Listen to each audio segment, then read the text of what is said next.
Evolve Technologies, India, a leading AI consulting firm, and Dr. Gina from IIIT Kottayam. So these are our esteemed panelists. So, okay, please.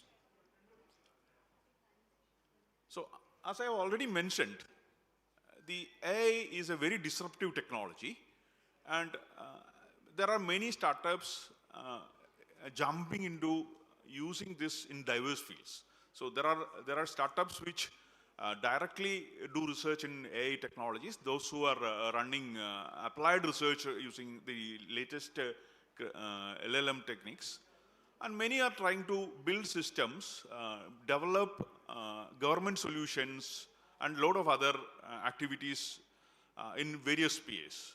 So, as a moderator, I would like to hear from the panelists regarding various initiatives, various concerns that we have.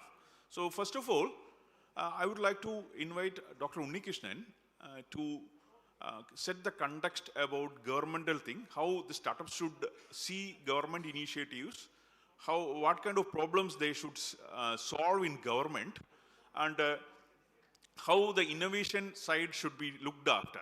Also, there are issues like change in technology, which is happening at a very rapid pace. A startup which works on some technology will find that themselves outdated tomorrow. So I would like to, are we passing on the mic or something like that? Are we passing the mic, or you have to come here? Huh? No, I think it will be better if you pass the mic. Okay, I think you can. So Dr. Unnikrishnan can set the context initially.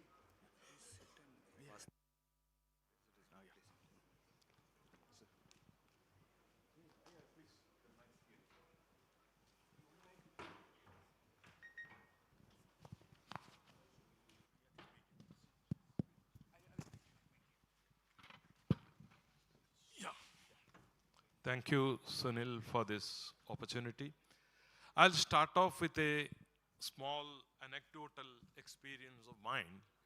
25 years ago, I ventured into birth and death computerization, marriage computerization in Kerala, which stands out right now as one of the most significant public service delivery mechanism in the country, as well as as a best practice, it was accepted as an international best practice also. When I initiated, essentially the problem was that birth and death computerization happens in local governments, 9 to 5, and people, the number of days are required for people to access the certificates, both the marriage certificates as well as the birth certificates. So conventional strategy would have been actually digitizing that, improving the number of, increasing the number of people who are handling that and doing the service delivery. We looked out of the box for that. We found out where exactly the births are happening. It is in the hospital. Marriages are happening in the marriage halls. So we decided to move the service there. We created kiosks, used Kudumbashree, started collecting that, did the digitization at the front end, and started transmitting the data manually to start with.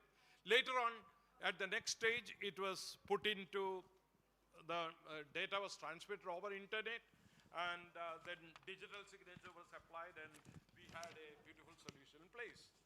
Now, I'm not talking about the solution, but what had happened after that is, we had the data, complete documentation is there, but unfortunately, very little intelligence is made out of. We have 99% of birth registration in Kerala, highest in the country, recorded in the hospital. We have death registration on 91%. Around 80-85% of marriage, I think right now it is almost 90% of the marriage registrations also happen in the, on the electronic system. But unfortunately, now, as you are all aware, the population data is a very critical parameter for development, for vital statistics. But unfortunately, we are not in a position effectively to use this transactional data, bringing together the live visualization of births, deaths, the population change, the dynamic vital statistics, the geographic intelligence, and Kerala is a completely highly endogamous community, and there are huge issues relating to genetic aspects which have to be looked into in terms of birth and related aspects. But we are not in a position to do that. So it is based on this failure of moving from transaction to intelligence, I think about public sector innovation and the current problem of looking at how startups have to look at the possibility of AI application. I would go beyond, slightly beyond what Sunil indicated. I would not just look at government. I look at Kerala's development in totality. When I look at Kerala's development, one of the most important issues of Kerala's development is we have a variety of wicked problems. Wicked problems are defined by MIT as problems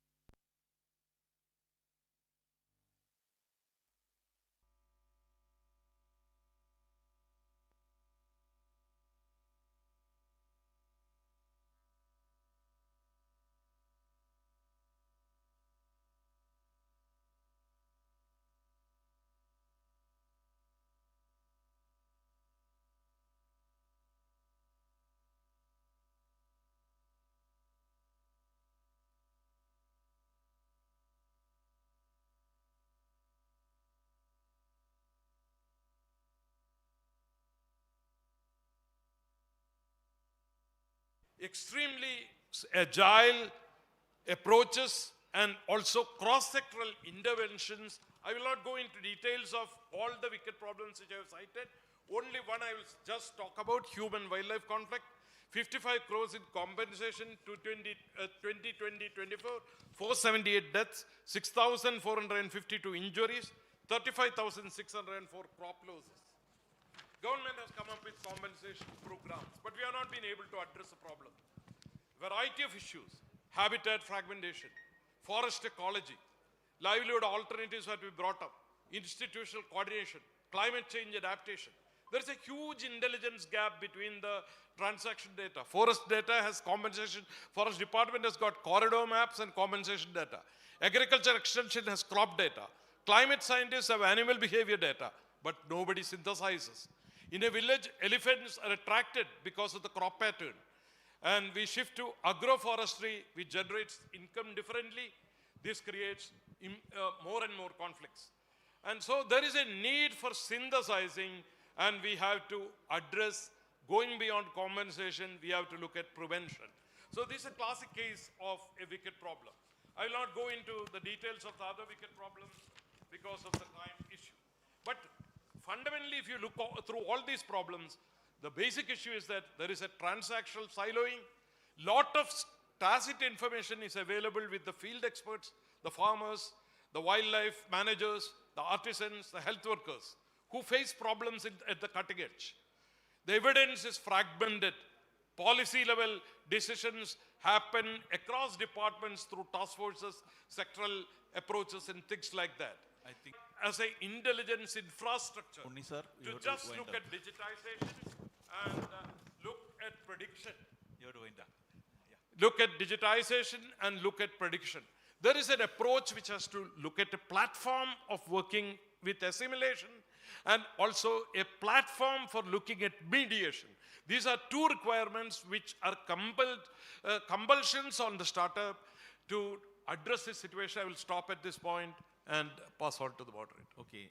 Thank you, Dr. Unnikrishnan, for that interesting observations. Next, I think Vijay has also joined. Welcome him. And so maybe we will move on to Dr. Santosh Mitra. Santosh has been a research scientist in the agriculture sector. He is working in CTCRI, and he has a successful startup running himself. Has founded one. And in fact, at IC4, we are collaborating with Santosh in developing some of the tools that he requires. I would like to ask Santosh, what are the hindrances in translational research from the laboratory to a practical startup into market? Maybe using AI tools, etc. So his solution is also using some kind of inference mechanisms. So I would like to get your viewpoint on how you translate actual research from laboratory to a valuable product that everybody can use. Santosh, please. Thank you, sir. First of all, there's a correction. The startup is not owned by me. We are mentoring. I am mentoring that startup because we cannot own the startup. And Unikrishnan sir has said the last sentence is right thing for me to start because it ended with the simulation, prediction, etc. These were the technologies which we have been developing, we have developed because so when we developed the systems, we understood that the lack of data is the main issue, lack of correct data. So first we developed an IoT system to collect real-time data, and as you told, to develop rich insights from that thing. We used AI to develop the solutions. The next issue came. Next is how to take it to the masses, agriculture, farmers, etc. The problem exists in agriculture scenario. I am not telling about other scenarios. Here the technologies won't be taken up directly by the farmers. Whatever technologies we develop, solutions developed will reach farmers through other means. Because all farmers, whether rich or poor, they expect that agriculture department or through other mechanisms, the technology will reach them. So when we developed the technology by which yield could be doubled at a reduced input application, the technology we as input as a project mode we have implemented in Nirmangad block in Trivandrum district, and it was actually successful. Now again we are expanding it. The Unikrishnan sir is also aware. We are expanding it to the entire population of the block. And the technology was recognized as the best technology in India. Everything is there, but how to take it further? So there came the translation research importance of startup. So the technology was purchased by a startup in Mumbai, and they have implemented it in different parts of India, in UP, then Assam, etc. They are implementing it. And we came across the issue which they are facing. Because startup that I told that the technologies are purchased by the government systems, etc. So there are some regulations and restrictions for the government system to purchase the procurement procedure, etc. These actually hinders many of the things. So this is the issue faced by the startup. Now they are actually trying to implement this system in Wayanad because till yesterday I was in Wayanad to implement these smart farming technologies in their Wayanad district, but through dairy cooperatives and all. So the issue faced by startups are like that. And the other way also we work because sometimes one startup has come up with a very excellent idea which farmers have been facing for years. That is real-time soil monitoring system, soil nutrient analysis. There are many soil monitoring systems which predicts through some other means, etc. And one engineering student has come up with an idea, and they do not have any agricultural background. We have refined it. We have came up with a beautiful product, which is real-time actually estimating, not actually real-time sensing, not predicting. And the advisories are generated through AI. Actually, we are collaborating with ICFOS also for that one. And that product is in the market. So in translational research, they are also facing the same issue. When they take it to the farmers are expecting that agriculture department will purchase. So the ecosystem, our agricultural ecosystem, otherwise the startup ecosystem should be given some benefits because already some benefits are there, but it should be extended so that the technologies, because startup means we assume that some new innovations come.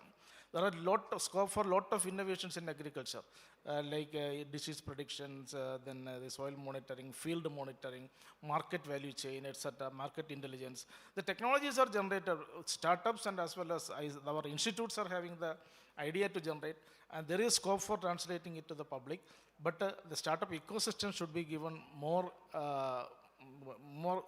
help or more support from the machinery so that these technologies can be purchased by other machineries and can be given to the farmers. Okay, thank you, Santosh, for that insightful ideas about translational research. Now we will go to Sri Farish, who is from Google. I would like to ask you certain questions like what kind of technology support Google provides for startups. So as a leading innovator of AI technology across the world, most of the startups, whether they are in AI or any other sector, they look at Google as a model. Also, we would like to know how Google supports AI startups. How do you propose to support this support system to use the very ever-changing technology that is happening today? The technology is very short-lived these days, and how do a startup should look at it, and also what are the startup support that Google gives to the various entities here in Kerala or elsewhere? Thank you. Thank you. First of all, it's a privilege to be part of this esteemed panel. I would like to probably, before we sort of jump into the question, I would like to share some insights. I think India's AI market is growing in a rapid phase. You see that I think the market is expected to reach around 126 billion USD by 2030. And you see the shift happening from general chatbots to moving to AI, agentic feature, right? I think last year we've seen a lot of the agent capabilities coming out. I think this year is going to be the year where you see things in action, where agents are not just automating small, tasks, but also doing things such sort of, helping humans to sort of reduce the time and save, and be more productive, and also sort of help humans to sort of focus on more intelligent tasks. So that shift is happening, and then the other shift that we are seeing is also, I think for 2026, you will see a lot of on-device, models being sort of used. Whether it's especially in terms of data privacy, especially in areas like healthcare, agri, etc. And then sort of, you'll see those applications coming in. I think India market generally is an application. We are leading in the application phase while sort of other markets, especially US and all, focus on the models. Now coming to the point, I think Google generally look at in 3 C's in terms of supporting startups. Compute, Google has a full stack AI, offering for companies, whether you're a startup or enterprises. Compute side, wise, we offer AI infrastructure, across, whether it's a chip or the storage, and even, I think India, we recently announced the Google AI Hub, the first AI hub outside US, and that's also the reason, that's one of the reason we launched that is to ensure that in all the application which is being built in India, sort of also able to sort of leverage these TPUs and GPUs that we are going to sort of develop in Visakhapatnam.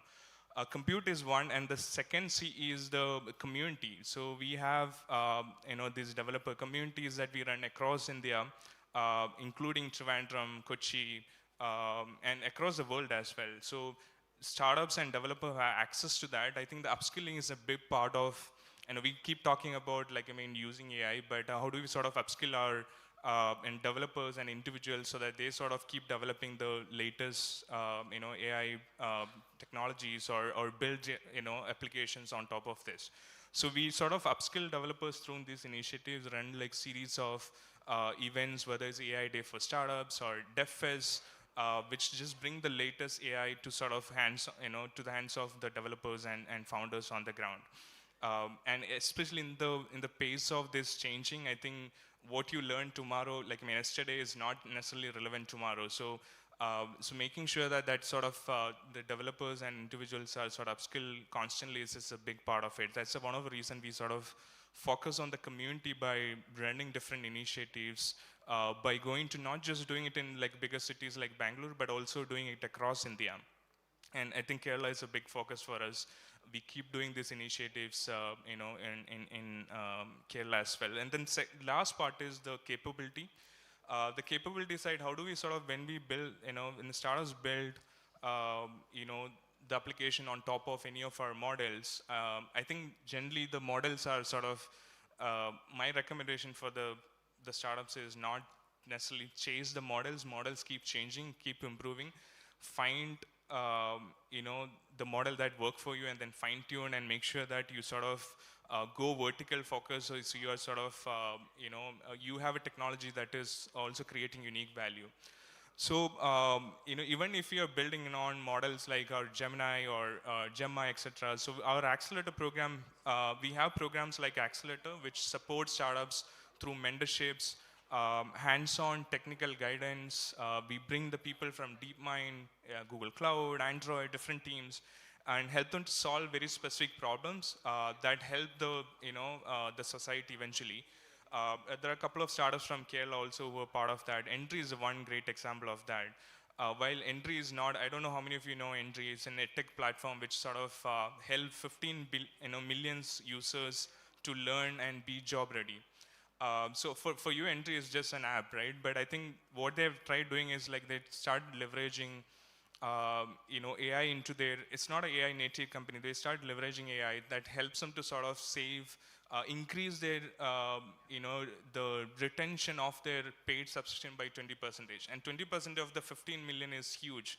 So making those kind of shift and using AI in the meaningful ways is very important, because when you use AI, it's there's a cost to it, and the expense goes up.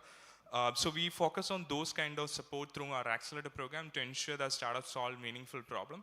We also sort of fuel fund to the startups. Recently announced AI Futures Fund in partnership with Axel. The startups get like up to 2 million funding if you are building on certain application across a certain industries. So these are three C's of support that we offer to the startups. And my general recommendation is if you want to know about any of this program, definitely you can go to startups.google.com. But more than that, we also partner with the Kerala Startup Mission and other entities in Kerala to ensure that these reaches the startups in Kerala as well. So happy to sort of connect offline and talk. If you have if you're looking for some support from Google for your own startups, or either you are building, just going to build, or you have something already. I don't know if I missed any other part of the question, but I hope that clarifies. Okay, thank you, Farish, for that short comment on 3 C's that you are promoting. Also on the comment on Entry app, etc. So next we will come to Dr. Gina Thomas, who is a professor at IIIT Kottayam. She has been working on computer vision for some time. And I am also an academic, so I would like to know her perspective on how we, as an academic, should react to this kind of fast-changing AI, because the kind of things that Farish said, it cannot be taught in a classroom very easily. I don't know whether there is any kind of programs that institutes give in Kerala. KDIS, KASAP, etc. has some kind of initiatives which cater to the newer technologies. But I would like to know Dr. Gina's views on how our current academic system should cope up with AI, and how it should be tailored in such a way that AI startups and other entities get sufficient manpower, especially with the high level of mathematics, statistics, etc., which we require for AI. Dr. Gina.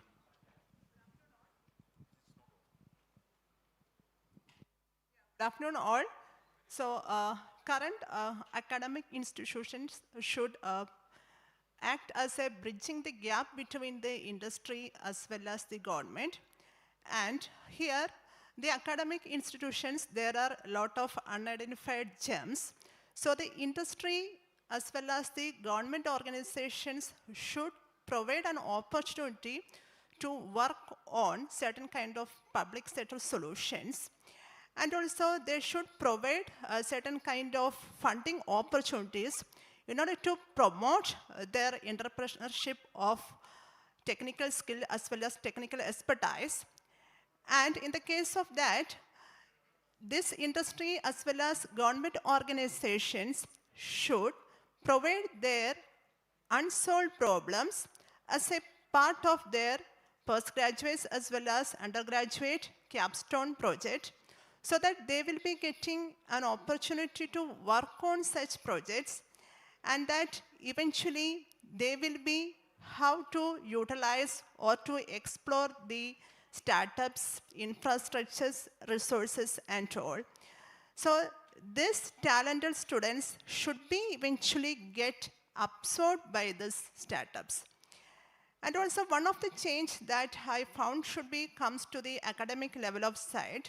So every year, every university should revise their curriculum for these contemporary technologies. And also we can see that in the classroom itself, the different students will be sitting first the tomorrow's policymakers, entrepreneurs, as well as the innovators. So being, as sir mentioned, that I'm the faculty who is working in the artificial intelligence systems, we are trying to train the students with AI systems, especially for digitalizations. And also, there should be a change that this innovation should not limited to the labs or the classrooms.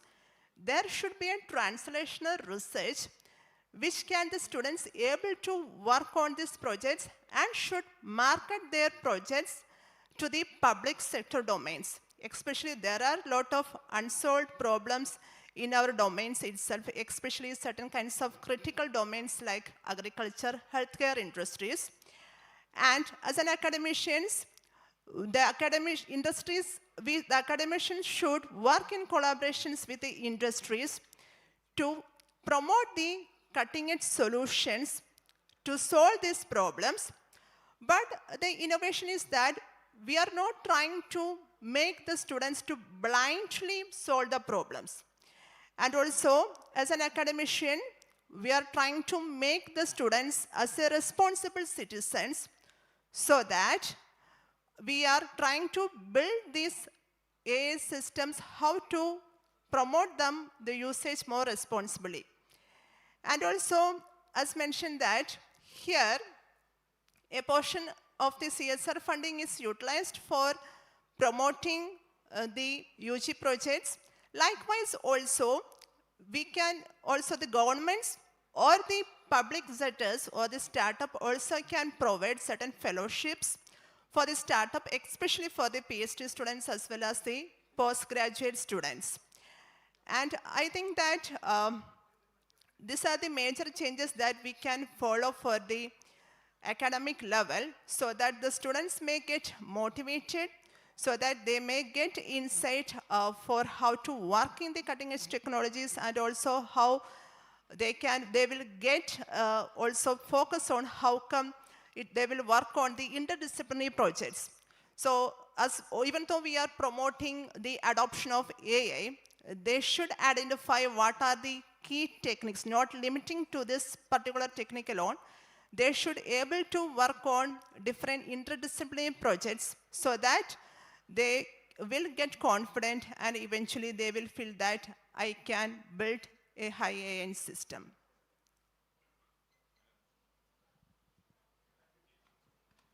Thank you, Gina, for that insights into academics and all. Now we move on to Murali Krishnan. Murali, can you connect these three? We have had some policy maker like Unikrishnan and laboratory researcher like Sanjay Mitra, and we have representations from academia. So can you connect all these three so that a startup can leverage these three things and make solutions for better future? Good afternoon all. First of all, thank you very much for this opportunity. And I was listening to the other panel speakers and writing down some of the points that different panelists were making. The first set is from a data to intelligence to representation to users. Similarly, on the other side, we have academia, startups, and the government. So this triangle, there's a middle gap, right? There's a lot of research going on.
Hello? No. Not came. Is the other this one working? No.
എന്നെ കേൾക്കാവോ ബാക്കിൽ പറഞ്ഞാൽ can you hear me can you hear me at the back Yes, yes, it's come. I think we are back. Okay, sorry for the interference. So I would like to make one comment in between. See, artificial intelligence is not a panacea for natural stupidity. People just switch off the things. You can continue, sir. All right. Thanks for the patience. So I was dwelling on the topic of the triangle where we have startups on one side, we have academia on the other, and the third corner being the public sector. We know there are a lot of research going on in the academic front, a lot of startups coming up, and then from that initiative to adoption, there is a valley of death, what we call, right? And that's where the translational research will help in actually bringing the ideas that are generated from a data-driven research into the solutions for the public enterprises. Now, for any of these to become successful, we have moved from the old concept of proof of concept into what's called as the proof of impact. As I'm sure as a cross-section of the society sitting here, we'll have people from technology background and people from non-technological background as well. So the adoption of the technology of any startup also depends on how the users use those technology, how AI literate are the users, and how do we use those insights from the system into insightful data and for strategic purposes. And this applies to farming, as we spoke, and to healthcare. In my previous organization, I used to be a very much an advocate on neurodiversity. It's actually a fantastic area where it's personalization at scale, right? And this is where another idea of startups can change that into neurodiversity as as a capability. So there are a lot of areas where we can do that, and it's not that we are not there yet. There are a lot of initiatives like Kerala Artificial Intelligence. We have KSUM supporting it, and it's a journey that's worth investing on, and I'm sure that we'll make that impact shortly. Thank you, Murli. Now we have two more speakers. I think we are a little bit late. So I would like to listen to Dr. Adila Abdullah about how we should go about AI in government, say especially from a startup's point of view, how it can affect the socio-economic situation here in Kerala especially. thank you thank you I'll start with two questions which we have still not answered in my experience in the last 4 years. See, we have noticed that we have microclimatic zones in Kerala. Somebody who has worked in disasters and weather predictions would know we have micro rainfall predictions in Kerala. So I had worked as district collector in Wayanad in between 2019 to 2021 when we witnessed floods and landslides. So the learning was that the rainfall pattern at one part of Wayanad is not same as the other parts of Wayanad. So in 2019 we faced a landslide. In 2020 we had prepared ourselves from doing some micro rainfall predictions in a locality, whereby we had to send people to take the rainfall data from all the estate weather rain gauges, and then we had to assimilate it at our level and then do a prediction and send it through the WhatsApp and then do an evacuation operation. But back then, the problem we faced was that we didn't have some research going on in this. So the second part, or second set of questions I would pose is regarding the fishermen warnings which have been issued during the monsoon seasons. We can see almost every day. I worked as fisheries director also. I'm there. I'm sure the special secretary and the director of fisheries will be able to speak better. See, every day we give, every alternative day we give a warning to the fisherman going to sea that he cannot venture into the sea because there is storm X, Y, or Z places. But we are not specifically telling them which part of the sea that they go, they have a problem. So I am just posing two sets of questions which we have been living with as people from Kerala. The solution to this is definitely an artificial intelligence which will give an answer so that the humans will not have to take over the burden of doing these predictions. But the answer might come little late too, but nothing prevents up from the automation part of it. So there's difference between automation and artificial intelligence. Artificial, maybe, I think the next expert speaker would speak on that better. Artificial intelligence is something which would take a decision in the changing scenarios. But we need to have an automation system in place before the artificial intelligence can actually take over. So the first point I would like to raise is that where are we standing when it comes to automation of certain processes? Am I right from the angle of the IT? So we have to automate ourselves, gather enough data, and then give to the industry to make developments in the area of artificial intelligence. So it becomes a buzzword and it is just in the air if we don't do automation and start giving proper data to the industry and the academia who will work on the startup processes. So nothing stops us from, the problems are still with us, nothing stops us from stepping into that horizon, one. The point number two I would like to make is, as he has mentioned properly, Mr. Farish has mentioned properly about how they have categorized it into capacity, commute, and the first part of it was compute, capability, and community. So see, the compute part of it is not going to be an easy process for a developing state like us. And it is the startups who are going to work on the AI mostly. Maybe the big people will be there, but now we are trying to promote the startup in that. But what would be the extra services we would give to these startups? Like we will have to give them a energy concession that we have given to the other sectors. So energy is something which we will have to support the industry so that it doesn't become very expensive on their part to work on that. Third thing, when it comes to government, the automation is not a very easy thing to do because there is a need of consistency that AI always demands for an answer.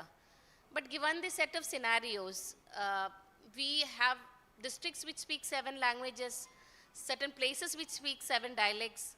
So in the ethnic differences that we have, consistency is not going to be easy.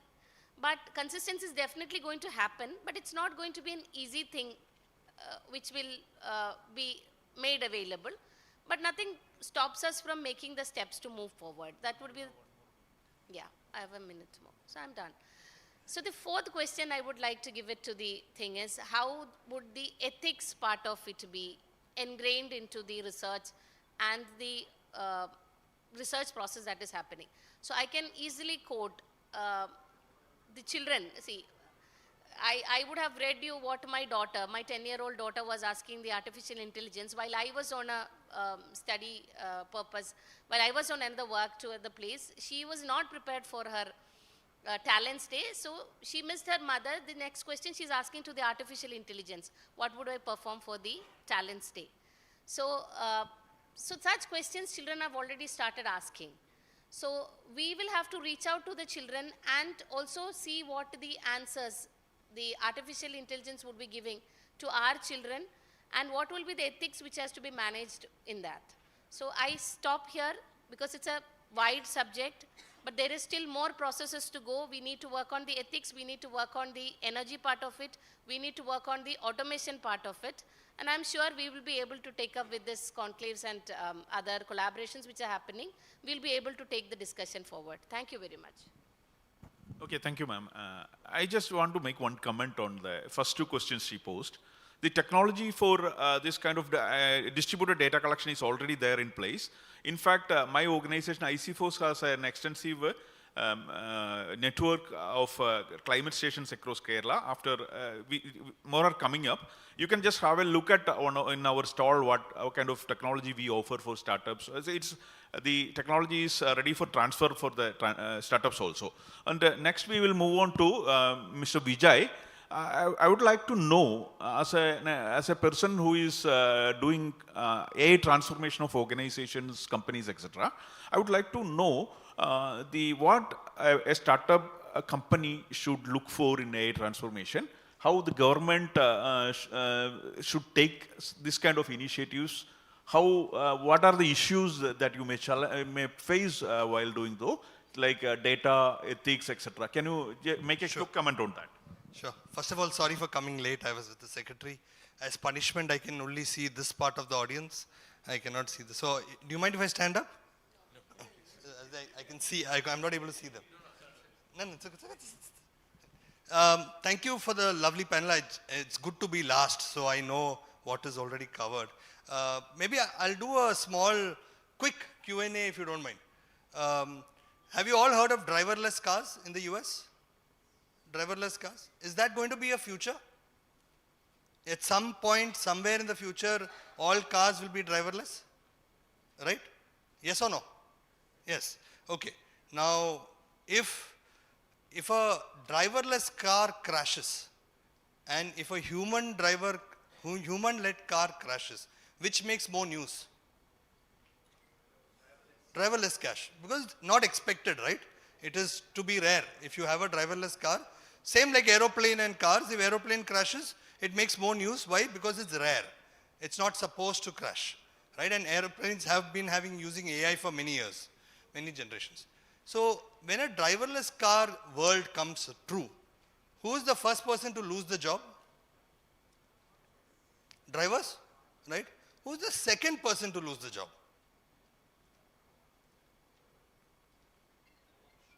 Mechanics, workshop, service centers, because the number, I just started speaking, okay. Okay, mechanics. Third, insurance companies. They may not have insurance, car insurance. So what I'm trying to say is that when a technology shifts, there is not just one industry that shifts, there is a universe that shifts around it. And that's what I'm trying to call out. And what we are seeing in AI today is predominantly a tectonic shift which is happening faster than ever before. So to your question, sir, with regard to what enterprises should do, what individuals as us should we do, I think the first thing is to know what AI is. ChatGPT is a very base form of AI. You can speak to our dear friend from Google. The amount of agentic solutions that are coming out in the market today are redefining how work will be done in the future, right? So citizen services will change. Access to citizens will increase. Governments will redefine how to give benefits to this thing. So in other words, I think the three things that you'll need to keep in mind when you develop or when you start is to, one, understand and embrace AI. Don't try to live in a world that says, no, this is not for me, because that will only hurt you more, number one. Number two, it is important that you keep reading about what is the change in technology. There is enough content for us today. So if you're not reading, the world of knowing is gone. If you want to know something, ChatGPT, Google, Gemini are all there. But if you want to learn something, only you can learn. So learning is important. And the last but not the least, keep attending events like these, because that's where you get to know what others are doing. So thank you very much. Quick question. Thank you, Vijay, for that insightful short intervention. I think we are running short of time. A couple of bells have already been rung. I got two questions. I will just mention a couple of them. One is to Dr. Gina regarding the type of courses that IIIT Kottayam runs. I think the person who asked her, you can talk to her in offline. I think that's not a very relevant thing. The other one is, see, AI is a double-edged sword. How we can use it, ensure the ethical usage of AI. I would just like to make a comment on that first, and then I'll wind up. So it is very difficult because it matters on your own ethics and your own conscience. So because it can be used in either way, and probably we need to work out a mechanism to regulate it soon. I think we can wind up. Thank you. Hello. Thank you so much for that enlightening discussion. I know we had some technical difficulties in between. Thank you for sticking with us, the panelists as well as the audience. All right, before we close that, I would like to request the Director of Kerala State IT Mission, Sri Sandeep Kumar IAS, to please join us on stage to give away mementos to the moderator and the panelists, please.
Thank you so much, Sri Sandeep Kumar sir, for giving away the mementos, and thank you so much for the panelist and the moderator for that enlightening session.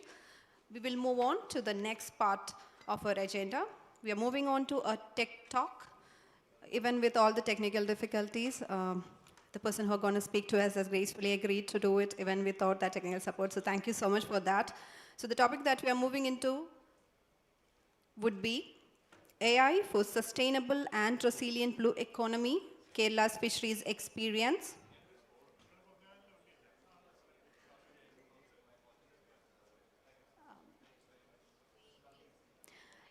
And to give the tech talk, I would like to request, can I please request the panelists to clear the stage? Thank you so much. I'm really sorry.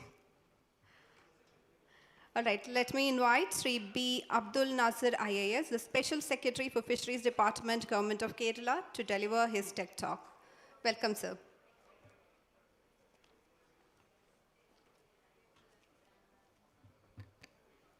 Thank you. Thank you for the invitation. Distinguished policymakers, global AI experts, colleagues from government department, industry, academia, and ladies and gentlemen. There is some technical error so that we cannot present through PPT presentation. So I'm just going through my speaker's note here. This is for AI for sustainable and resilient blue economy from the perspective of Kerala Fisheries Department. Kerala Fisheries sector sits at the influence of livelihoods, food security, climate vulnerability, and technological opportunity. With over 1 million people directly and indirectly dependent on fisheries. And aquaculture, the sector is both socially sensitive and economically strategic. Artificial intelligence, when applied responsibly and inclusively, offers us a powerful tool transition from reactive governance to anticipatory data-driven decision-making in the blue economy. Why should AI matters for fisheries in governance? Traditionally, fisheries administration has relied on fragmented database, manual reporting, and periodic surveys. Today, the challenges we face: climate variability, stock depletion because of that climate uncertainty, market volatility, disaster risks, and compliance monitoring. Real-time intelligence rather than post-facto reporting. Predictive analytical instead of static planning. Targeted interventions rather than uniform subsidies.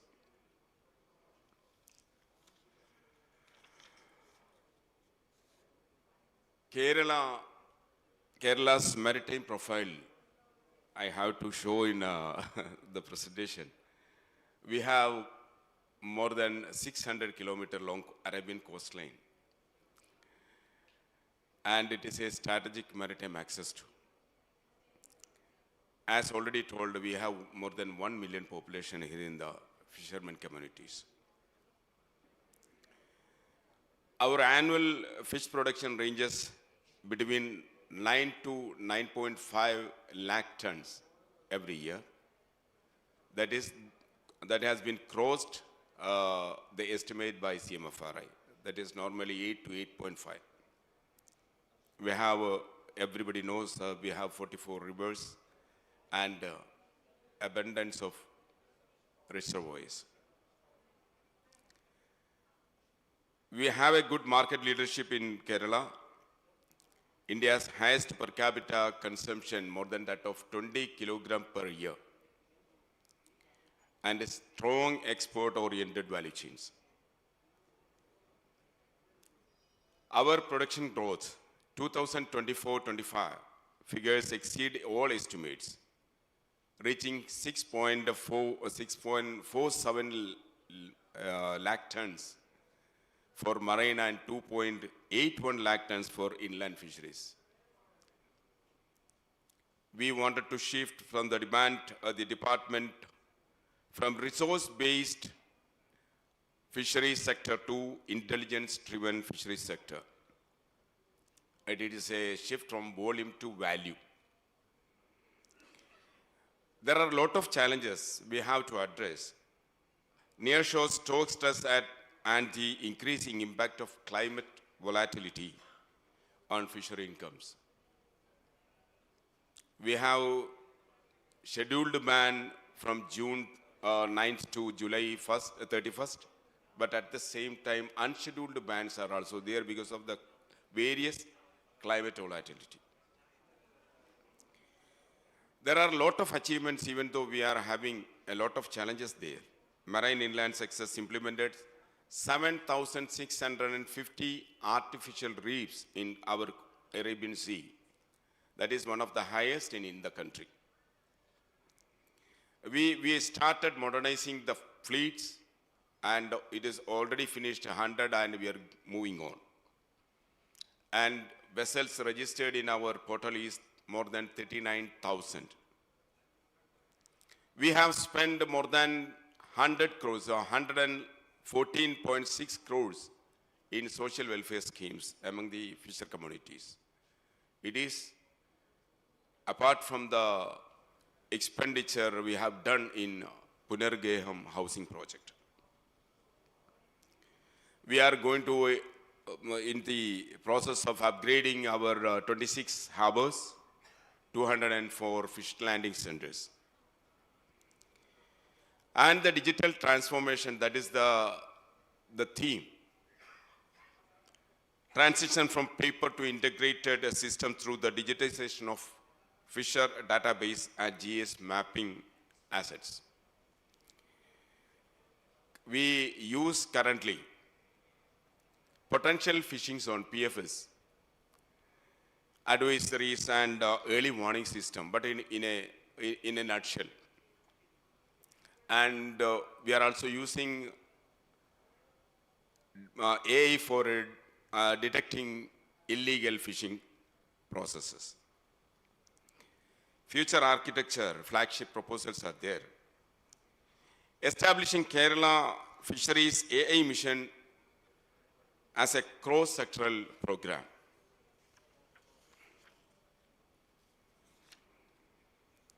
We have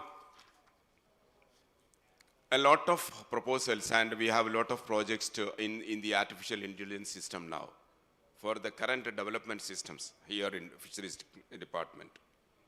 As I already told, there is potential fishing zones we have to find for the support of the communities. Fuel and effort optimization. And in inland also, there should a smart aquaculture system, disease prediction, and early warning system. And in livelihood and welfare schemes also, we need targeted beneficiary identification, especially in the genuinely vulnerable fisher communities. Outcome tracking, moving beyond expenditure-based monitoring system to outcome-based evaluation of schemes such as housing, insurance, and livelihood diversification programs.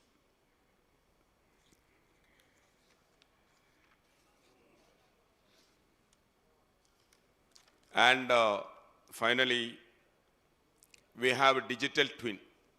As already mentioned, that we are concentrating marine and in one side and inland fisher team in another side. So, developing digital twin of Kerala fisheries for real-time administrative dashboards.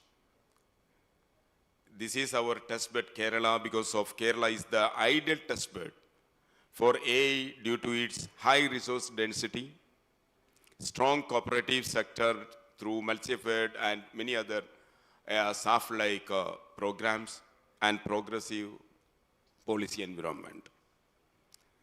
And I am mentioning some specific AI opportunities for startups. One, ocean and capture fisheries artificial intelligence. I already mentioned fuel and routine optimization. Next gen PFZ, potential fishing zones identification, vessel monitoring system for security and also for a good catch in the sea. Aquaculture intelligence, precision feeding. We have a lot of challenges in the mass mortality of our fish seeds and fish. So to reduce that, potential precision feeding must be there. And water quality and disease prediction. Automated inspections. Apart from the traditional inspection procedures, we have to go beyond that with automated inspection processes. Post-harvest and smart markets. We already started with automated, modernized market system, and it is under the constructions. AI-enabled landing centers. We have a lot of open landing centers in Kerala. Almost all our 600 kilometers, n number of landing centers are there. And there are a lot of challenges even to the concerns of the national security. So AI-enabled fish landing centers must be there. Price forecasting to support the fisher community and their catch. Smart cold chain system, we are lacking that, and we have to maintain smart cold chain system from the catch to the house. And traceability and compliance, even blockchain plus artificial intelligence, digital traceability, that the product that we should have, that all the details from where it has been caught and what the process has been gone through, and finally when it is being on our plate, there should be the clear-cut, transparent details for the customers. Climate and risk technologies, climate resilience and insurance analytics. And on concluding, in Kerala, we are one of the best, the state having the all data in our portal and in our system. And we have a good density of resources here and a very good administrative policy sequences. So the data availability is there, supported infrastructure, Kerala Startup Mission, KDs like supporting systems, and a good institutional depth. So the future of the artificial intelligence in the department and in the community and in the whole coastal line and inland aquaculture area, the significance of the artificial intelligence and its use as a very valid point, and a lot of opportunities are open for the new investors, new stakeholders, and to the whole community. Thank you one and all.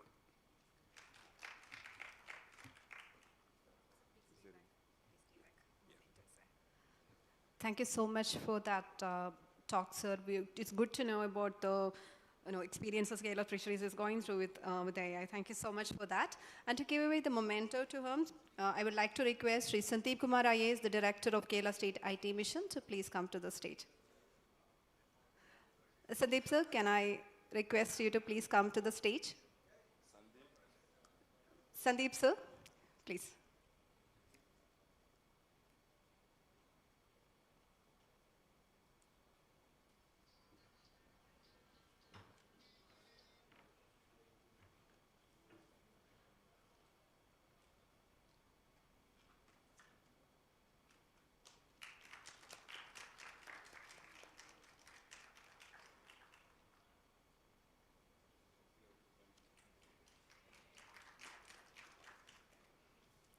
Thank you so much, Sandeep sir, and thank you so much, Mr. Sir. Moving on to our next person for the talk, the tech talk, we have key breakthroughs and future of AI 2026. I would like to request Dr. Vedant Alivalia, MD of DataWave Technologies, VP Stanford Angels. Please, sir.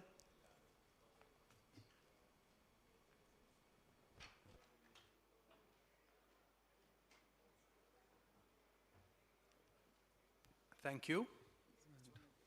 Okay.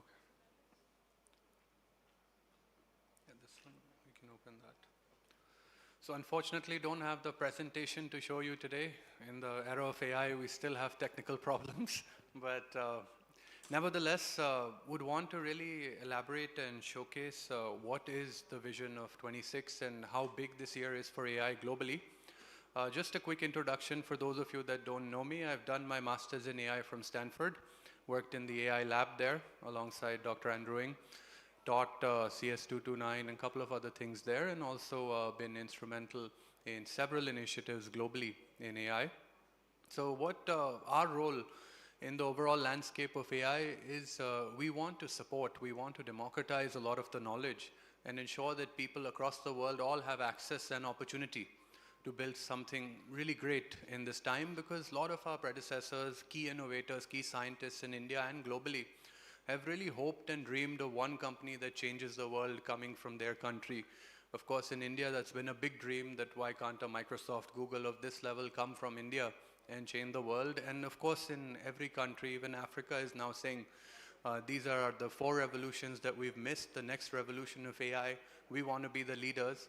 So in this global competition and global rise of almost every country trying to compete, how do we enable competition? Even recently, like you know, on the global stage, India was called a second-tier AI country. And a lot of things like this are becoming more and more apparent, but how do we bridge this gap? And the talk today was about showing you that vision of how every field, every area is changing so drastically that the opportunity you have as a startup, as an innovator, as an entrepreneur, as a government is enormous. The days today are the highest value days. Oh, you've done it? All right, great. Great. Yeah, this is the PPT. So the days today are the highest value days that can't be counted, the value cannot be resignified, and the days coming today will not come tomorrow. These days are the most important in the future of AI. You know that people within 1 year are making billion-dollar companies. 5 people put together a new idea and are rising at speeds that cannot be imagined. In this, if we don't have pace, and we're working on primitive AI and older ideas, older methodologies, or choosing just to talk, I think things are not going to take us further. Things are not going to take us to our vision. Things are not going to take us to global glory. And here the entire idea is, how do we empower people to be able to do this? So this is a little bit about our background. We've, for the last 3 years, been focusing a lot on India. How do we uplift India? We're closely involved in one of the governments in India, state governments in the past, which pioneered AI for schools in 23.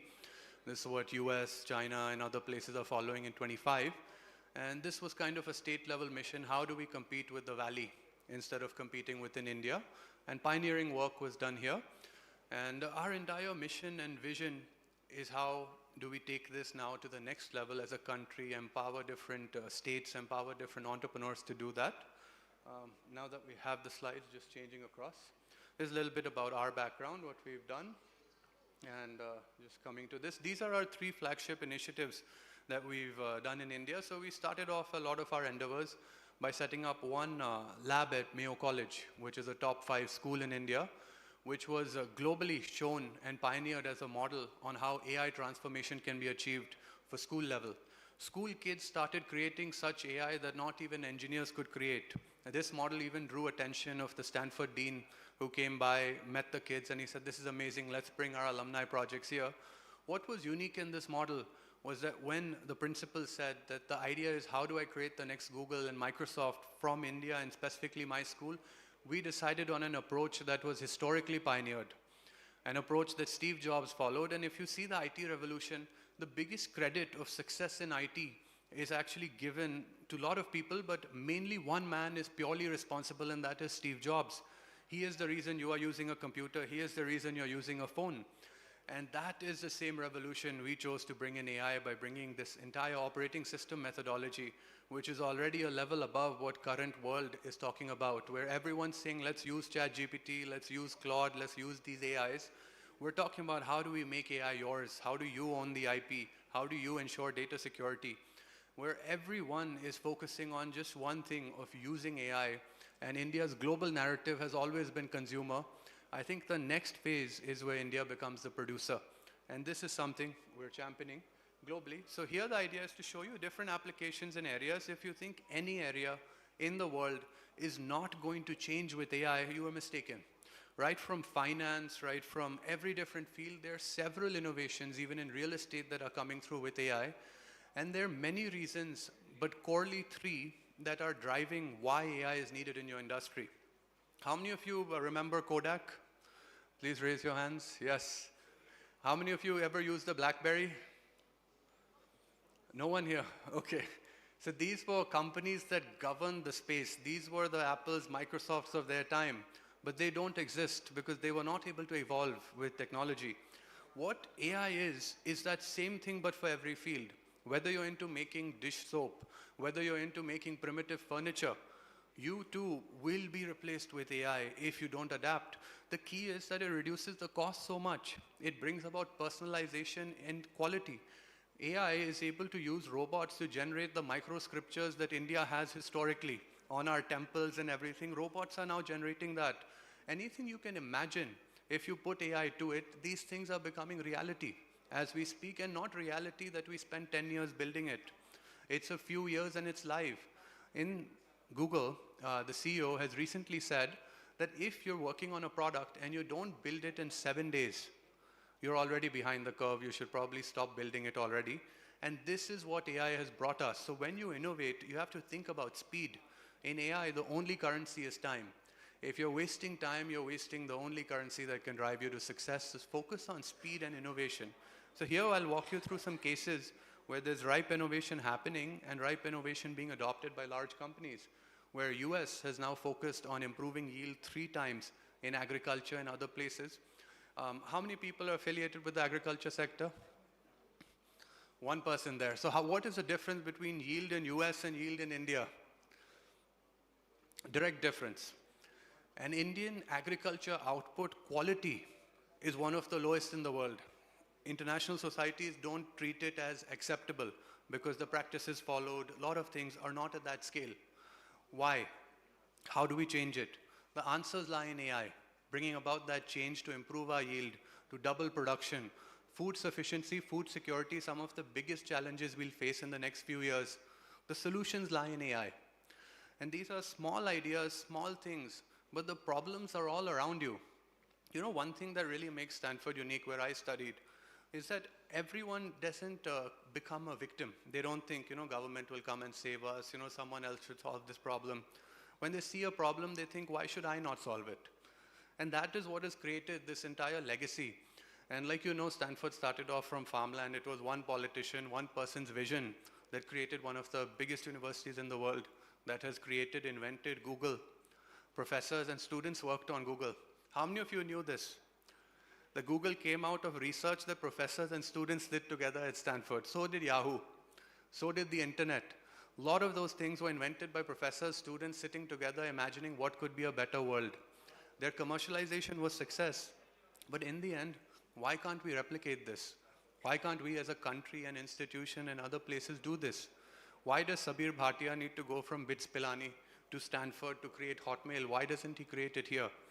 I think these are questions we need to ask ourselves.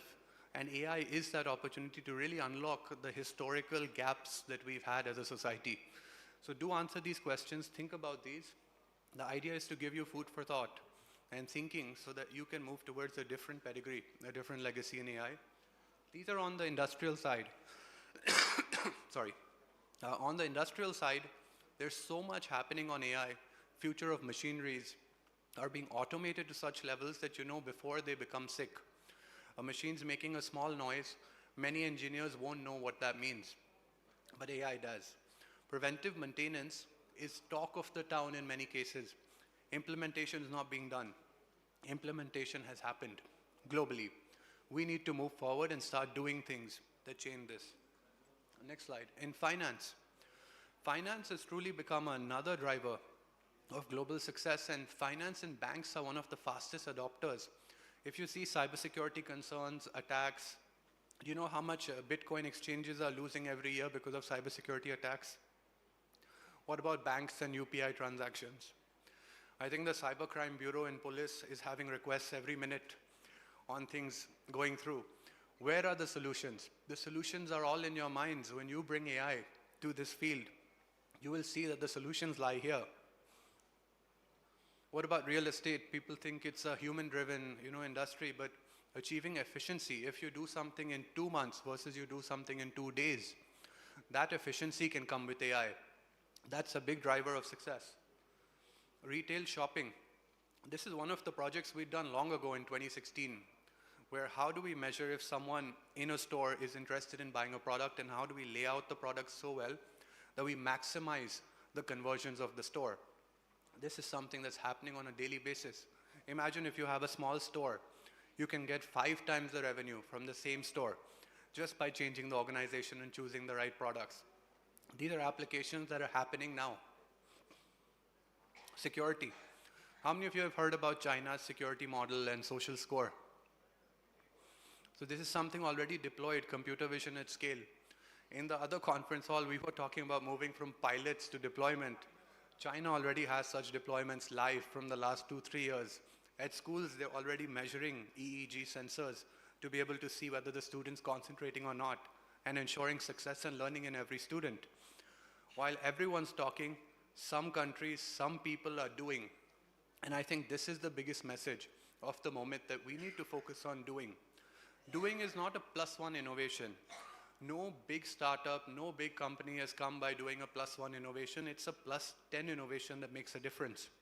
It has to be 10 times better for a shift. Google beat Yahoo when everyone questioned Google.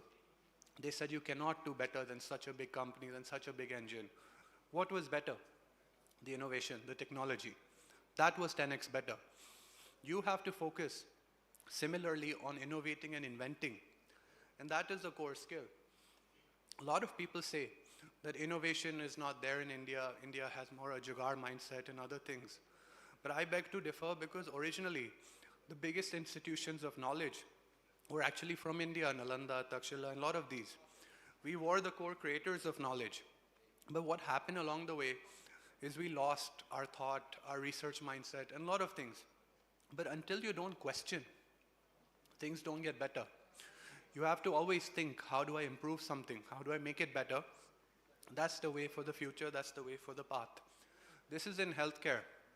Out of the 50 trillion or 30 trillion coming in AI in the next few years, a big portion will come through healthcare. How many of you have heard about nanobots? Anyone? Nanobots are nanoscale robots that go within your skin and can cure disease. Imagine injections that have robots and AI in them that can start curing disease. A lot of big scientists globally have said that by 2030, humans can attain immortality. What does that mean for hospitals?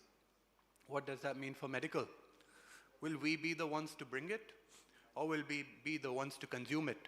That decision is yours alone. It's not ours. It's for everyone to decide whether they want to be a consumer or a producer. And that's something that will define our success for the next 100 years. How does AI work? How many of you understand AI deeply? How many of you think it's tech? How many of you think robots are AI? A robot is AI? No, so robot is not AI. AI is a very simple concept. AI is basically the brain of the computer. What does brain mean?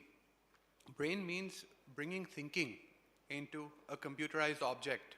And that is the very principle that's defining this new field, this new success, where you create intelligent systems that can self-think.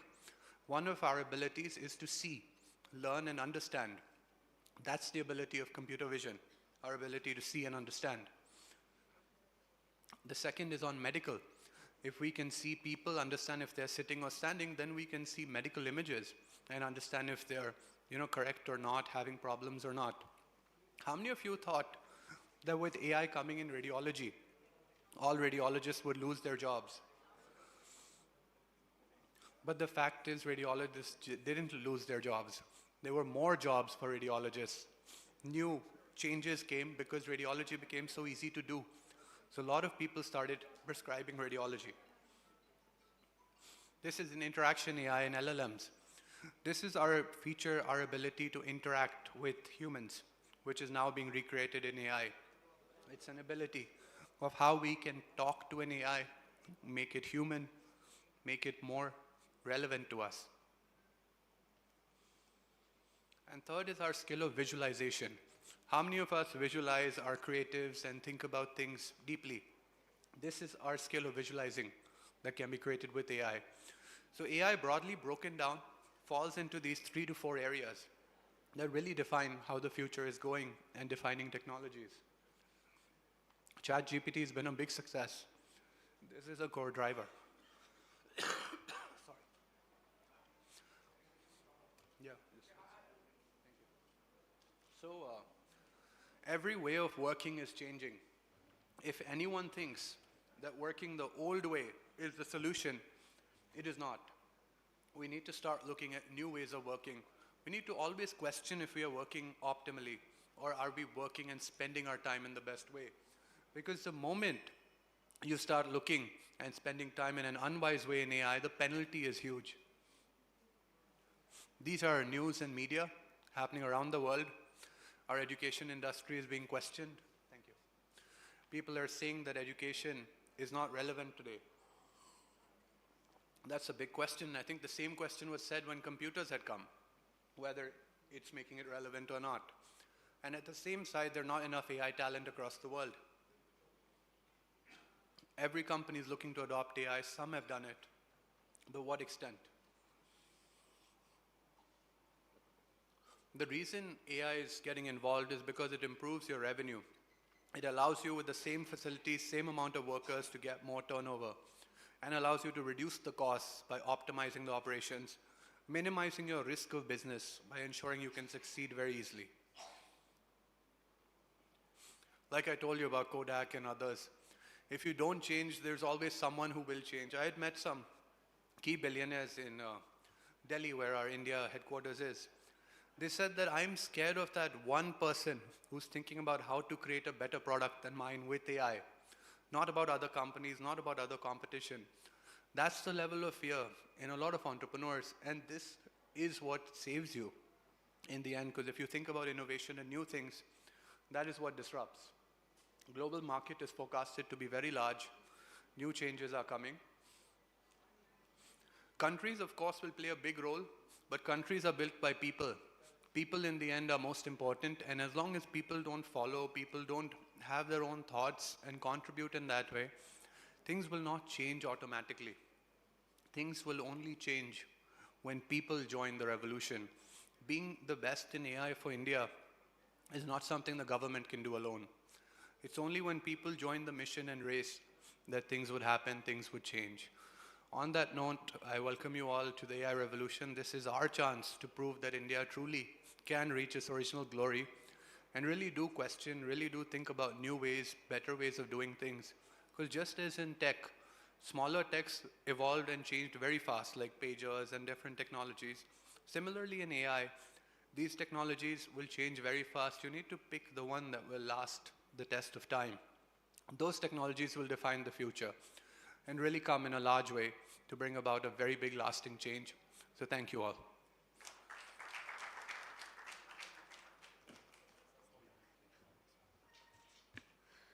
Thank you so much, sir, for that talk. And it was really interesting, you drawing parallels with what's happening in the international stage. So thank you so much for that.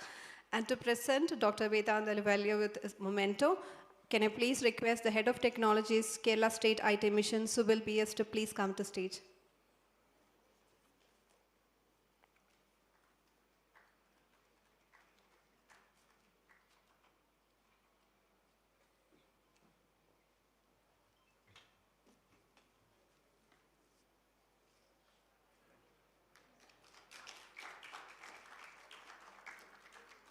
So that was Dr. Vedant Ahluwalia, MD of DataWave Technologies, VP Stanford Angels.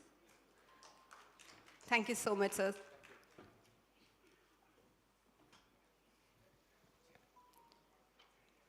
Moving on to the next tech talk of the day, Krishi AI. Can I please invite Sri Ajit C., the Deputy Director of Agriculture IT, Directorate of Agriculture, Government of Kerala. Ajit sir, can I please have you on stage?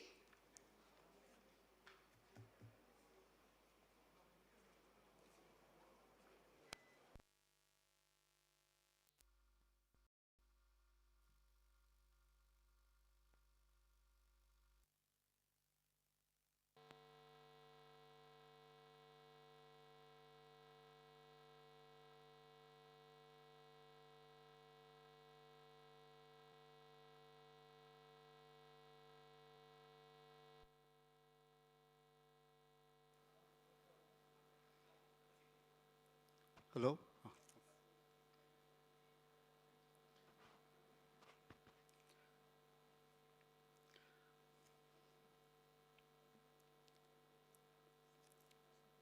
Respected dignitaries and esteemed colleagues, a very good afternoon to all. Myself, Ajit, I'm Deputy Director of Agriculture. I'm heading the IT division of Department of Agriculture, and Mr. Piyush Pani is with me. He is the Project Director of Kadir. Together we are delivering this speech. It's my privilege to introduce our Kadir platform before you. Kadir is a Kerala Agriculture Technology Hub and Information Repository. Kadir is a landmark digital initiative of Government of Kerala, which transform or redefine the way agriculture is governed and supported in our state. Agriculture has always been the backbone of the economy and culture of our state, but always is a sector that always face a complexity of challenges ranging from input uncertainty, price challenges, and market variabilities. In order to address these challenges, our hard work is not enough, but for addressing these challenges, timely information, intelligent decision making, and technology-oriented solutions are required.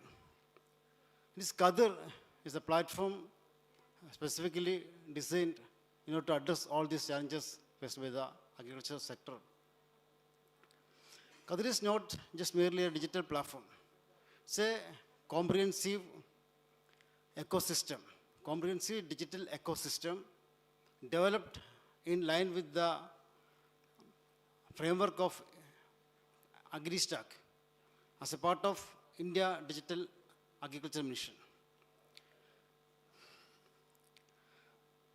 It integrates all the data from agriculture and allied sectors into a common platform. This integration helps the Kadir system. The integration helps the farmers, policymakers, and the officials to make informed decision making. Kadir is formerly known as Kerala Krishi Hub. Now, it's Kadir is India's first integrated digital first agricultural platform designed as a true single window system for the farmers as well as the policymakers. Kadir supports each and every digital and IT activities in the agriculture sector. So it can be considered as the foundational digital backbone of Kerala's agriculture. Kadir is available in both web as well as mobile application. It's available in English and Malayalam. Kadir brings together farmers, vendors, and officials and all other stakeholders into a common platform. By centralizing this data, digitizing workflows, and enabling data-driven decision-making, Kadir strengthens transparency, efficiency, and governance across the agricultural sector. For farmers, Kadir is envisioned as one-stop digital platform, one-stop digital solution. All agriculture-related services and assistance are brought under a single platform there. It ensures ease of access and inclusivity. Farmer can make better decisions when they are empowered with accurate, timely, and relevant information at every stage of the crop cycle. From the crop planning up to the marketing, Kadir provides stage-wise, location-specific advisory support and information support to farmers. Through Kadir, farmers receive weather updates, weather advisories, and weather forecast also. The Kadir system also provide fertilizer recommendation based on the weather, based on the soil testing, soil data. And Kadir also provides expert consultation through plant doctor. There's a module, separate module, plant doctor. It also produces the irrigation, provides irrigation scheduling based on the soil moisture availability. And there is a separate module, market intelligence. Market module is there in Qatar. The market module provides market assistance through market intelligence, price updates, and post-harvest support. Qatar also provides crop insurance and crop loss reporting support to farmers. Also, for officials also, Qatar provides a comprehensive digital workplace for the department officials. For both farmers, officials, as well as for policymakers, Qadir is now a very important tool. It's going to be the backbone of agriculture department, agriculture sector in the future. This is just an introduction to the Qadir platform, and my colleague, Sri Piyush Pani, will give a brief explanation regarding the mode of operation and AI integration of Qadir. I'm inviting Sri Piyush.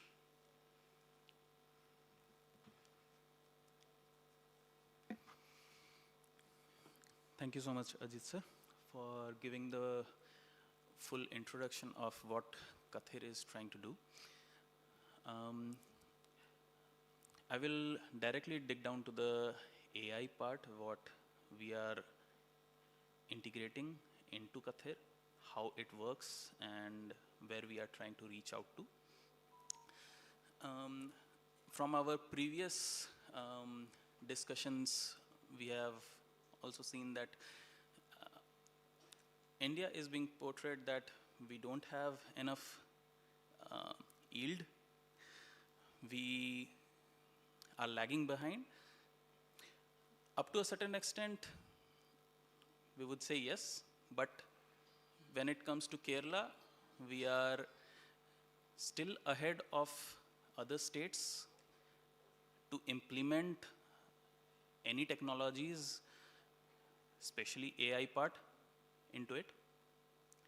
So right now, Qadir has onboarded more than 12.87 lakh farmers into the system, and Qadir is trying to provide AI-based solutions and advisories first to the farmers, and then ultimately giving the aggregated informations and monitoring system for the officers plus the decision makers of the state. So to start with, AI is being used over here. AI and machine learning is being used to identify all the farm boundaries as the base of the platform. The key difference between what our previous speaker mentioned, that there is a difference between the yield of US and yield of India. That's more because of India has fragmented landforms. That's the only difference. Or else the yield and nutritious value of the agriculture producers are as good as any other country.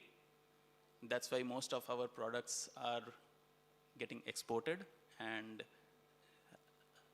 very, would say, marginal grade of outputs are left behind for the citizens of India.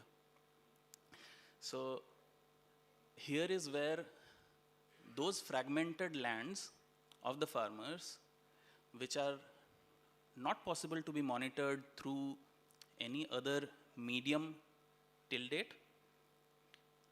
Here, AI and machine learning is utilizing the capabilities to identify and monitor and provide solutions for all those fragmented fields of farmers. Farmers can directly register into Kathir.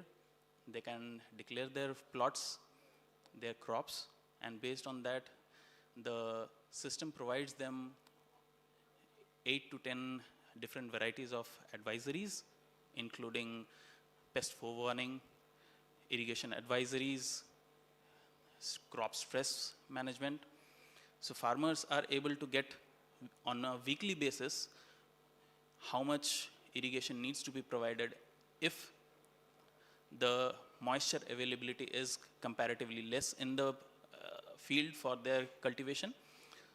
So Kathir is providing the agro advisories for the farmers to provide irrigation, fertilizers, as well as when to show whether the current scenario or upcoming scenarios are suitable for their crops to be shown. Such kind of informations are being provided to all the registered farmers. Currently more than, as we mentioned, 12.87 lakh farmers are registered, and more than 1.5 lakh farmers are using the Kathir app directly or indirectly. Notifications and alerts are being provided to the farmers based on their declared plot and crops. They are also provided with farmer ID card based on their registration. So it's more of an identity of a farmer, like we have Aadhaar, similar to that. In Kerala, the farmers are being provided with farmer ID card. Further, AI is also being used for AI assistance to the farmers, where informations and any research articles or research findings can directly be extracted and provided in a customized manner to the farmer. So that's where the AI assistance comes in, where the farmer can directly ask whatever type of queries they have to the system, and system generates the responses based on their declared inputs, their locations weather informations, pest that can attack based on congenial conditions, and further different agriculture universities like Kerala Agriculture University's package of practices. So based on that also, the system is providing customized responses and solutions to the farmer directly through AI assistance.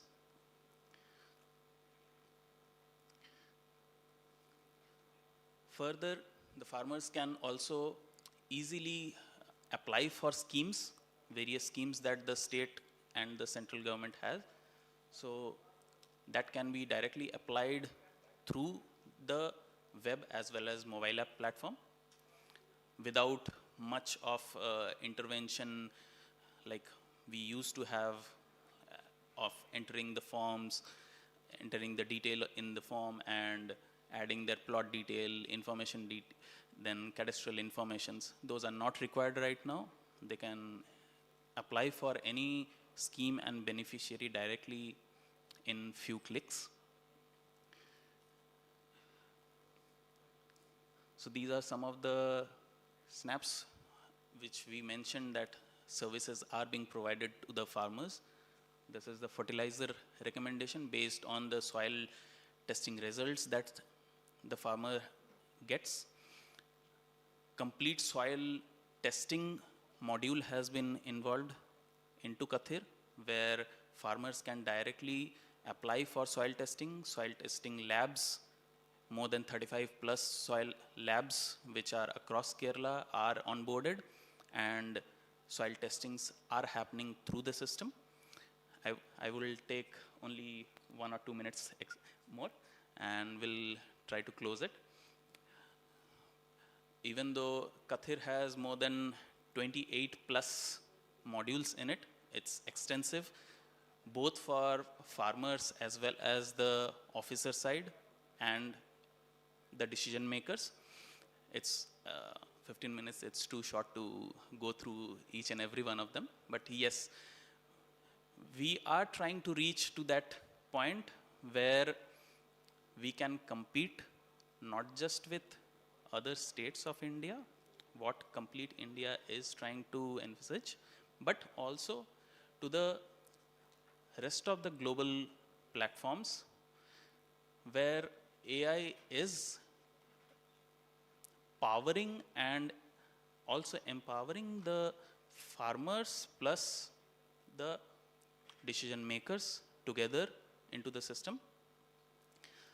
We are also catching up with it, and finally the farmers, this won't be complete without farmers getting their produces to the market directly. So the platform has the capability of advertising and selling their produces directly to the agri dealers, as well as through bulk through the state nodal agencies, and also monitor the price trend that is going on throughout time period on a regular basis. That can also be monitored by the farmers directly into the from the system directly on the farm top. So thank you so much. So it's long session cut short. Thanks to the AI Regional Summit for giving us the opportunity to present here. Thanks a lot.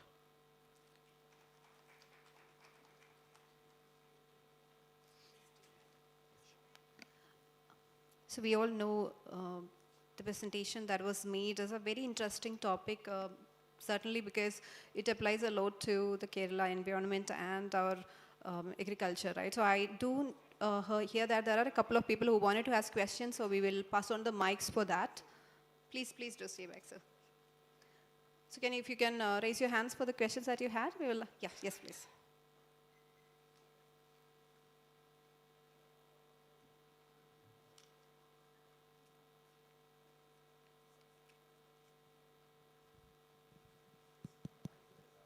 Sir, what extent the AI support is given for the supply chain management for the farmers?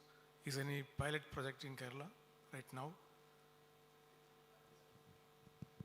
No, there's no pilot project for the supply chain management system has been started.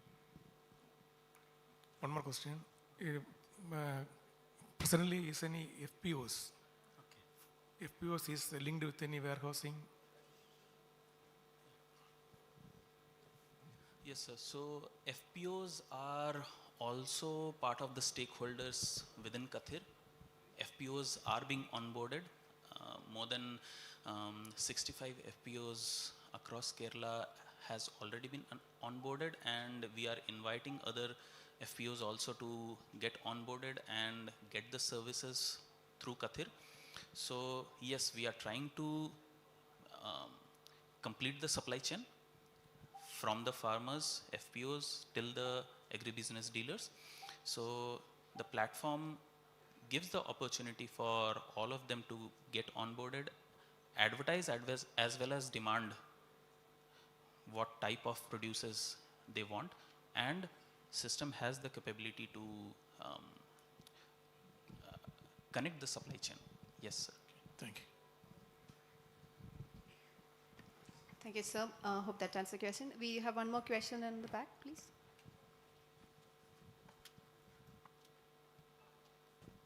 I'm Anthony, a Deputy Town Planner.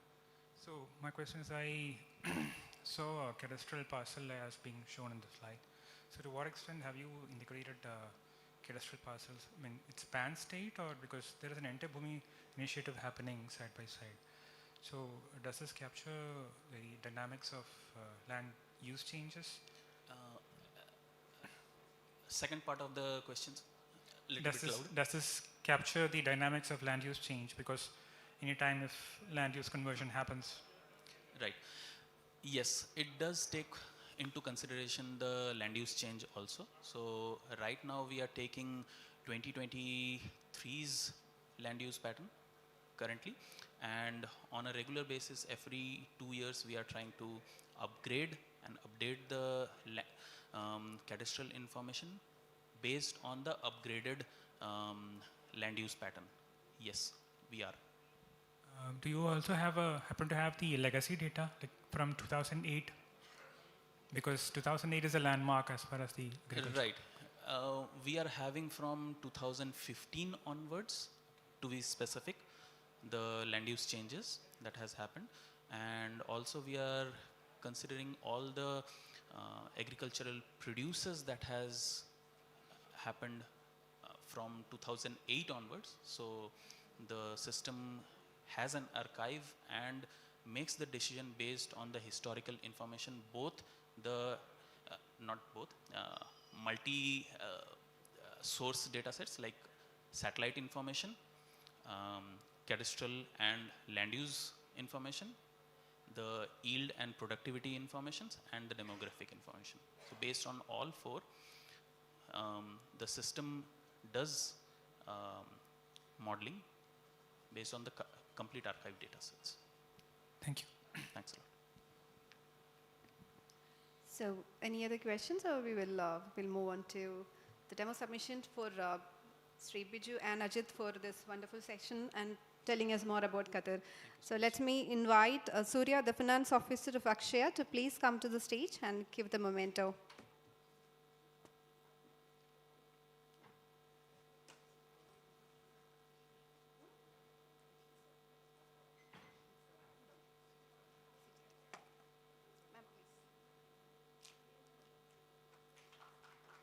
Let me also request Sijit sir to please come to the stage.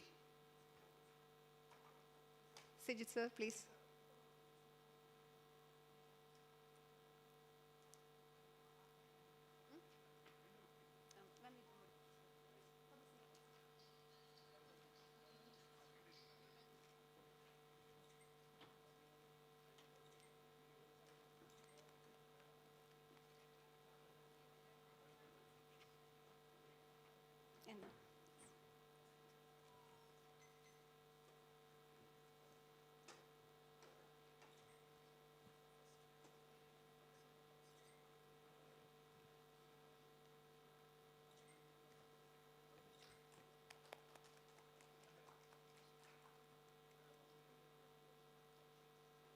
So that was Sri Ajit and Sri Biju from the Director of Agriculture, Government of Kerala. Moving on to the next tech talk of the day. So we have an interesting topic of re-engineering the SOC with AI agents. To present it, I would like to invite Sri Gopi Krishnan, the Senior Solutions Engineer at InSpark Solutions. Welcome, sir.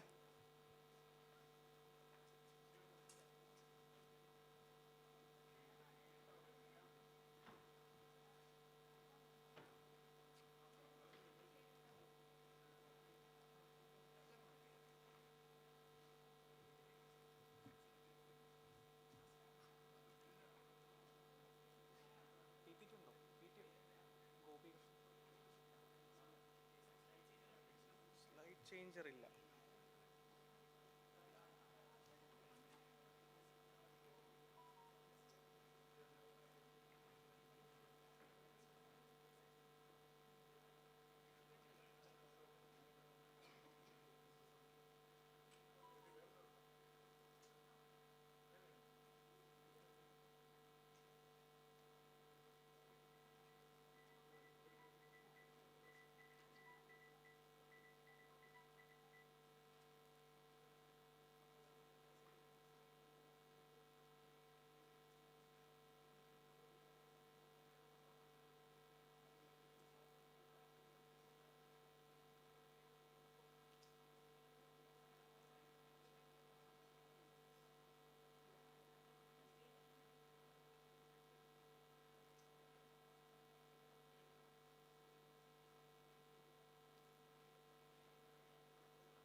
Hi, hello team. So myself Gopi Krishnan. So I'm representing a company named InSpark Solutions, which is a Kerala-based company. So due to some technical reasons, they are working on the presentations. So by the meantime, we will start it out. So right now, I mean, all the sessions, like 3-4 sessions, I have been sitting over here. So we were listening about AIs in multiple platforms, right? In the Krishi and the other, the doctor who was talking about the complete in the US, the agricultural part, the finance part, and multiple other things, right? We were hearing about a lot of things that the AI is implementing on. So today I would like to give you a little insight. I will not say a complete session. I will like to say it is as a little insight on what is the AI's advantage in the security. When I say security, it is completely on a cyber security. So giving a brief about my company, which is InSpark Solution, which is a Make in India company, which completely runs on the cybersecurity parts, which is called the SIM, SOAR, UBA, the tools like this. And we focus completely on telematics and vehicle tracking devices. Then we have UAVs, the drones and things like that.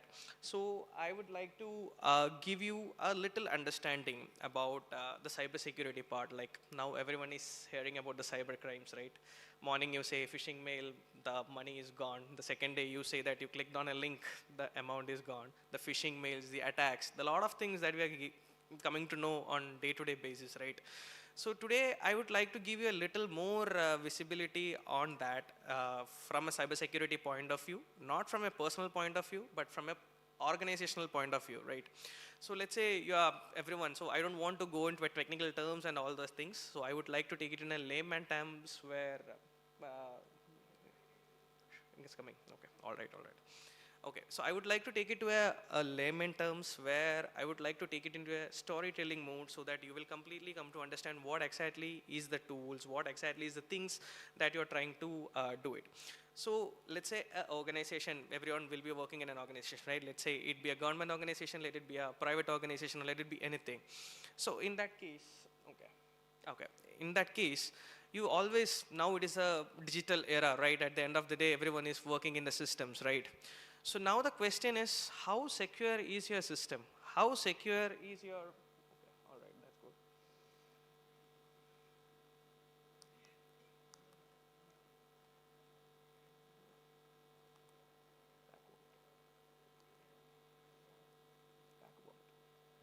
Back or kavanilla?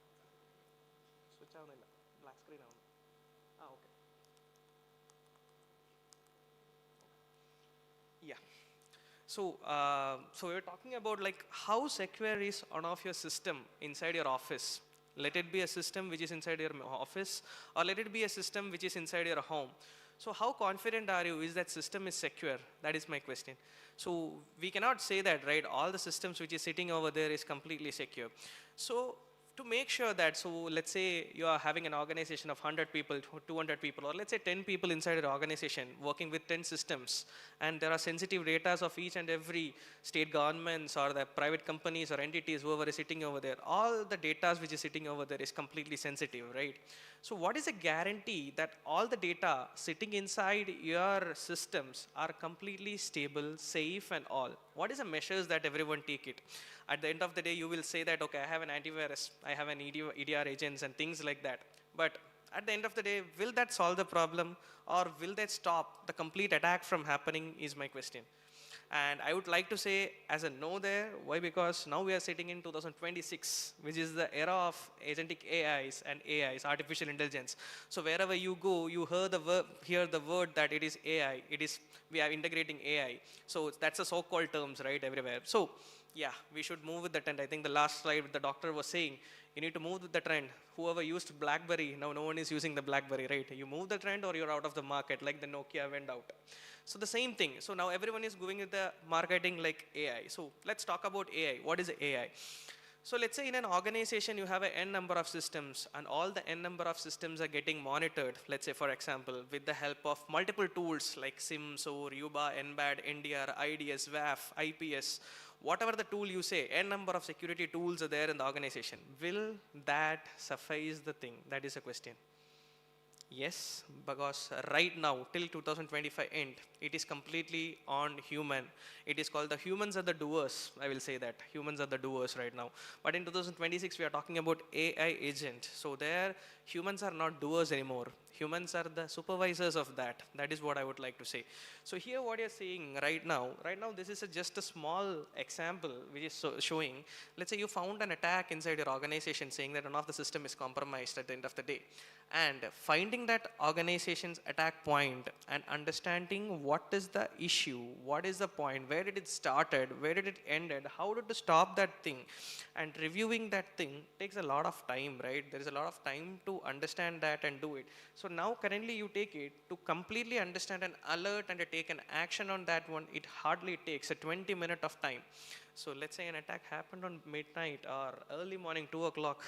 So what are you going to do with that? That is my question. 2 o'clock in the morning, night shift is not there, people are not there. When you come by 8 o'clock in the morning to the office or 9 o'clock in the office, the alerts are more. There are a lot of things that is hitting the organizations. What will you focus? What is the thing that you are going to focus and get the alerts out of it? How will you stop the attack from happening? Attackers doesn't have the time of midnight or early morning or whatever time. He gets the perfect slot, he hit the perfect slot, he get out the data and exfiltrate out of it. That is what attackers do. So now what are the things that we must take to stop the complete thing from happening? That is what we are going to do here. And then I would like to focus on few things here. So we are a company, security company, which has the solutions like SIEM, SOAR, UEBA, and NBAD, NDR, such kind of security tools. That tools are basically used for monitoring your complete organization on a security point of view. So now the question is, it is a AI submit, right? So what is the AI going to do over there? So basically when we talk about AI is nothing but the data that you're having in your hand. The more number of data, the more amount of data you are having in your hand, you have more good accurate result. That is what AI does, right?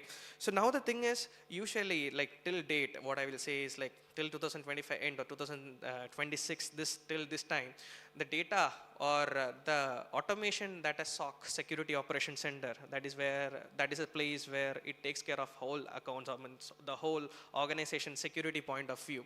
So they use a technology called SOAR, automation and response, to take care of your organization security part. But I think when the AI era comes in, it's not enough, right? You want automations. You want automation. So this is scripted. You know what is going to happen. What happens here, you should take response here. That is what we are writing. We write the script and give to it. When this happens, you do this. So that is where the automation comes in. But that is not what we want. Now what we want is the solutions where whenever a new things comes up where that a human doesn't comes in, but the AI knows what to do. So it automatically take a response for that one. So that is what it is over here. The normal LLMs, that is the large language models, and the normal SOAR, which is a completely of the scripted ways, and the AI agent. What is the difference of that one? So all these three are doing the ways in a different method, I will say that. Each one does their own ways. So that is how it works. So now we talk about something else. I will like to say, yeah. So now the thing is, when the AI agent comes to your picture, that is like agentic AI, when the agentic AI comes into the picture, the human works are not reduced. Humans will supervise still. Like normally, you know, right, everyone says that AI comes in, the job of the humans are gone. Nothing like that. You need humans to supervise that. You need humans to train that. You need humans to abscond or use the security and make sure that your security is completely tight. That is where the humans comes into the picture. So the same thing as you see, n number of machines, thousands of machines inside your organization, 100 of machines inside your organizations, monitoring each and 100 machines and make sure all of them are safe. That is a guy's job. That is where our tool comes into the picture, where it comes into your organization, talks about how the complete things is there, what is the visibility of all those things, what is the issue which is going to happen or issue might happen. So we have LLM models, AI models which is sitting over there, analyze each user people or user, I will say end user sitting inside the machine, understand the behavior of that machine, make sure that there is no anomaly which is getting hit into your organization, make sure it is safe. let's say, I don't think now, I mean, if you take a private company, every once in a month or twice in a month, you have a phishing mail test from their IT team, right? They sent a mail saying that, okay, this is you have won a 1 lakh rupees voucher. You click over there, you get the price, right? So that's a test which is conducting, right? That can be an internal test, but at the end of the day, if someone unofficially or someone advisory, an attacker come to your place and start sending a phishing mail, and your people will click on that one. Your complete internal confidential data goes out. That is worth crores in dark web right now. So our job or our place is to, so the complete motive of this session is to make sure that you are having a strong security operation center where people sit 24/7 on the SOC, understand the complete things, make the security uptight, and make sure that nothing goes out of that one. So till 2025 last, we were using completely on a automated way, which is scripted. But we are in 2026 and in an age of agentic AI where it should be automated, where it should give you more result without a human intervention. So that is what InSpark as a company is focusing on right now.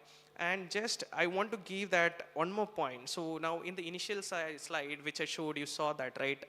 Reviewing an alert which is coming to an organization takes 25 minutes of time, right, in a normal use case. But now, when the agentic AI comes into the picture, so if you can see over here, it is like the 40 minutes is what we are saying, the metrics, right, to find an alert. And every day you have thousands of alerts, and you have only 24 hours of time to address all those things. Won't work, right, in that way. So that is why when agentic AI comes into the picture, each alerts, each security problems inside your organizations will get fixed or will get addressed in 3 minutes of time. That is what the accuracy rate we are talking about, which is 99.6. So that is we are talking about here. And now, as InSpark, we also have an agentic AI which is coming into the picture, where we already have a platform of SIM, SOAR, UBA, NBAD, NDR, and all. And all those things, at the end of the day, it is data. It is completely data, more number of data, more amount of data, more, what I will say, more perfection the output will be. That is what we are talking about. And this is like the previous one which I was saying. The human role is from doers to supervisors. That is what I'm talking about. Now, the new human roles will not stop. At the end of the day, they will be completely a supervisor. That is what we are talking about. And yes, there are a lot of other things. It will be completely technical, so I don't want to take it forward. So, but at the end of the day, I would like to come back again to the point.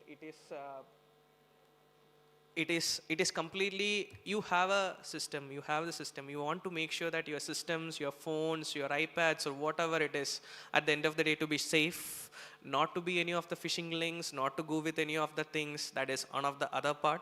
But when you go for an organization, when you are in a government organization or a private organization, follow the policies out there to make sure that your confidential data which is inside your systems or confidential data which is there inside your organization doesn't go out. So that is the part where I would like to focus and give you an idea. And that's how the complete topics comes into the picture.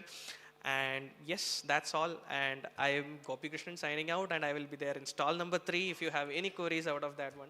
Thank you for giving me such a wonderful time listening these things. Thank you.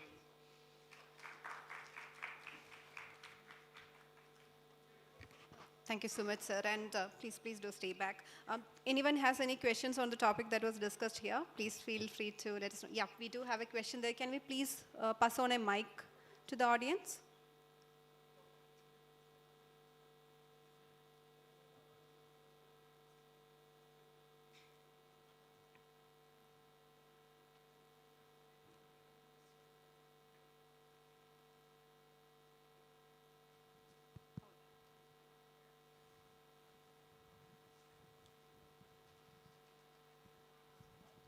Hi, thank you. It was very insightful. I just want to know, you mentioned about AI will not take away jobs, which I believe as well, and I'm a big preacher of that. It changes tasks, right? So on a scale, when you show the details of how your company works, how can people with small scale industries can upskill what you just said? As an employee, how can they use these systems in your what you're going to give us? And also how, as a small scale business companies, I'm an entrepreneur as well, I'm planning to open something here. So for me, this is very important. How can we as a small scale business help this out from you? Okay, so it's a very good question. It's a tricky question at the end of the day, to be honest. So now the thing is like AI is taking jobs. Let's say the normal coding jobs what people are having, right? So in a normal company like this, look, so when we started a company, it was in 2011. So when 2011 to 2019 is where we start up and we made a complete flow of the complete product cycle. So that time the AI was not at all a big thing. So the people manually sit and code, right, at the end of the day. But nowadays, so if I just want to say it as a small example, okay. So let's say building a big sophisticated system which handles petabyte of data, okay. There we took 9 years of time to build that system which is scalable enough to do that one. Right now AI is there, your data is there in your hand, you have everything in your hand. So building a system like this won't take more than like say 1 week of time, 2 weeks of time, you sit completely on that one, you can build up a system like that. Your architecture is strong, your base is strong, then you're good to go with that one. So on a smaller place, when you're planning to start a company, like let's say when you're starting an organization which is based on a product company, when I say it's a product company, so you build products, right? So you will have initially like few people, few employees with you. So that few employees, let's say 5 people, I'm just putting a rough figure out. 5 people out there who is completely confident on how to use AI, how to give prompts, how to get result, how to use the, let's say, the gravity. And if you know the Google anti-gravity is there, who codes it for you. You don't need to give the command, it codes it for you. So you can completely utilize that, build a tool within no time.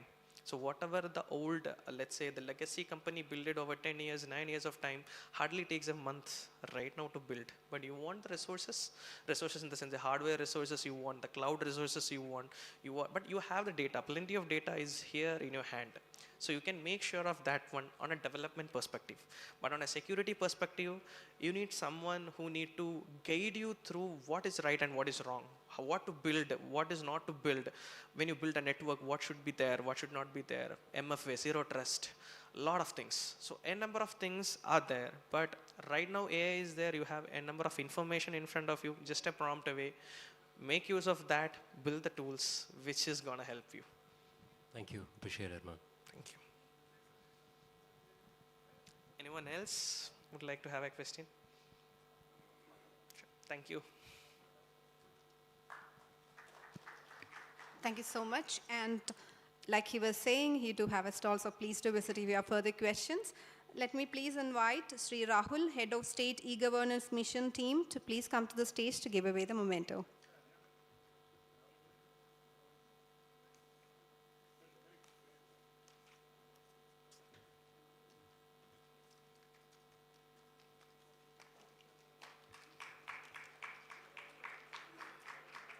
So that was Sri Gopi Krishnan, Senior Solutions Engineer at InSpark Solutions. Thank you, sir. Moving on to the next tech talk of the day on the topic AI that works, Government Success Story, ZAS. Let me please invite Dr. B. Radhakrishnan, Director, Customer Advisory, CES Institute, India, Private Limited. On to the stage, sir.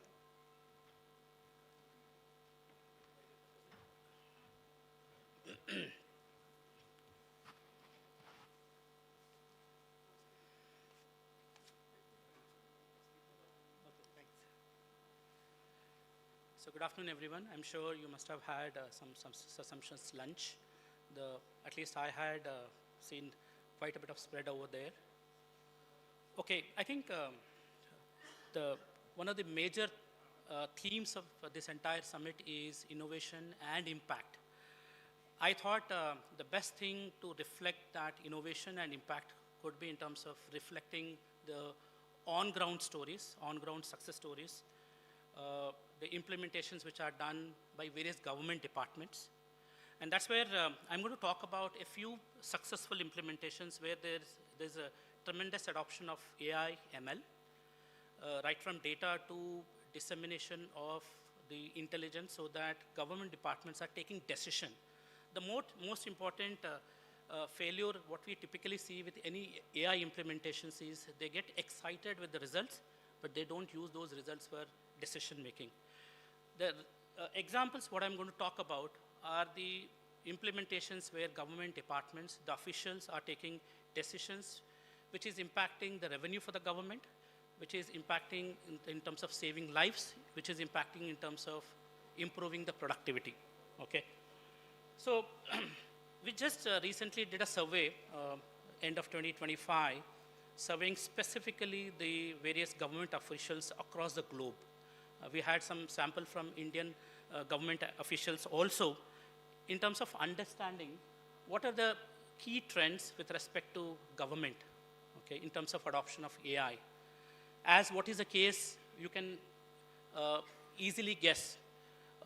In most of the government departments, no more is the issue of data sufficiency.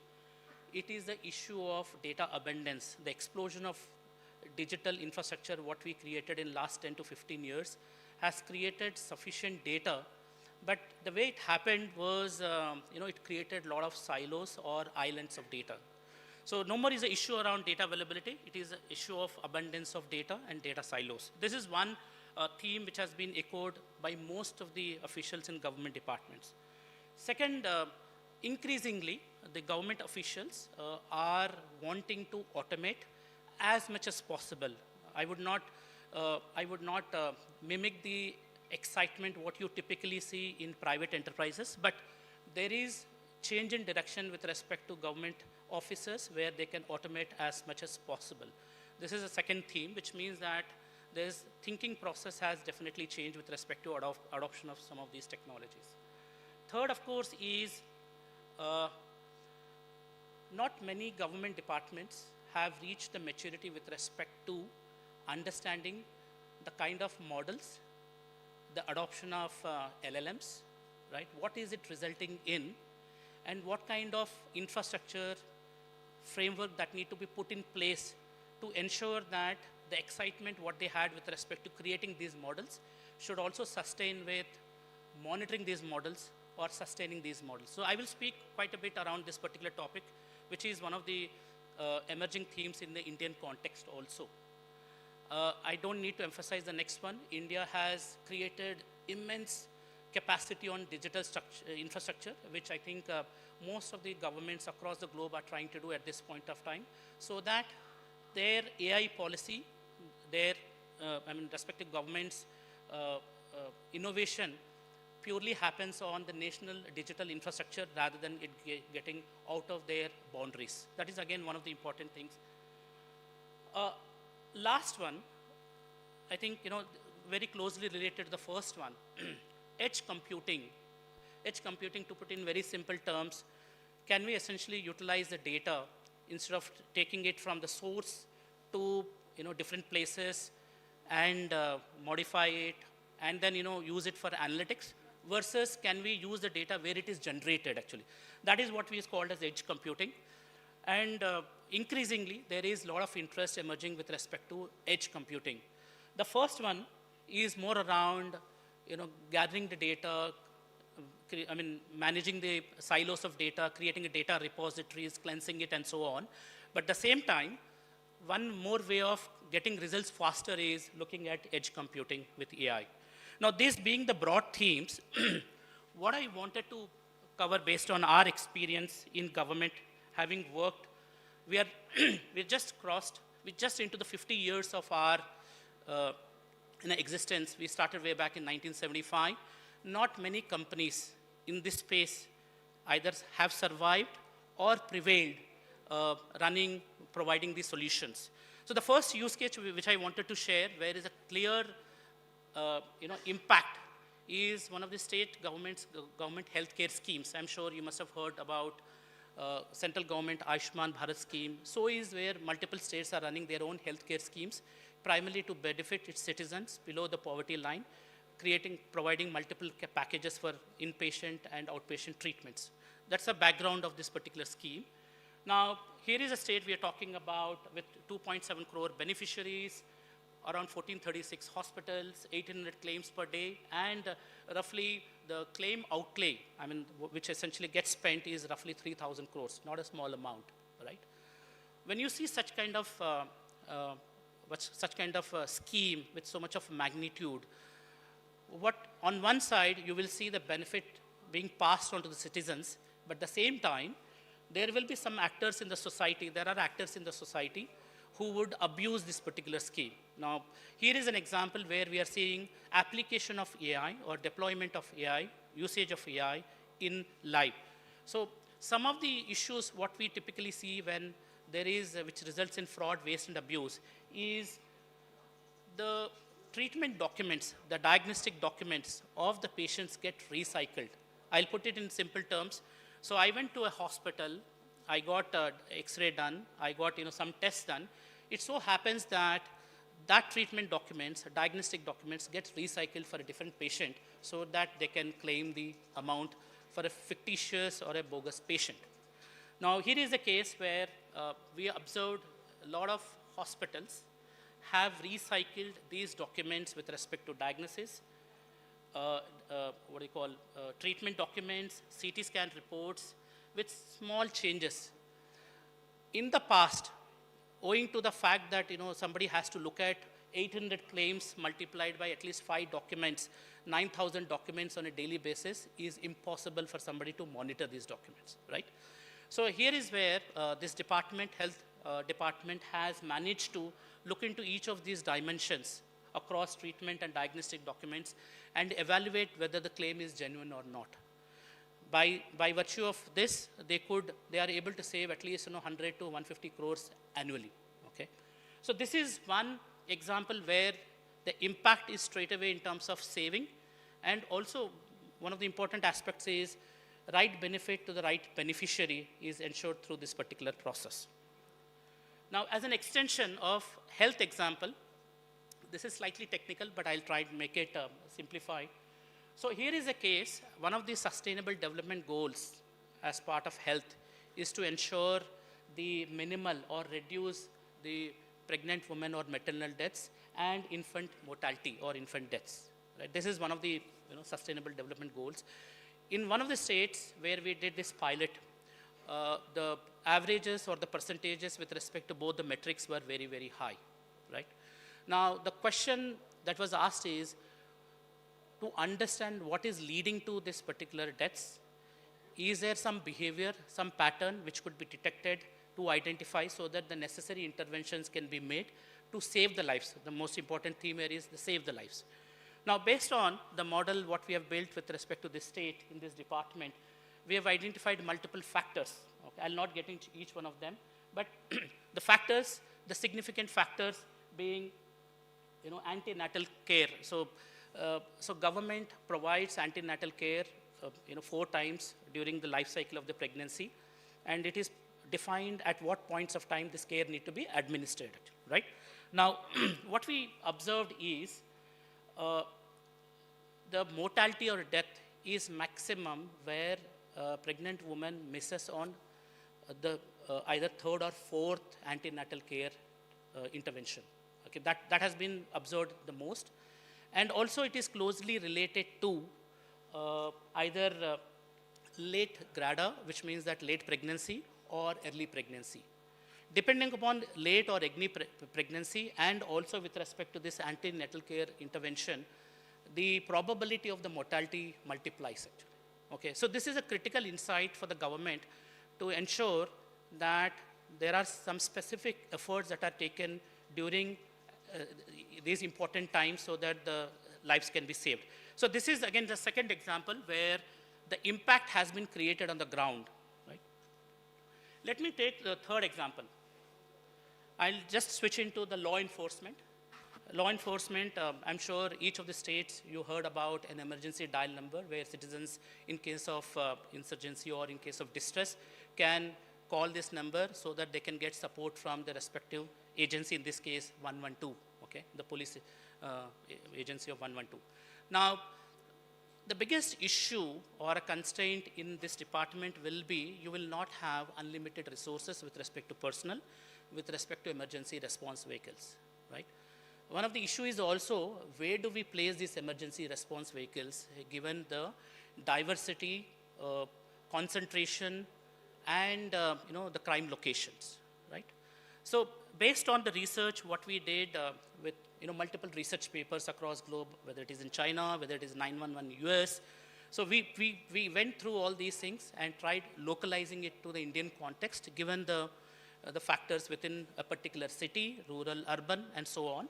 So what we built is a model, what we call it as predicting crime based on location and time, right? This slightly looks, euphoric, but this is in motion, this is in action at this point of time. So basically, the department is able to identify the concentrations of crime or predict crime, nature of crime, time of crime with certain level of accuracy to define where the vehicles need to be positioned so that the time to reach that particular location of the distress call is minimized or minimum. Right? That's the objective.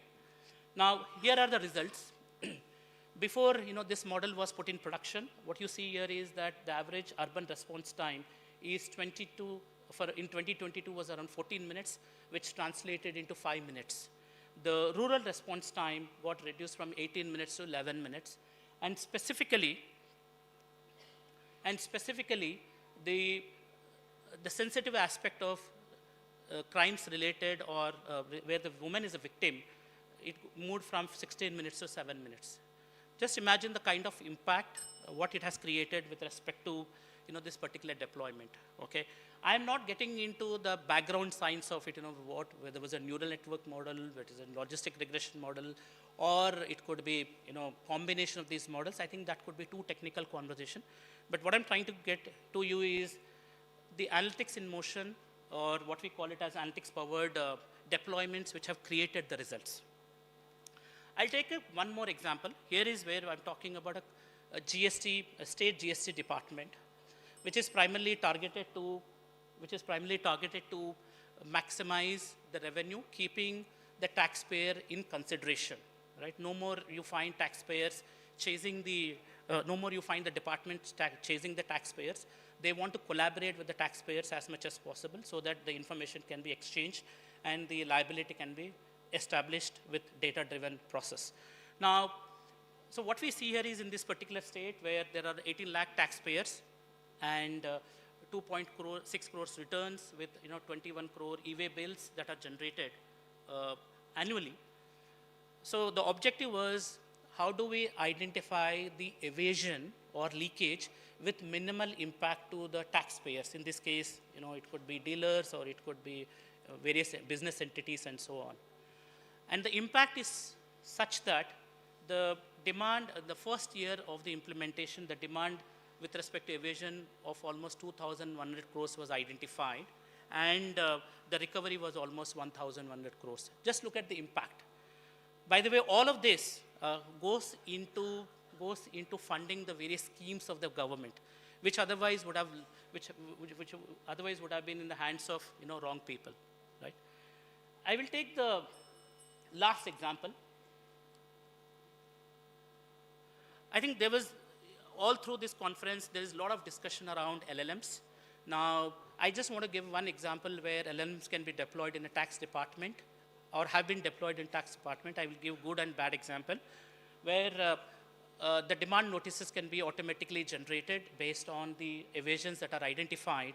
And this is one example where a notice has been generated to a taxpayer, keeping in consideration what kind of evasion, what section, subsection of the GST manual is getting violated. But this is a good example. By the way, there's a bad example. We talk about a lot of hallucination, right? In one of the recent court cases, there was a court case which was filed by the department against a taxpayer about the liability which is not being serviced by the taxpayer. Now, the taxpayer said, you know what? This notice is itself wrong. The reason being that the subsections or sections which are mentioned in this document, which establishes my liability, is not part of the tax manual, right? So I think we also need to be aware of, how these models need to be trained, how these models need to be deployed, actually, right? This is slightly, a foundational problem. I'm sure governments are increasingly moving towards providing the benefits to citizens from reactive, where a citizen needs to apply, versus how government proactively can identify the qualified beneficiaries, qualified citizens for various benefits. Now, this is a this is a transformation change with respect to governance. Now, here is where in one of the states where we are talking about almost 12.5 crore beneficiaries with 21 departments with almost an outlay of 1 lakh crore, the disbursement of 1 lakh crore, the department was able to consolidate data of the citizens, identifying the qualification with respect to beneficiaries, and being able to proactively reach out to the citizens in terms of what benefits are they qualified. When I said life cycle, right from somebody, there's a birth in a family, what kind of benefit versus to the death in a family, what kind of benefit. So that entire life cycle they are able to do proactively. So that was the last example. The reason why I'm saying this is, this relates to one of the key trend which I mentioned earlier with respect to data consolidation from multiple departments. Now, while I say this, I also wanted to highlight, I mean, is everything going good? Is there something that needs to be done with respect to the success stories, what I just spoke about?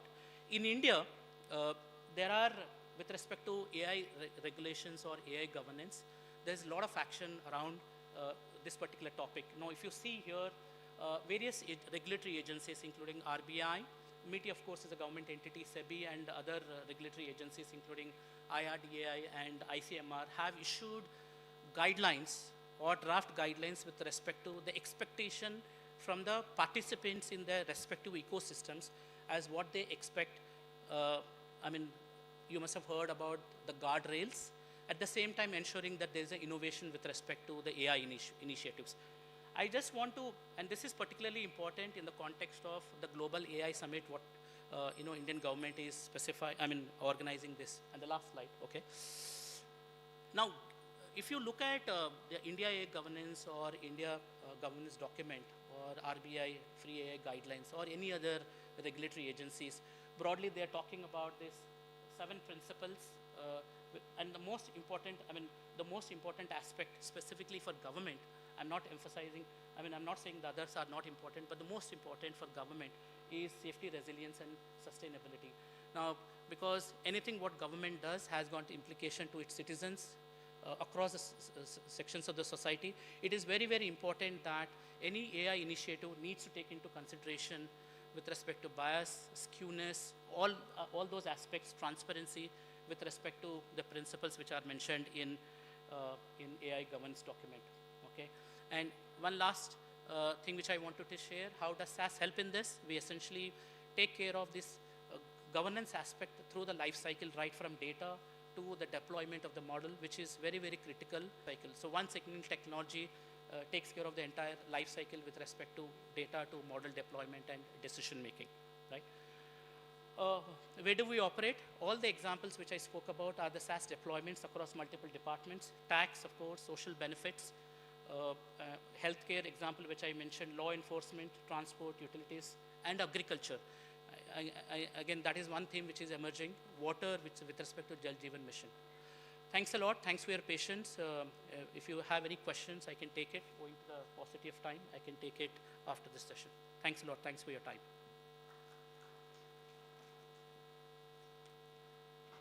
Thank you, Doctor, for that detailed insights on the government success stories. So to give the memento to Dr. B. Radhakrishnan, I would like to invite Sri Berkmans, Under Secretary and the Mission Coordinator of Kerala State IT Mission.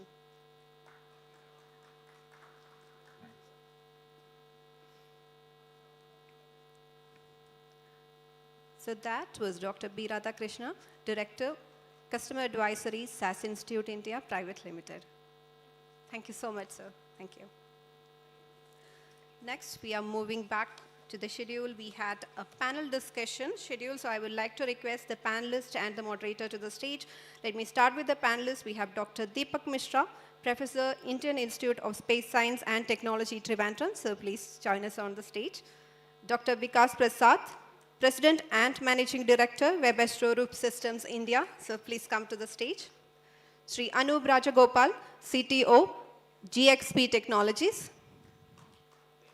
Srimati Pooja Singh, Head of GBS and India Teva Pharmaceuticals. Please, ma'am. Srimati Renu Gupta, Global Leader, Anchor GCC. Welcome, ma'am. Shri Divesh Kumar Singla, SVP, Global Operations Services and Managing Director, India Signant Health. Welcome, sir. And I would like to request our moderator, Sri Anu Pampika, Chief Executive Officer of Kerala Startup Mission, to join us on the stage. Over to you, sir.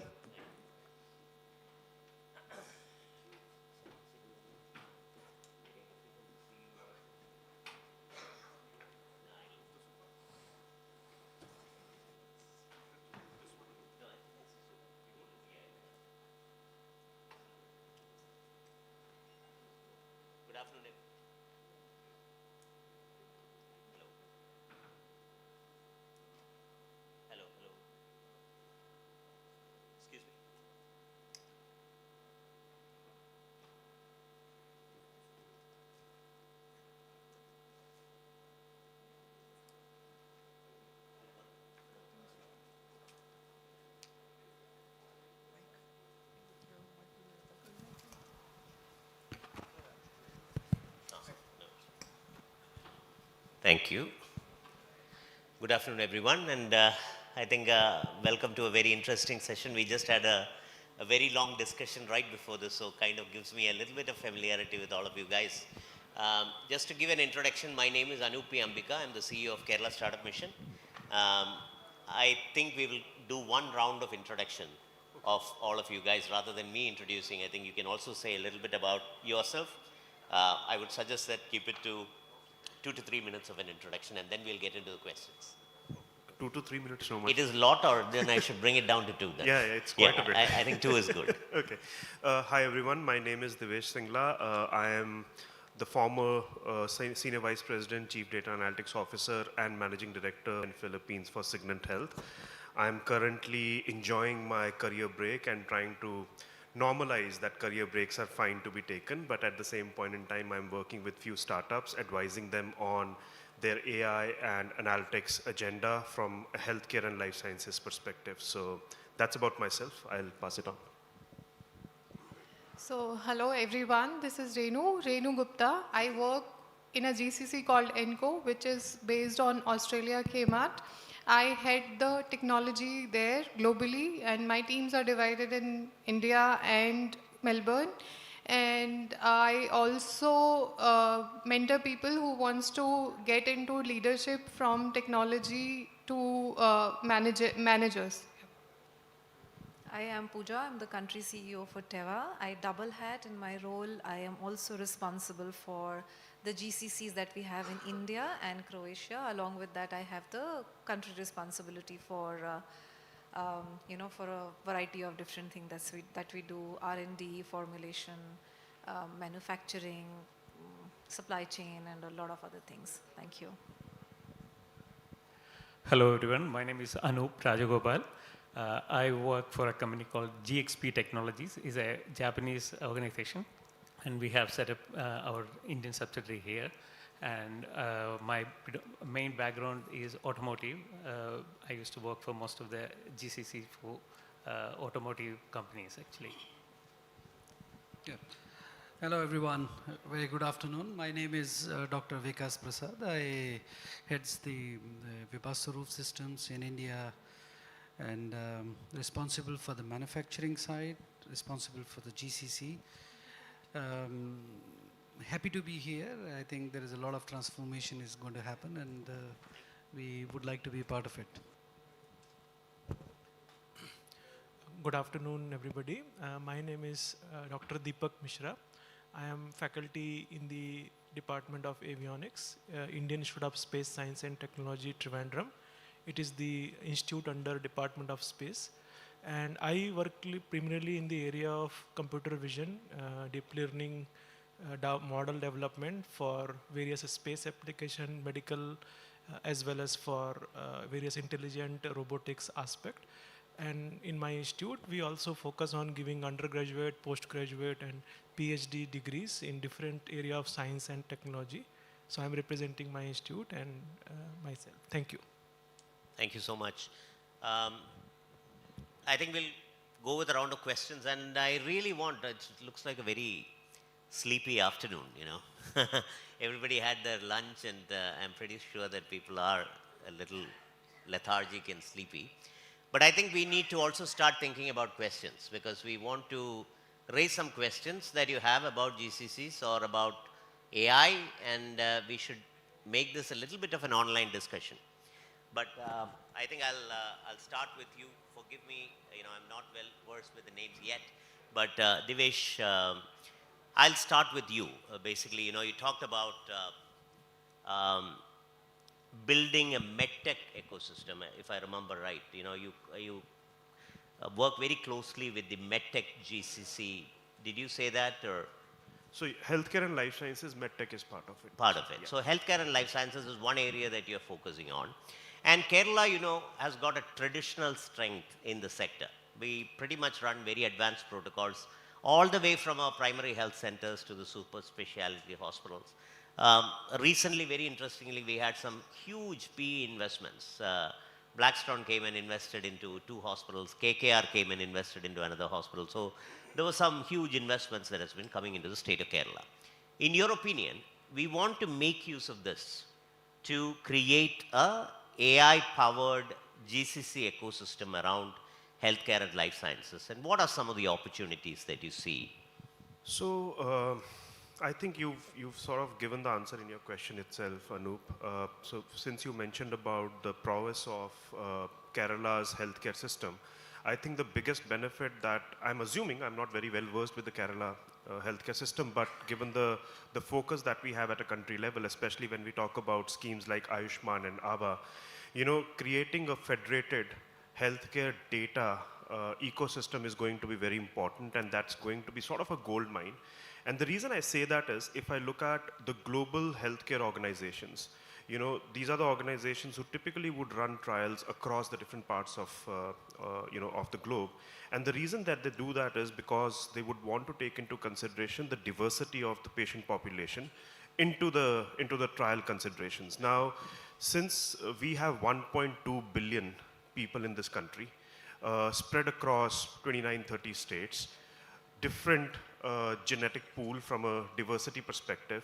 If we are able to bring this data from a healthcare domain perspective altogether, we are sort of creating a mini pool of diversity for these healthcare organizations to start using technology in form of AI on top of the data that we will have, and we are already starting to get that data, and start to mimic, you know, the global trials, running trials from India. So I think that's a very big opportunity that we have in front of us.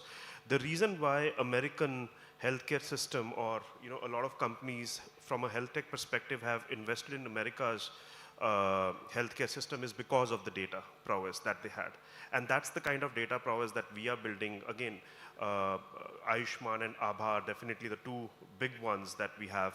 So I think that's one major aspect. And if I have to quickly talk about the second one, I think it's also the talent ecosystem that we have. And when I say that, I mean to say India has always been known as the pharmacy of the world, right? So we are very, very strong in terms of our manufacturing capabilities.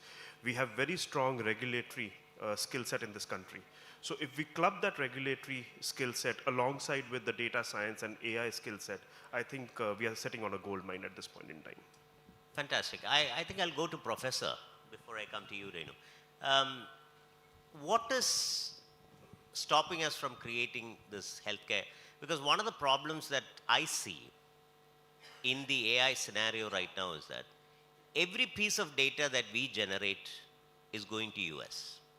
Whether it be the videos that we watch, or the search that we do, or the speech that we are having between us, all this is being recorded and used by probably 5 or 6 companies of the world to create foundational models and then charge us for those foundational models. So we are generating data and we pay money for models that has been built on top of our data.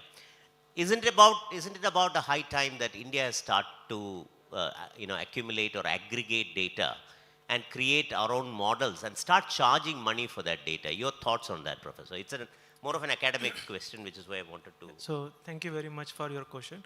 So as you rightly pointed out that initially data was going to various US and other agency. Correct. Recently, Government of India with ANRF, they have come up with a new kind of a proposal where they are, I'm talking about only medical, so there are recent call was there. So the idea is basically we have different. Professor, I think you should tell the audience what ANRF is. I So think it's a good piece of information. yeah, it's a Anushandhan National Research Foundation, which is Government of India initiative. They have renamed DST into ANRF. So they are actually funding high volume funding research for doing cutting edge research in long term. So the idea is the ANRF has coming, they want to collaborate not only academician but industry and medical and all possible stakeholders so that we can generate this high quality data. And I just want to say that in India we had earlier had problem that the verticals, let's say academia, medical, engineers, they were not talking to each other. So it's like a more of a compartmentalization was there. But now as we see the Western world, they have come up with a very good interdisciplinary ecosystem, and then basically it brought a lot of new companies. You just see that any company you name, they born out of a university. So I think that has to come, and that basically the interdisciplinary culture has to be evolved. So I'm just saying one initiative. Many like IIT Madras has created a data for pregnant women so that they can do a health analysis. A lot of people have been inducted into the system so that this privacy aspect and other things. So I think those policy has to be formed so that the medical data is very crucial data. It has to not be misused. So I think the idea is to have some policy before you release this data. And what I see that now we have a policy in place, and then there is a money has been allocated for creating such data.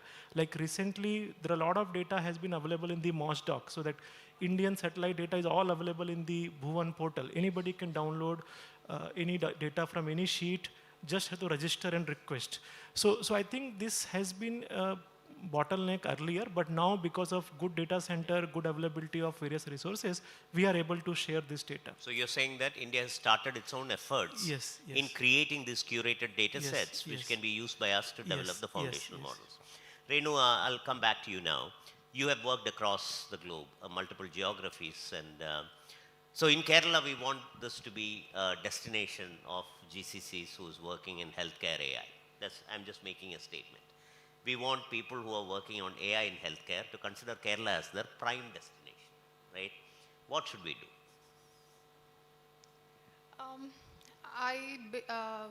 What I would say is Kerala already has the talent what it needs, and as you rightly said, there are investments in hospitals or health sector, and as Devesh also rightly said that Kerala also already carried what it takes to make a GCC.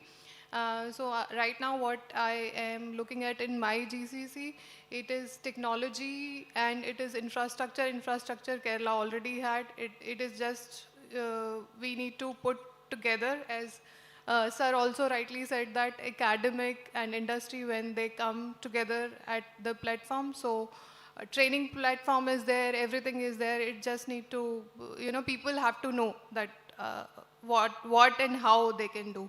Marketing is what yes. We should market better. Yeah, that's what I would say, because now here when I am in Kerala, I can see that this conference is happening and there is an initiative. But if I would say in Bangalore, I was not able to figure out, okay, what is happening. I think that's one feedback that we keep on getting, that we are not telling our stories enough, and maybe we should start doing that. Thank you, Renu. And, so just to add one more point, when we want to make it in-house, we need to start it from outside. So, right. Yeah. Absolutely.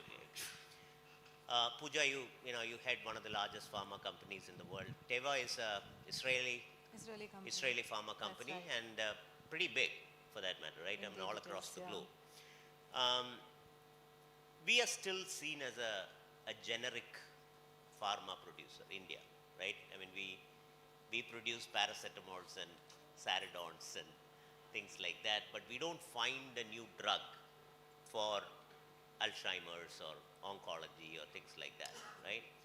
Do you think the advent of AI is going to help us accelerate drug discovery and, create a more conducive ecosystem for pharmaceutical and life science industry in India? Well, that's a brilliant question. I call it the efficiency paradox. Yeah. AI is already delivering the promise that it gave. The task that took 3 days to do, we are doing it in half an hour or sometimes in seconds. But how are the companies leveraging the bandwidth that it is thus creating? Are we just making the treadmill run faster, or are we actually giving them enough time for doing strategic thinking, which can be plowed back into doing some of what can create, this innovator, ecosystem? So the efficiency paradox is exactly to come out of not just what AI is promising to deliver, but to reap the dividend out of it. And that is exactly the point of inflection I think every organization now needs to solve for. If you really look at where we today are, a lot of our effort is going into building these AI platforms or the ecosystem.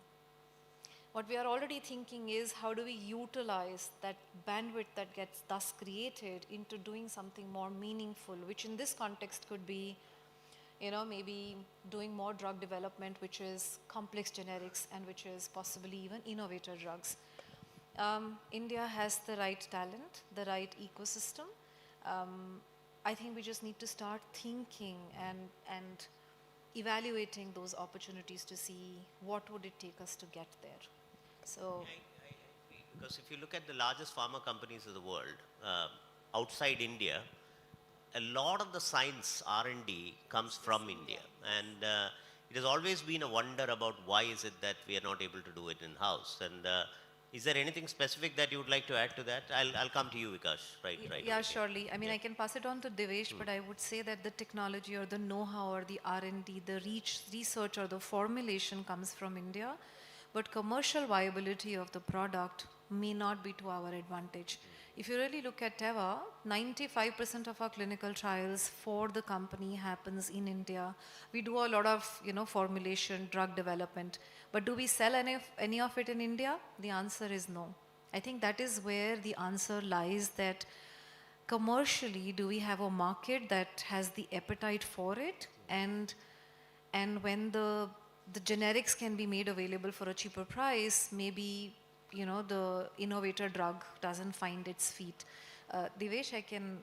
In India, you mean? In India. But you can still find that wonder drug and sell it in US, right? We are doing that. You are doing that. Exactly. Just to add to it, I think 3 perspectives in addition to what Pooja said, Anup. One is, if we look at our educational curriculum, particularly in the context of pharmaceutical sciences, it's very manufacturing. I mean, I'm a B.Pharmacy graduate and I did my MBA into pharmaceutical management, so I've lived through it.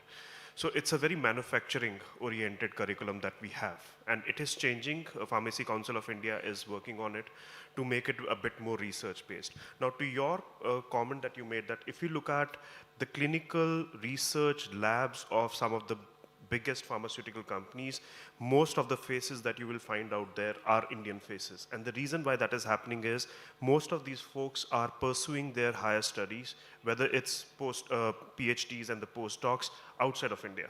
So that's one factor. The second factor is that there are companies like Immunoleel is there, Zumator is there.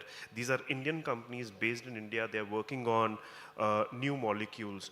The issue comes in is from a funding perspective. When we talk about the PEs and the VCs based in India, they don't have the kind of deep pockets that would need for the preclinical research and even clinical phase 1 kind of a research.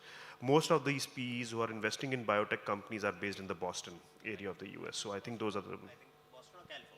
Boston, California, some bit of Silicon Valley, and again, I'm not referring to the AI piece of it, but that level of funding would be required for Indian pharma companies. Vikash, I'll come to you. Basically, you are a manufacturing person, you said. And Kerala is not traditionally,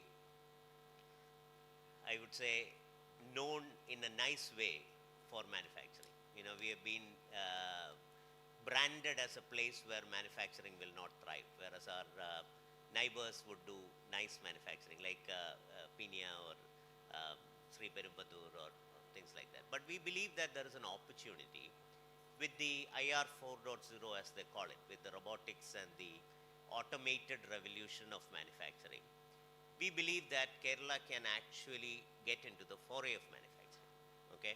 Which means you wouldn't see the larger factories with hundreds of thousands of people working in a glove factory, but rather would have one automated factory which can be controlled by a few people, which could even take the manufacturing revolution across the villages or the towns of Kerala. Have you seen good examples of IR 4.0 in your experience? That is the Industrial Revolution 4.0, which is the automation in manufacturing. If so, what are some of those things that you have seen? And I'll come to that other question a little later, but is there examples of automation that you have seen in the manufacturing industry that you can narrate to us? Okay, thanks, Anup. Let me answer in two ways. Okay. So when it comes to the manufacturing, it has to have its latent positioning. Either you are close to your supplier or you are close to your end customer. In B2B, the end customer is the one who is the aggregator, and or you are close to a geopolitical situation or like you have a harbor, natural draft you have. So when it comes to the manufacturing per se, if there is a build to print, yes, it is possible. So if you see logically also, all these countries which are close to the harbor, they are naturally good traders, right? And very few of the manufacturing you could see. I was reading about the VinFast who gone to Tuticorin because it was near to the port, because their intention was to export. So when it comes to a state like Kerala has its own advantages. I think abundance of advantages we have here in Kerala is that how are we looking at from an ecosystem perspective. So I give you my second answer to it. What are we looking at as a Kerala? For example, when you have set up a GCC, are you still calling it as a capability, or you started calling it as a competency, right? So in engineering parlance, what it is, there are 4 stages of a GCC. One is workbenches, right? There are 50 people waiting for a job to be done in a clear, defined, standard manner. So there is a job comes, wherever it comes from, they will be deployed and they do the job. Second stage is the capability. These set of people have certain capability to operate on, right? And that's what India is hovering at the moment. Because if you remember, 15 years ago, we will call BPO, KPOs, that was a workbenches. So there is a natural progression for India which has happened. Third stage is the competency center, wherein the patents are getting filed and India is getting a little bit name on it, which means there is an ecosystem who can breed those people or a talent. And third stage goes for an excellence, wherein everything designed, developed here in India, right? So what we call it as an engineering side, we are calling ourselves as a competency centers, not a capability, because those capabilities have gone par now. I mean, working on an Excel sheet is not a competency anymore. It's not even a capability now, right? It's a basic need. So when you say what Kerala has, it has in abundance, right? So if we are operating, we need to first of all define which slot we are in. We are still in a workbench, then we need a lot of people. If you are at a capability center, we need to create capabilities around. And if you're already reached to a competency center, that means fewer people, targeted audience or companies to attack on. Manufacturing could be a great incentive if the Kerala would like to come up with, because automation is coming, but it's going to be derailed for a while, at least for next 10 years. That's what my understanding is. The next 10 years, you don't see automation happening in India? No, I would not say not happening. don't get me wrong. I mean, we are at the moment in a confused state. And labor is not that expensive as it is in the Western countries. Yeah, I'll give you, Anup, a very dramatic, we make a product, right?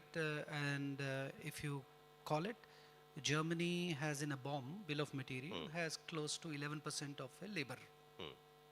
You go to US, it's around about 8.5 to 9%. You go to Japan, it's 8%. Mexico is around about 4%. China is ranging between 3% to 8%. The Shanghai is at 8% now. India is 1.5%. Yeah. So what can you bring on that bomb is 7%. And if you that automate it, you exactly reach to the same place where the electricity is still cheaper in Germany than in India. So I think we need to hit exactly what we need instead of hitting everywhere. And that's what I am trying to do together with my colleagues are. We don't need 5,000 people because we are generating jobs for ourselves. We are within the group entity. So we did develop ourselves. So point is, we need competencies now, not capabilities. Soon in 10 years, Africa would be coming as a capability because they are learning English like their own language now. So they have the model of China and India for them. So they are running faster than us. No, I understand. Basically, the time of automation is yet to come in India. Automation will happen in a certain, speed and pace and probably at scales, smaller scales. And eventually it might get there, but in a longer term. But you don't have an advantage of automation at this stage. Yeah, absolutely. But when it comes to quality, yes, of course, then you have. Like pharmaceutical, automation is must. I'll come to Anup. Anup, you have been working as a CTO, right? So yesterday I saw Minister of IT, Ashwini Vaishnav in Davos, right? There was a question being asked about, looks like India is a tier 2 AI destination. This was a question. I don't know if some of you have watched that video. You are either heavily dependent on US or China for your foundational models and the hardware that is required to run AI, right? Which is true, because we are at the mercy. I don't know if any NVIDIA people is here, but there are, we have a huge dependency on NVIDIAs and the AMDs and the Intels to get our GPUs. We have a huge dependency on the OpenAIs and the Googles and the DeepSeeks and all the other models for our foundational models. We have not developed anything. So why is it that we are missing out on this disruptive technological incidents that are happening in the world, be it internet or be it smartphone and electronics or be it AI? Why do we always miss the bus, in your opinion? Okay, very good question actually. In fact, the one short answer if I want to give, lack of depth in knowledge. It's hard, but it is true. We have knowledge and we have capabilities and we have engineers working probably at the top layers, not at the bottom layers, and which people who can work on maybe on NPUs, condensing models into that smaller, available GPU power, and customizing models and writing foundational models. We lack that. I mean, that's the truth. So why that is not happening, that is something that we also have to go back to academia. And also, I was about to say that. Yeah. The next question will be to you, Professor. Yes. It's a partnership between the industry and the academia that has to be, promoted well, and also incentivized probably from the government as well to, push that, because this is something that we should not miss. Probably this is something very important for us, also for our, survivability as well. And depending on, large language models may not be the solution for India, probably. For example, we work on... I was not only talking about LLMs. It's about every single disruptive technology that happens in the world. We are not participating. We are not part of it. Yeah, Yeah. but that is what, except maybe UPI is something that we have done as an application revolution. But other than that, I don't think we have invented anything that has really impacted the world. Whereas if you go back in time, I think we have done quite a few things which disrupted the world. And why is it that we are not doing it is a question that I wanted to throw at you as a technologist. Yeah, so we are actually very good at chasing and then conquering it, actually. That is the truth. At the same time, see, we have some really great brains. They probably don't have it with us in India, actually. That's a problem, actually. I mean, that's another true fact that we have to deal with as well. This is the same thing when we put that question back to how to bring GCC investments back into India, Kerala basically as well. So we supply a lot of, say, IT professionals earlier from Kerala to outside Kerala within India. Around 20% of Indian workforce is actually Keralites. Out of the total, I think 5 million plus workforce. So it's the same situation we are going to face probably on the AI as well, unless we invest and then nurture that, specifically collaborating with universities, in fact, specific universities, and put a lot of effort on, say, a real engineering work. We have a lot of superficial and an application level works going on. So it's very hard for me to find people who are really able to, say, contents models into NPU level, smaller. If I want to run something for automotive is one area where you see that a lot of lot of AI is already applied and running around us. I mean, we see most of the ADAS vehicles, it's nothing but it's AI actually. Nobody knows. 10, 15 years back, we were working on AI. Nobody knows that we were working on. But it's all very, very efficiently written models, in fact.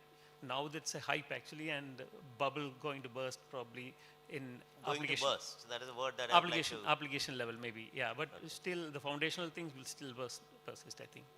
Yeah. So then we are also working on systems supporting medical systems, semiconductor manufacturing, automation areas. Models working for that. They also want privacy. They don't want their data to be leaving the shop floor or maybe the manufacturing floor or even the hospital section.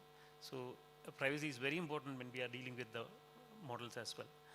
So these are aspects that we need to take care within our, say, technology focus and work with the universities. That's what I say, and create a good ecosystem of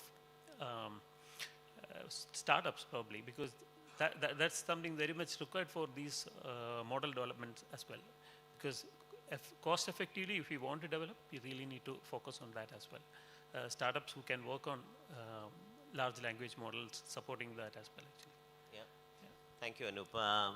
This would have been much nicer to have these pictures out there, and then I didn't have to look at the phone for your names, you know. But Professor, I want to come back to you. I asked the same question. So basically, Anup mentioned about the lack of depth in knowledge, right? I have a thesis that I always follow. I believe that to have, and Sunil is here, and we discuss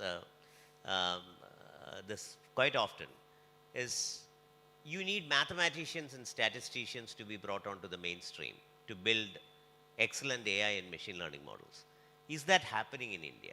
Or why is it not happening? I mean, we talk about all this industry academia collaboration, triple helix model, all that has been talked about for the last decade or few decades. Ever since I've started working, I've been hearing this industry academia collaboration. It does not seem to be working very well. It does not seem to be, like, you're not putting scientists onto the task, like you're not putting physics onto the electronics. You always think that electronics engineer will have to work on electronics. That is not true. We all know that. We want mathematicians to be working on machine learning models. That is not happening. Why this disconnect? What is happening here? So great question. Let me first say that Indian brains are very great, means if you see all university professors, mostly are Indians. So it's not that they born there and they learn education there. I think the opportunity they got in US to try out something, failing it, so the risk involved in losing is much less in US than India. So I think if you can cover up that risk factor, that suppose I do something, if I lose, there is some backup is there. That way more people will take risk. Many will fail, but some will pop up. That is the one aspect we have to look into. Second thing is basically industria, academia disconnect. If you see, there are many chair positions has been offered in US University by industry. They sponsor their students. They sponsor the labs there. In India, most of the good institutions are government institutions. The funding is coming from DST. So there is a bottleneck how private industry would set up something in government. If that, I think we can channelize, okay, there is a proper model without losing the autonomy of the institute, and then industry doesn't look for the immediate profit, but do a long-term investment, and 10 years they get the profit or returns in the workforce they want to do. So I think those kind of a model we have to try, and moreover, we have to build a consortium. Let's say IITs in every institute or good institution in a particular state, then they collaborate with the smaller institute, and then they work together with medical institute, law university, that consortium. So I think people have to talk to each other, visit each other places, mobility has to be enabled, and such kind of an event like this is the one such event which many people are from different disciplines are coming. So once I know the other person, I know the problem. Let's say I work in mathematics, but I don't know how mathematics can be useful in law or in pharmacology or in the aerospace industry. So I think there, if you tell the problem, and then I think people start discussing, dialogue would happen, and then you will see the lot of innovation, incubation, and other thing would happen. And now I think you see that there is a ranking. So every institutions are building a good ranking. Like we are not in the QS ranking in top 100 institution.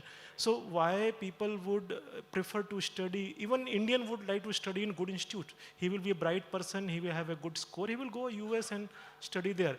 And then US would give better good opportunity to find very good salary. So I think we have to work from ground to top level. We have to improve our education system, develop the state-of-the-art lab facility.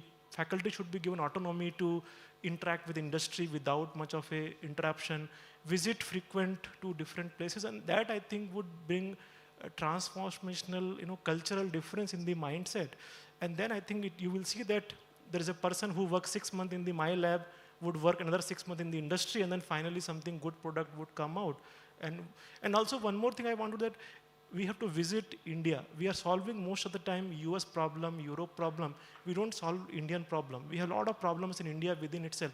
Water quality, air quality, you just name any problem. But mostly time incentives are coming from the Western problem. We don't have incentive to work on Indian problem unless we build an incentive for working on Indian problem, because largest number of patients are in India, population-wise we are higher.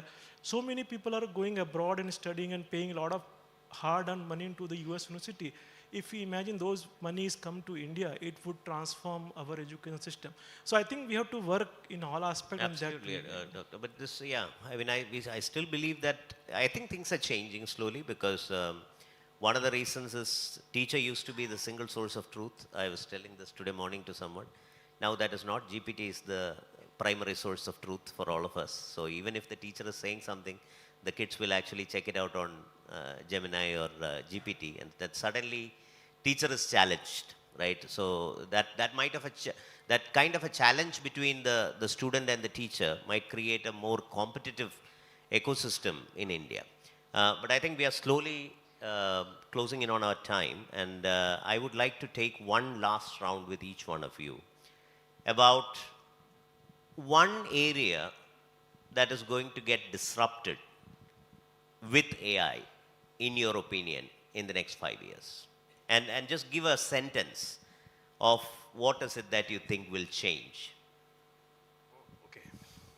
Difficult one to start with only one. So for me, again, I have a bias towards healthcare and life sciences because I come from that particular domain. In my understanding, and I'll keep India into my focus. Thanks for bringing that focus, Doctor. From my perspective, AI is going to significantly disrupt the healthcare delivery, from provider to patients in the way that we deliver healthcare as of today.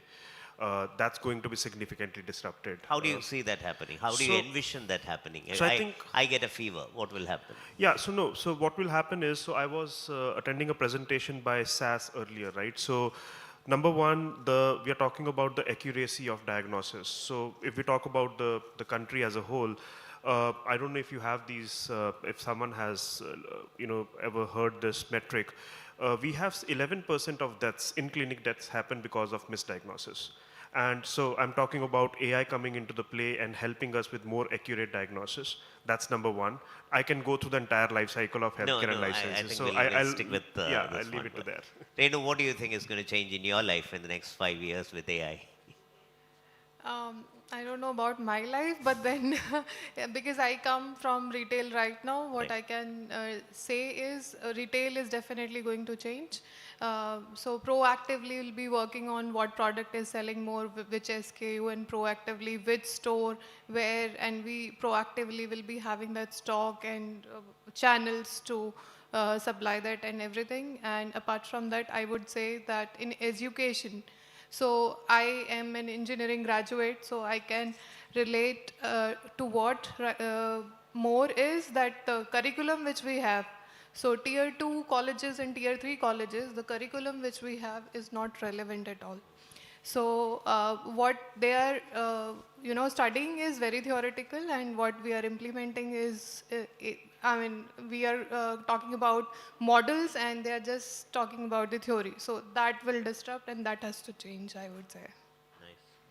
So one of the things that I just remembered about how our life would change. A startup came to me once and said that, they want to create a new saloon where I can actually prompt and say, I'm getting married, and I can prompt and define my hairstyle, and they will do the style like that. So, a little bit of cut on this side, a little bit cut on that side, and the spike or something like that, and they can do this boutique service for you. I'm just, So just to add that, my sister is getting married. So she is doing that, okay, change this dress this way, and add this to it. So simply, it is entirely changed. She is doing everything by herself. She does not need a designer, and so yeah, that's there. So rather than, thinking about the larger things, like, small things in your life could just get disrupted with AI. And I'm going to ask you about that. You said that the bubble is going to burst, so I'll come to you. Renu, your thoughts there. So, No, I was asking you, telling you. No, Renu, you can. that's Renu. Oh, I'm sorry, Pooja. I'm Pooja. So I think it is going to be widely seen in the way we live today. You gave an example of that boutique services given to you at your home. She spoke about the wedding trousseau. We today see it in multiple different startups. If you see Lenskart, it gives you an option to select how you want to, conventional models are getting disrupted across. But I think a large change that will happen is that today we want to adapt AI in everything that we are doing. In the next 5 years, our leaders and talent would like to understand. Today we say AI in loop. Possibly the next big question to solve for is going to be human in lead and AI in loop. How do we create that ecosystem? Because the talented, talented workforce would not want to be fully, be led by AI. So how are we thinking about that paradigm to say human in lead, but AI in loop? Today everybody is saying AI in loop, human in loop. So I'm already thinking that what would that generation look like when they will say, what would that leadership look like? I'm already trying to think 5 years from now, what would my role look like? So whilst in smaller things, we will see things getting disrupted. I can give you another example, closer home. I have 2 nieces. One of them is 8, another one is 12. The 12-year-old, when she has homework, she types to find what she needs, and the 8-year-old talks to AI. It's a change. Yeah, it's a habitual generational change. Yeah, habit change. Yeah. So I think they will, the way we operate, the way we live, conventional models will get disrupted for sure. Absolutely. And I Today still morning, write. that Bhashini online translating the speeches was a delight to watch. Actually, I was reading the Malayalam that was getting generated, and it is pretty good, I have to say. So we are getting there. Anup. Yeah, thank you for that question. In fact, I have 2 major points to say. One is the healthcare. Of course, I think already mentioned, but healthcare will probably change, not probably, I think it will change, more accessible and personalized. That's how I see is going to happen. So it will be accessible for masses, the way personalized to them, probably to the gene level. I think that is what actually probably we will see in 5 to 10 years, or maybe even faster. So that's the first thing. On a social background as well, higher impact, and then probably also Kerala has a very, very good footprint for utilizing that as well, I think. The second one is actually on software, because I also work on the software side. Fantastic. I just want to say a word here. Yeah. Anthropic CEO yesterday came and made a statement stating that within 1 year, all software engineering will be automated. Just to add to that. Yeah, so it's going there only, actually, what I'm saying. So the software industry will probably see a drastic change to the level, every software probably will be custom software. If I want a software for office purpose, that will be a custom software for me, actually, because it doesn't take much time and effort now to deliver that. As an example, I could deliver something of 30 to 50 man-months worth of software in less than a month, actually. That's the truth, and we are doing it. And that is happening now. Yes. Do you think that will even come down, is the question? Of course, of course. See, this is with the kind of model maturity, which is maybe less than 50%, actually. Once that goes beyond 60, 70%, actually, we are getting really, really capable, say, enablers. So one thing that also probably this is something that I didn't tell earlier, the speed at which we chase this is also very important. We cannot be too fast and too slow as well, because both the cases actually will disrupt the social scenario. We have to be on the speed which is sustainable for the human, actually. So otherwise it will displace humans on the both sides. Industry will overpower, and then it will ask for more profitability if it's too slow.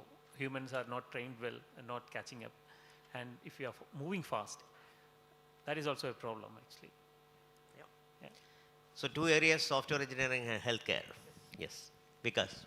Okay, I think what going to happen which is happening and going to happen in next few years is the quality of analysis and quality of delivery. This is absolutely, which I can see it also.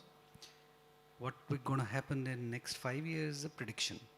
I think we will be using AI for more of a predictability analysis. What going to happen? I am staying away, jobs will go or not, that is probably not the right discussion point. Of course, the job will go, which is basic workbench jobs. This will go. But I am more interested in, which I'm already together with my team starting, is the prediction side. That is the key to watch out for. And I think I'm not from healthcare, but I learned Pfizer is doing a lot on this side. And I think Pfizer is the company to be watch out for next 10 years. That's what I believe the way they are going. Pfizer is in trouble because... Sorry? Pfizer is in deep trouble, actually, post-COVID. Anyway, that's a different story. Professor. So I would say academics has already changed because of ChatGPT, OpenAI. Now student doesn't really like to do assignment that we do earlier. Now they ask question to ChatGPT, submit those assignment. Professor, I'll just interrupt and ask this question since you are into the education. Do you think you'd need universities in the future, or this institutes for that matter? So I will just come to that. So as you know that generative AI is actually generating, and it will also make mistake. You need to train a manpower who can find out what mistake it can make, because any mistake can have a catastrophic effect.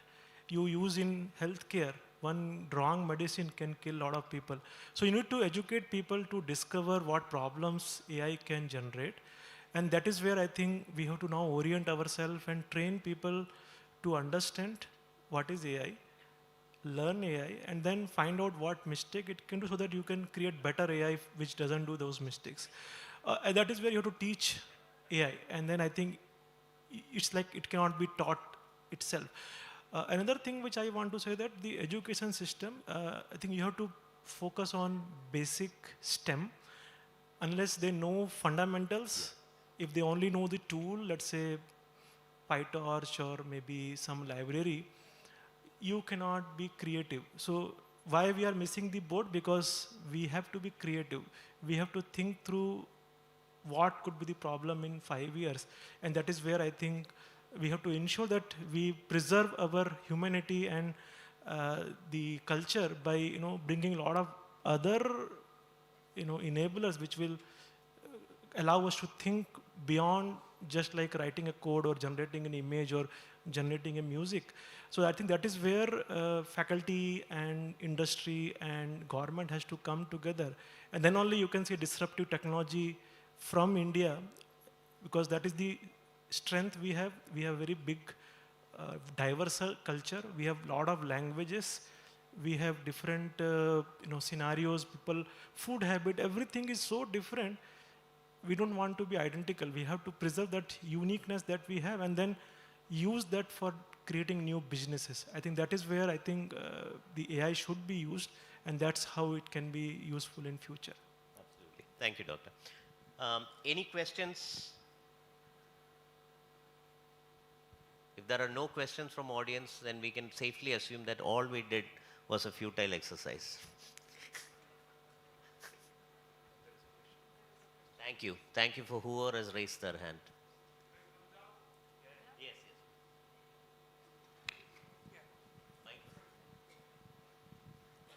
Hi, I'm Nevin Robert. I'm building something called Guardian AI. And my question is very simple. We have been speaking about large language models a lot. And we have already missed out on that bus as a nation. We have kind of missed out on that. What do you think we can do in its place? Maybe focus on hyper-specific models just for certain functions. So we as a country, we build the best small language model which can just do that particular function in the best efficient way. What do you think about that approach in the first place? So I want to ask this to Dr. Yes, so I think small language model is the race we can win with the current infrastructure, because that you can even keep in your mobile phone or in tablet or in a smaller computer. And that is the target specific language model has to be the niche that we can create, and that's I think we should focus on. Because the IT infrastructure and other thing, power requirement for LLMs are very high, data curation. So I think it's a really good idea to do a lot of research in small language model. That's how we should actually focus our students. Like I told you, you should solve our local problem. And that is where I think creating a niche data for a particular problem is the thing that we have to focus on. I think that's the right way to go about it. Got it. And can I ask one more question? Okay. So if a 25-year-old student or an entrepreneur or an engineer or a doctor who is out there who wants to do some systemic level change or who wants to do something very much aspirational, like country scale or even a continent scale, where should somebody with no connections, no political connections start? And how can he leverage like everything that we have here in this room, on the stage, wherever we have, how should we approach this? Anybody can answer this, so. Hear the question. I can tell you that as an organization, maybe we should create opportunities for creating this sandbox environment for younger talent to come forward and have this disruptive way of thinking to say, I want to make a change which could kind of take the country forward or provide the impetus. So if we are able to kind of commit to that and create that ecosystem where, like Google does a lot of this innovation lab kind of setup where they provide these young entrepreneurs the space, the resources, and everything that you need. I don't think currently I see a lot of organizations do it. We do a lot of internship programs, but specific to pharma, I think it's such a regulated environment that even to create a sandbox, we have to go in the long loop of getting approvals, and a lot of creativity gets killed there. I don't think I have a perfectly good answer for you, but I think I would ask the governments to kind of maybe create certain... I can talk about a few things. There is a Bharat AI, Bharat Gen initiative that is happening. into which you can contribute. The Bhashini that you saw today morning and many other vernacular language platforms that are coming up is the product of Bhashini. With India AI coming up, I think they will create a curated set of data. My take with the government has always been that Kerala has got one of the best healthcare data sets in the entire world. We are not annotating it, anonymizing it, and publishing it to the researchers and the startups to train models on top of it. I think we should create those data sets. There is a state data exchange program that is being envisioned by Kerala State IT Mission, and I'm hoping that that SDEX program will give us access to data. Up until now, there was a person sitting here called Sunil. He runs an organization called ICFOS, which is a free and open source software center. And they actually curate data sets, climate data, micro-weather data, etc., and you can build models on top of it.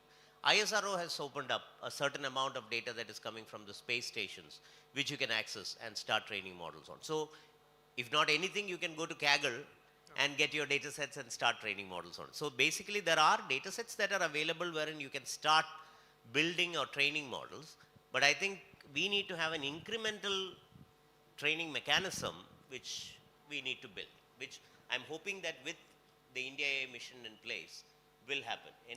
Yes, I mean, see, the other part of the question that you had was whether it should be local, country level, continental level, kind of a. There is a pro model that I typically follow, which is, anything to do with, first of all, what is the problem that you're trying to solve? Focus has to be on the problem now. Whether that problem is a local problem or a global problem, that's something that. The second, so P, then R is what is the risk-taking appetite that you have, right? How much of risk that you can take. Third is R again, which is the resource. What kind of resources do you have versus what you need? And last but not the least, and very important, is the outcome. What is the outcome that you want to sort of achieve at the end of the day?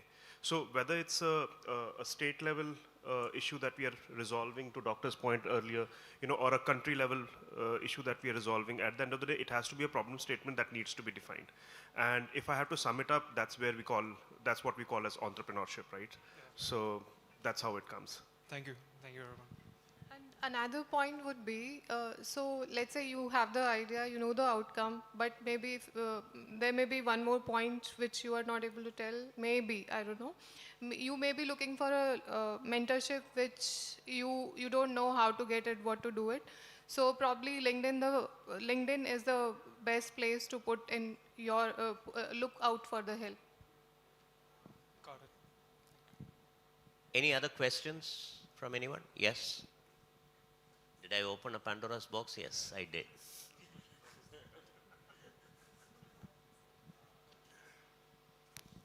Hello, everyone at the panel. Thank you for sharing your thoughts. Hello, Anup. My question would be, can AI save lives? Let me break that down. Not replacing doctors or our unseen heroes, which is nurses and doctors, right? Not them, but we survived COVID, okay? Can AI kind of deflect or understand something serious is coming through? Or if you take patients for that matter, can they kind of understand or previously know if something is going to impact them as a patient? So will that help for the patients and for the healthcare industry? I'll answer that question at 36,000 feet, right? Okay. So you're talking about the proactive, you're talking about the prevention. Yes. So first of all, we have number of examples in front of us from a reactive, control. Now, I would not go into COVID. COVID is a well-known story. True. The vaccine came within 9 months of the pandemic. And that was made possible because we were using a lot of data that was there with us on, and models on top of it. And then we were able to identify the protein structure of the, of the virus very quickly. And hence we were able to bring the vaccine into the market. And by the way, I know there are conspiracy theories out there, but we haven't seen major side effects yet, which have been published or proven yet. I mean, I'll not get into the details. The second aspect from a reactive, and I'll come to the proactive piece of it, is most of us in the room are wearing smartwatches, right?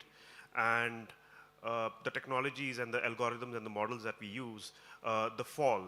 So if we have a fall and immediately that gets sort of notified to whatever emergency contact that you have in your phone, that's also saving lives. And we have number of examples, wherein if there is an athlete who goes beyond a certain limit of BPM, which is heartbeats per minute, the technology from the wearables would alert that you're going beyond a certain limit of endurance that your body can tolerate, and that comes from the data that has already been collected by that wearable, over the period of time. And I know this because recently, while working out, my wearable gave me an alert that you're going beyond a certain level and you need to stop.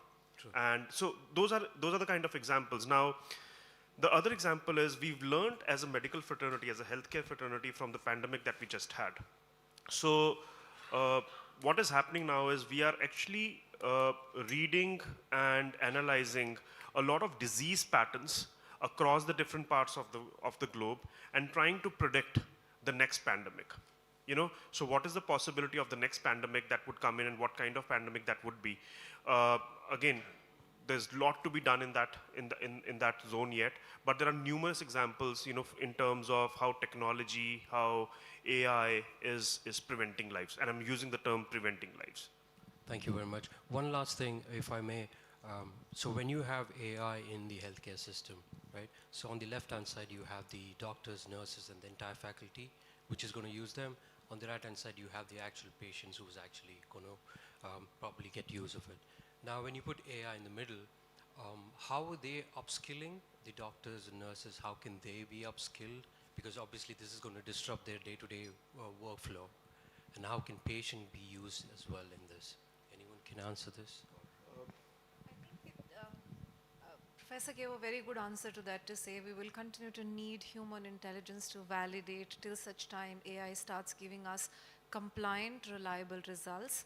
So see it as an augmentation to what we are doing today, and the intelligence, that's why I also gave an example to say human in lead and AI in loop. So I don't see human intelligence getting replaced with AI. It will only keep getting augmented more and more.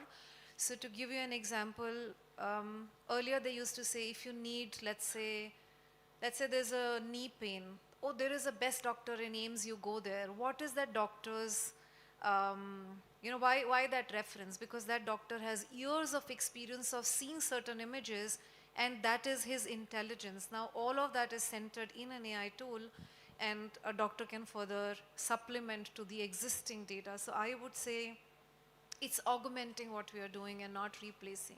So the patient and the doctor and AI, better outcomes, more predictive outcomes, and better diagnosis of it. Somebody also spoke about better diagnostics, right? Thank you.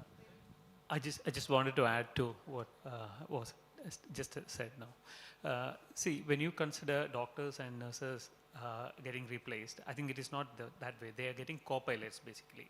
They're getting an assistance basically. So the way that they will be using, and I know some of them, they are getting, say, earlier, consider a situation that, okay, you want to consult a doctor, and you go there, and then you have to wait there for a long time actually, and to meet the doctor, because he has to process the data as well, which was from the previous patient, and then move on with the next patient. So this takes a lot of time actually. So this can be reduced much higher rate, and then still doctors get benefited, say, contents data which can be useful, even considering the patient's long-time history actually. So that's where actually the history of that patient, which is, say, for Kerala, that's another benefit we have. We have the biggest data sets available.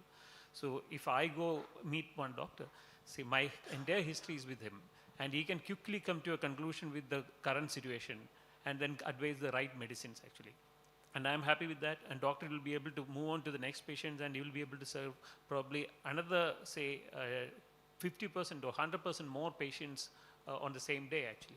So that's how actually it should be moved, rather than doctors getting replaced. And we don't want actually, we want actually the doctors to be there for us and serving the same way. Definitely, thank you.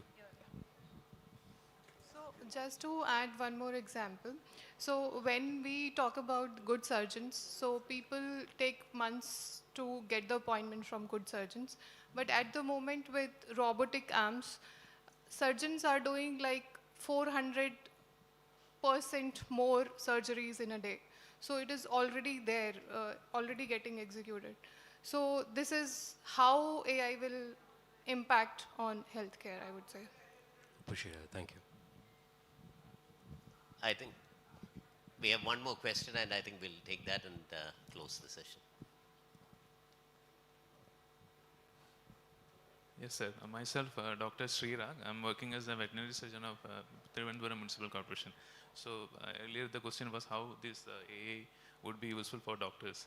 Actually, I'm working on rabies, a project on rabies, and where we are actually trying to develop a model which can predict rabies outbreak. So we are using a lot of parameters, like in certain months the bite cases are moved from dogs to humans, and again we are actually detecting the dog population and counting those dogs which are sterilized, which are vaccinated.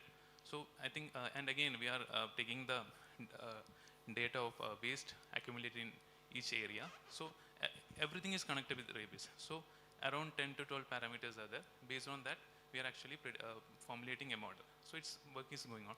So in this manner, I think this thing can be done to various, predicting various diseases, whether it is leptospirosis or a dengue or so. For doctors, this is something very good. But the problem is that I think my question is actually, when I studied my Bachelor of Veterinary Sciences, nothing sort of AA was in my syllabus. So this is the correct time to change the curriculum. So is it the correct time to change our curriculum? It absolutely is. And so first of all, again, I can't speak on behalf of Medical Council of India. I surely can share some insights from a Pharmacy Council of India because I've been a member of it. So the curriculum is being changed, but I want to demystify something out here. You know, typically when we start thinking about upskilling or reskilling from an AI perspective, the first thing that comes to our mind is AI engineer, right? How do I code? That could be true, but that's not entirely true. The upskilling and reskilling, when we talk about in the context of AI, is not just AI engineer, it's also the AI user, right? How we use the technology. So I use Claude all the time. But if I'm not able to write the correct prompts, I will not get the right outputs out of it. To answer your question, yes, absolutely, the time cannot be better than now to be able to bring in some of these elements of, I would say, AI literacy, if not expertise, in some of these domains and professions, which are not necessarily very engineering kind of professions. But as I said, AI is not engineering. AI reskilling is or upskilling is more to do with the usage of it. So I will like to tell two things. One is AI is overly confident right now. They tell all the things with very confident, and we have to be careful with that confidence. And then if you say them, oh, you are wrong, then they will also apologize in very polite way. In general, humans doesn't behave like that, So that, and then another thing is about AI. So like. I am preparing, there is a IIPH, PHFI, and IIST and ISRO together. We are creating a, 30 hours long, lecture for medical professional, where we want to educate from basic math to the CNN to AI and different application in medical fraternity. So the idea is, I think, only educators along with the industries and people who know their subject, I think they can create learning materials, can be given for free or with little charges to the available in an online or offline way. And then let us encourage people to participate in those discussions like we are discussing here. I think unless awareness is there, we cannot really understand the thing. So most of the time, it should not be a fancy story. We should be aware of the limitation, benefits of this thing, and then you can use the tool in much more responsible way. That's what I would like to say here. Thank you, Professor. Very quickly, I have a problem in my right eye, and I developed it, I think, 2 weeks ago, and I'm traveling since then. So I see wavy from the right eye, and a little bit of haze. So sorry? So I don't know what it is. So the book I cannot read, so I have to read like this. then we can discuss after this. So, and my travel schedule is really bad. I mean, January, February was, or February going to be even worse. So I asked the ChatGPT. Yeah. And I said, ChatGPT, and I have a Copilot, right? So I learned one thing, that I have to give a right input to have a right output, right? So I said, I am observing. I wrote a good, nice paragraph. I have observing 2 weeks, right eye, little bit of haziness when I wake up, giving a whole story. And then I made a drawing, say how the picture looks like when I look at from my eyes. So I draw a kind of a tree and then says hazy on this side, rest looks okay. Uploaded. You know the result was, I should immediately go for a surgery. And I was at the airport, I said, what should I do now? Then I asked the Copilot. That one saying surgery, but I don't think so. They says, yeah, you should go for an OCT, right? There's some kind of a test wherein you can define, is there any depression? No, not that one. It was something to do with the ophthalmologist. And so then I was wondering, this is a dangerous thing to touch. All the while I was not so scared, but now I am. So the moment I'll be back from my overseas trip, I think I'm going to land up in a hospital straight away. Because I've got a little bit of something in the back of my mind. So that's something. I guess we need to wind up due to the paucity of time.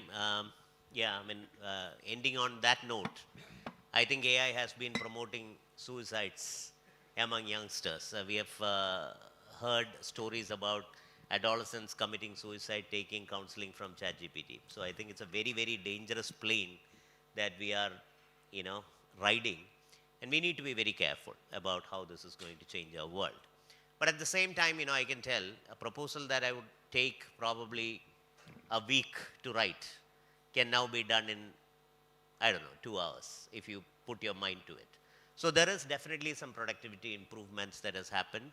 There is definitely a lot of ethical considerations that has happened, mishaps that has happened, but I think we need to make the best out of it. And I thank all you ladies and gentlemen for being this wonderful panel and contributing. And I hope that the next time we meet, AI has definitely touched our lives in one way or the other, and we'll discuss that in detail. Thank you so much. Thank you, Anup sir, for concluding that. Interesting discussion, panel mates. Please stay back. We would like to, send out you with a memento for the time that you have spent and for the wonderful insights that you have shared. I would like to request Sri Rajesh Kumar, Additional Secretary, Electronics and IT Department, Kerala's IT Mission, to please come to the stage to give away the mementos.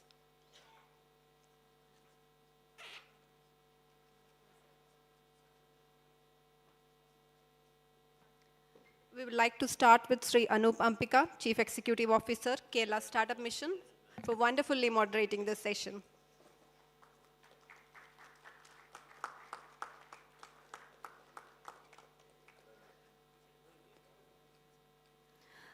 Next, I would like to invite Dr. Deepak Mishra, Professor, Indian Institute of Space Science Technology, Trivandrum.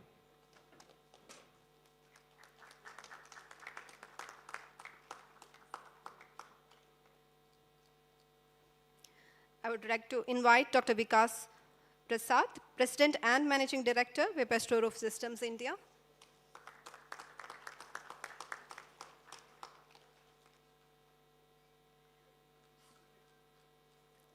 Thank you, Doctor.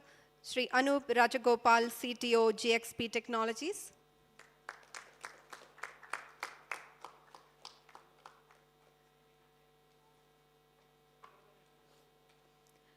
Srimati Pooja Singh, Head of GPS and India Teva Pharmaceuticals. Please, ma'am. Thank you.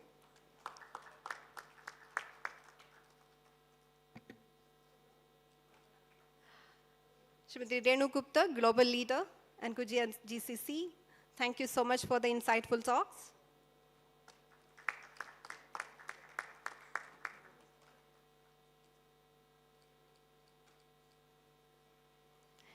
Shri Divesh Kumar Singla, SVP, Global Operation Services and Managing Director, India Signant Health. Thank you, sir, for the insightful conversation.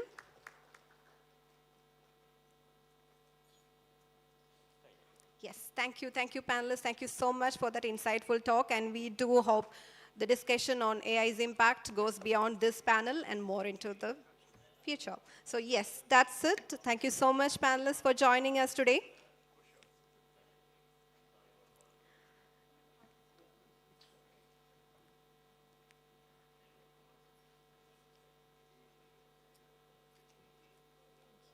Thank you so much, ma'am.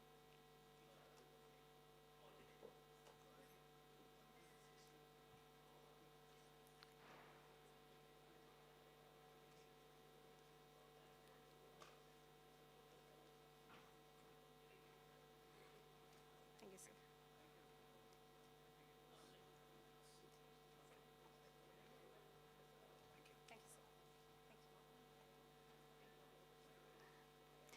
Moving on to the next panel discussion, we have the interesting topic of convergence of AI and deep technologies.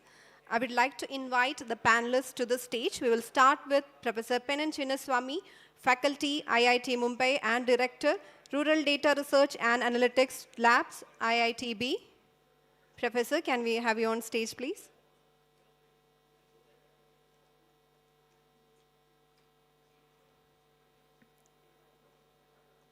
Welcome. Now, I would like to request Dr. Pankaj Kumar Saab, Professor, Department of Computer Science and Engineering, NIT.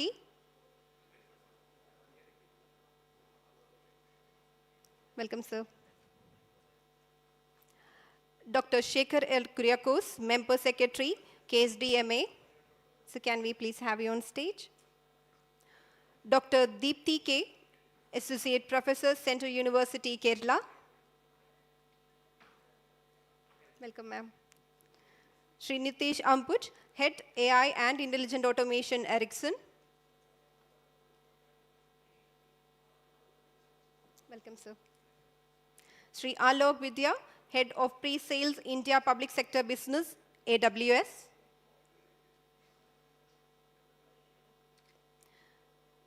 Sri Sunanto Bhattacharya, Chief Revenue Officer, Yota Data Services Private Limited.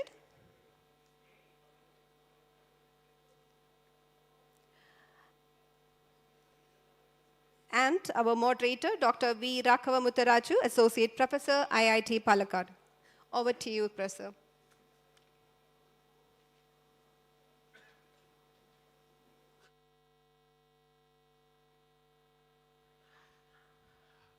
Hello all. So this is the last session for the related to the panel discussions, and so we have this wonderful panel with us. So earlier I was told that we are short on time, but thankfully we still have 45 minutes. So we'll be discussing, so I'll talk a bit about the topic itself, right, which is the convergence of AI and deep tech or deep technologies such as IoT, biotechnologies, quantum technologies, space technologies, and so on. So these are the technologies that have undergone several years of research. A lot of funding has been put in, and more importantly, they have seen the light of the day, which means there are some real-world deployments and applications, right? And so we have here panel members from different domains who work on different domains, and they have seen the usage of AI and deep technologies. So let us hear from them.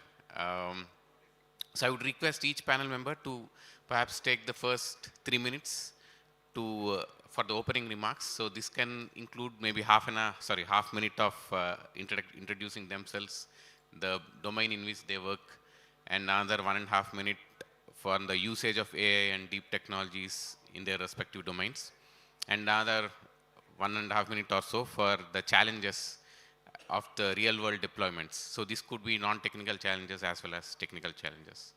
So with that, I'll pass the mic. So please let us get started.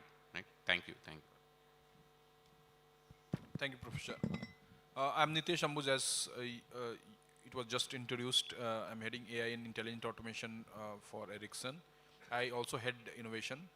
We talk a lot about AI these days, and we know that we are going crazy. Industry, even governments, people, students, everybody is going after AI. But as the topic suggests, AI alone itself is not going to solve any problem. And in that we can see from different industries and different use cases that we see from AI. When we try to embed it with other technologies, when we try to use it with other domains. Now, for example, I'll take the autonomous car that we talk a lot about. So if you see, AI is not working alone in that situation. AI is working together with technologies like IoT, Edge, and then it is making sure that we have a solution that is useful, that is futuristic. So when you see autonomous cars, what it is doing, that it is getting a lot of data from the sensors, the Edge devices that it has, and then it is using the technology and decision as when to apply brakes, when to do a certain speed, when to take the turn. All that decision is being taken because it is working together with other technologies. So the data it is getting from the Edge technologies, the IoT technologies, it is using that to take certain decisions. So if you know, earlier we were talking about data a lot, and then a few years back, if you go, we were talking about data as the new oil. But now if you marry data with AI, we'll have a decision. And that decision is being implemented in various fields. As I said, autonomous car is one of them, which is going to be very, very useful. And that's where we see the convergence of technology, AI with IoT, Edge, and other technologies. Yeah. So challenges definitely when right now, if you see, a lot of companies or a lot of organizations are putting investments on AI. But the challenge is that they are not defining the business problem first, and that is a big challenge. Because if you just try to see technology, it will not solve anything. And then when you just invest in technology without understanding how it is going to impact your business, that is the bigger challenge. And if you see the data, recently I was looking at some data from McKinsey and other organizations also, that 90 to 95% AI investment from organizations are failing. And that is not failing because AI is not solving the problem. They are failing because they do not have the right use cases. Suppose I see the buzz around AI and go and invest in AI, similar to industry, government, academics, anywhere. But I do not know what actually I want to drive from that. So that is where the challenge is. So my suggestion normally is, whenever I'm interacting with someone, that first define your problem, look at your business first, whatever business you are in, be it education, policy making, technology, whatever, and what is the future that you see for your business, and then use AI and other technologies to solve that. Then only it would be helpful. So don't just blindly follow AI. Think about your problem statement first, and then see how AI can solve. So that is a challenge we have, that we are just running after technology without looking at the final outcome. Good afternoon. Myself, Dr. Deepthi K. I'm working at Department of Computer Science at Central University of Kerala. My research lies at the intersection of artificial intelligence, bioinformatics, and drug discovery. As the time is very limited, I would like to give a brief description on one of my works for which I got an international patent. The work is for developing a machine learning model for identifying drugs against newly emerging viruses, viral diseases like COVID-19, Nipah, etc. Actually, for developing a drug, it will take around 8 to 15 years. During the difficult time, emergence of a virus, it is not possible to discover a drug. So only possible thing is we have to find a drug, most appropriate drug from the existing one, and we have to give it for the disease. That is the health system do. So, for example, during Nipah time, the drug used for Ebola virus is given to treat Nipah. Similarly, during the COVID-19, for the medicines used to SARS virus, MERS virus, etc., found effective. But the problem is how we will find the most effective drug from the existing one. Actually, no methods as of now. Only what happening is a blind screening and testing it on animals and giving it to the human. That is happening during the crisis time.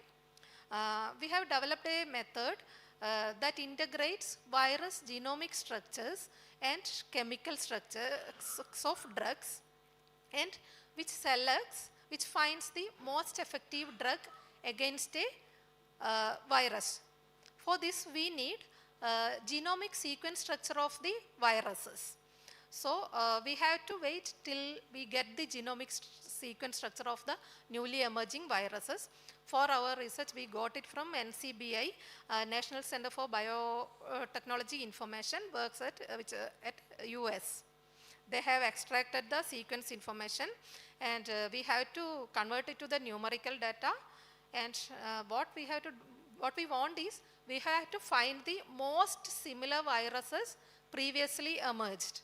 Then what we can do is, the drug given for that virus can be given to the new virus. So the similarity finding is the critical factor.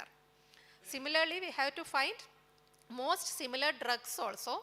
Suppose one drug is found effective against Nipah virus, and similar drugs can be more effective against a virus similar to Nipah.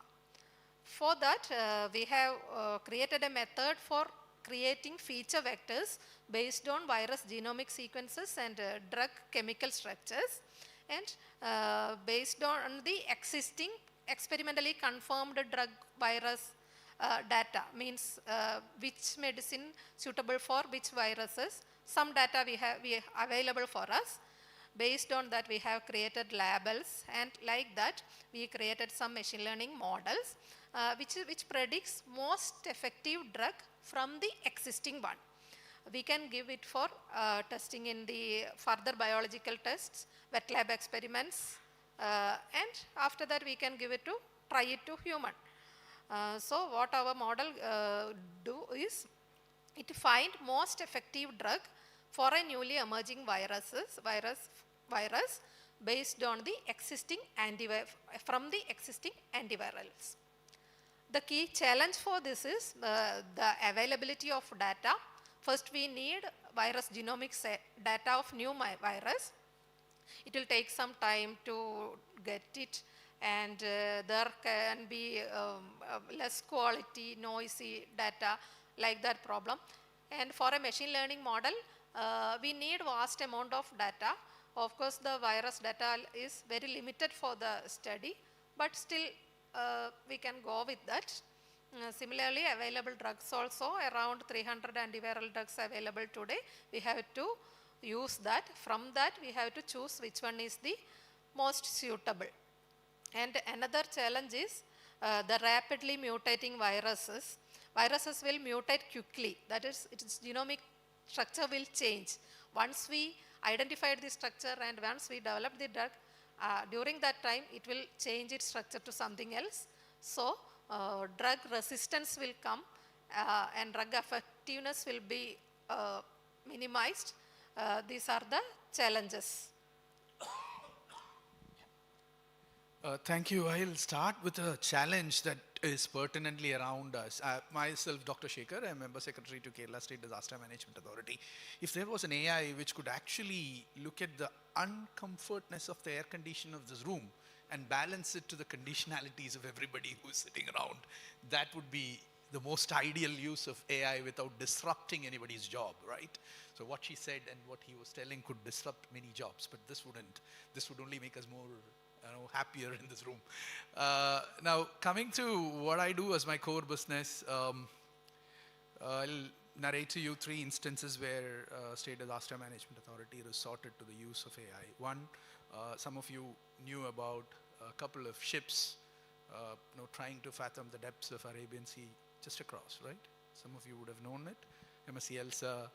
There was a couple of other ships. One ship, we didn't let it come to the shore. We shooed it off, told go away from us. So there were 2 ships, and there was a 3rd ship. All of them burned or sunk. There was a necessity to where the liquids within these ships could be safely drained out, and that cannot be anywhere perceivably near any of the continents wherein people live. And this challenge was passed on to me because otherwise also I do a bit of modeling, and some of my colleagues sitting abroad asked me whether I would be able to invest a bit of energy in that, and then we started working on it. We didn't go into very sophisticated tools for this. We went to subscribing to Copilot. We started with that. very simple, very straightforward. No Newtonian science built around it. We started asking simple questions to it. Now, this is the composition of the material that we need to drain, and this is the liquid, and when it gets interacting with this level of sodium, what comes out, and when it reaches a certain depth in the ocean, how does it affect the flora, fauna there?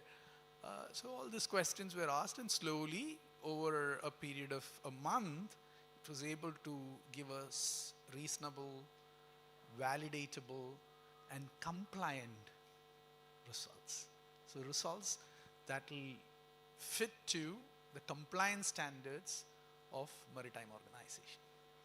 And then we were able to pinpoint and advocate sites far away, 3,000, 4,000 nautical miles away from any continent where human life is there, to drain out these. That's one example. Second example is very simple. Like I told you, air conditioning.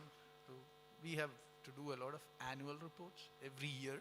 Somebody would sit, there's a typist or somebody who has to keep on doing this. But if you look at our website, if you look at our YouTube or our Facebook, all the events that is being done under the auspice of State Disaster Management Authority is thrown out there. So why would some humans sit and do this mundane job of picking up photographs and putting it into a document? So we started looking at AI. While an annual report would take generally 3 months, we did in 4 months' time annual reports of 4 years, starting from COVID to now. And very simple task. But then a simple task like this in the government, if you ask some of the heads of departments who are here or sitting around, you will know would cost you one officer's entire annual salary to produce, which has been done in 4 months' time. So simple, very, very straightforward things. Third exercise that we attempted to do, and now we are going more formally with that, is we have to update our annual DM plans. Every now and then we need to update the disaster management plans. So there's a very interesting tool developed by a set of disaster managers with the support of some computer engineers like you all, called Resilience AI 360.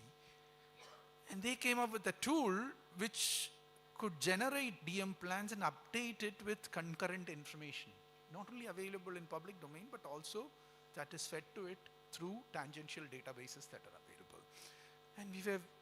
And the results were amazing, amazingly good quality. So these are some of these mainstreaming exercises of AI, if I could put it, that we are trying to do. But we have a lot more of challenges. For example, 2018-19, we had this major floods in Kerala. All of you would be aware of those floods. We have photographs of every house that got damaged in these floods, stored in terabytes of data. Now, yes, we have already dispersed of all the relief assistance that is due, but can we utilize this data and co-look at it with respect to the geomorphology of the places where these buildings were, and we have that georeference data with us, and evolve out patterns which will help us make our buildings more safe in terms of siting those buildings, in terms of building those buildings. So this is one example of a large data, a big data, and how can we utilize AI to address these issues. So I'll stop here. We'll elaborate if there are further discussions around these things. Thank you.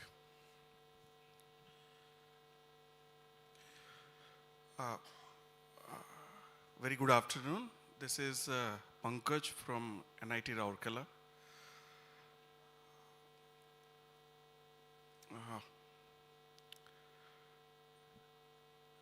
A set of problems which is very tough to crack, and how do we solve them?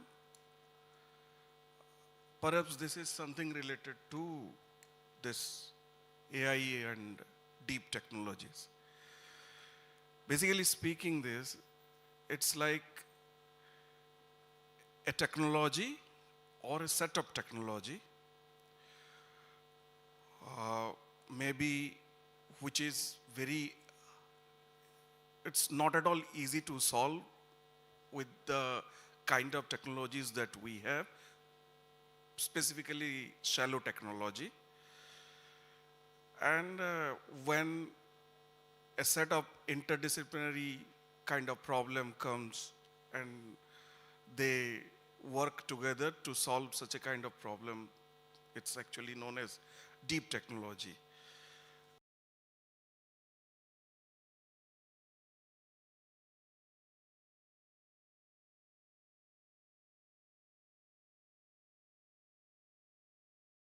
Convergence of AI is there, the marriage of AI, as you was telling.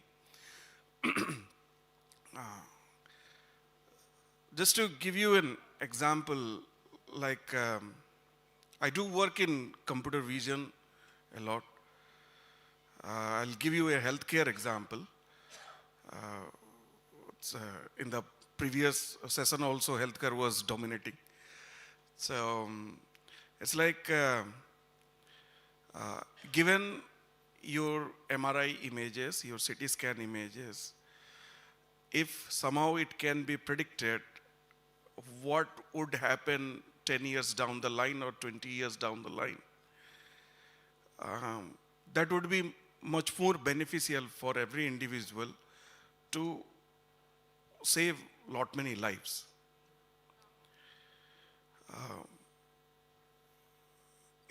It's all about experience also, doctors' intuition. One real life example that I will give you from my personal one. Way back in 2011, my father fell down. With great difficulty, I took him to hospital. And it was a holiday, so finding an orthopedics was a tough job at that time. So luckily, we came across one good orthopedic. And my father was at home. He was wearing a lungi and a t-shirt. So in that itself, we took him. By seeing my father, the doctor said, femur bone fracture, we will operate it tomorrow morning. Admit him.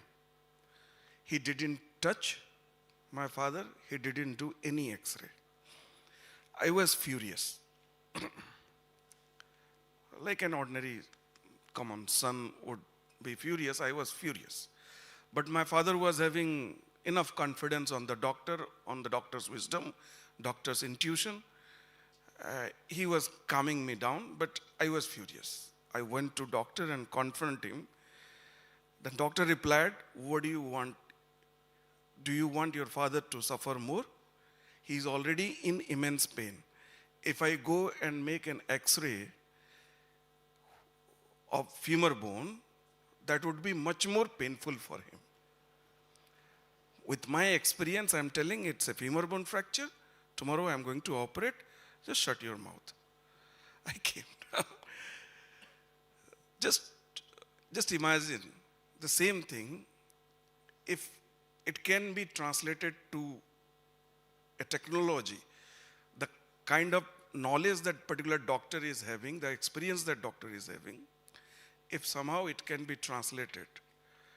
It's not a single technology. It's not just experience. It's medical technology, his vast knowledge, years of experience, intuition, and how many patients he has treated, nobody knows that. So if we put all these things together, it's not a single single stream, single discipline. There are multiple disciplines involved here. So bringing all these things together, on the top of that, AI can be an enabling technology. This is what deep AI and deep technologies convergence is all about. Regarding the problem, the challenges that you are asking, bigger problem demands bigger, deeper insights. The problem that we are talking about, deep technologies problems, these are not shallow problems. These are not shallow technologies. These are deep technologies. These are not ordinary problems. Unconventional way of thinking is required. Disruptive technologies are there. In order to solve this, you require a deeper understanding of each and every subject. It's a cross-disciplinary world. Number one challenge is a single discipline cannot solve it. Multiple disciplines have to come together. Number two is ordinary skilling of AI is not going to help. Deeper understanding of AI is a must. Deeper understanding of science and technology are must. These things are lacking at the present time, and most of the people who are actually going in the easy way perhaps will again miss the bus. Deeper technologies are not going to be solved in this way. Deeper insights, deeper understanding has to be there to solve deeper technologies. That's it. Thank you. Good afternoon all. This is Penan Chinnasamy. I am a faculty at IIT Bombay. I am with Rural Development Department and Data Science Department in IIT Bombay. So just to give a few inputs on the department itself, IITs were created for putting up more technologies and science across India. And they've been doing it at a very, very high pace. But sometimes it is not linked to the rural development. So one of the reasons this department started was for rural development. And somewhere, people started thinking that it doesn't have to be driven by data. Right? Rural issues are rural issues. And that is the point that I started my lab, which is called Rudra, Rural Data Research Analysis Lab. Because when you go to a city and urban centers, you get plethora of data. So in the previous sessions, a lot of people said about data availability, and data is a lot. But when you go to rural regions, data is still an issue. Leave the data. We don't even exactly know the geolocations of their houses, their properties, what taxes they have to pay, etc., etc. So if you don't know these things, you could not provide solutions to the bigger problems like agriculture, health, education in rural India. So this is why we started this lab called Rudra, housed in IIT Bombay. It is powered by a supercomputer because as much as data you can bring, you could run these analyses very fast using high computing facilities. So coming back to the topic we have, and I'd like to thank the moderator for a wonderful topic here. So we have deep tech solutions, right? And it's not, we have two techs, shallow and deep, where deep has a lot of science and technology involved and a lot of analysis is involved. So for which we need to have a good grasp of the domain, as the previous speaker was saying. Just empowering it with AI will not work. We see a lot of this happening, let's say for agriculture, for health, for education, but there is no direct linkage to the domain expert. So somewhere AI is given a free hand to give advisories, give all these recommendations, but not bring the domain expert along with them. So it should be a multidisciplinary, transdisciplinary effort to solve these solutions. Again, these are not actual small problems. Still, we are facing weather issues. 2018 was a big flood in Kerala. It was labeled as a 100-year flood, which means after 100 years, you'll get another flood like that. 2019 was much bigger. Okay, so how can a 100-year flood come in 2 times consecutively? Normally, the physics says it dumps, all the water is dumped, so it will take a couple of years for the moisture to pick up, and another 100-year flood comes. But Kerala saw that. Okay, so there's a lot of issues here, and what has to go through is first, deep tech has always been there. It will always be there because they're working on problems that are very, very important. Weather is another thing. We always say weather predictions are there, but we cannot still say exactly in 5 minutes rain is coming, unless and otherwise there's a cricket match, right? So why such cricket matches can predict weather so accurately, whereas my farmer cannot get these advisories accurately? My fishermen cannot get these advisories accurately. It's because cost. Okay, so technology comes with a big package of cost. And when you bring AI into it, again, another layer of cost is going to be added. I do have the data providers and storage providers next to me. So we know how, and it has to go through, right? There is a storage process, there is a cooling process, there is retrieval of data process, etc. So I feel, to the moderator and the team, that deep techs can evolve with AI, but always we need to look at the stakeholder who's going to use these deep tech.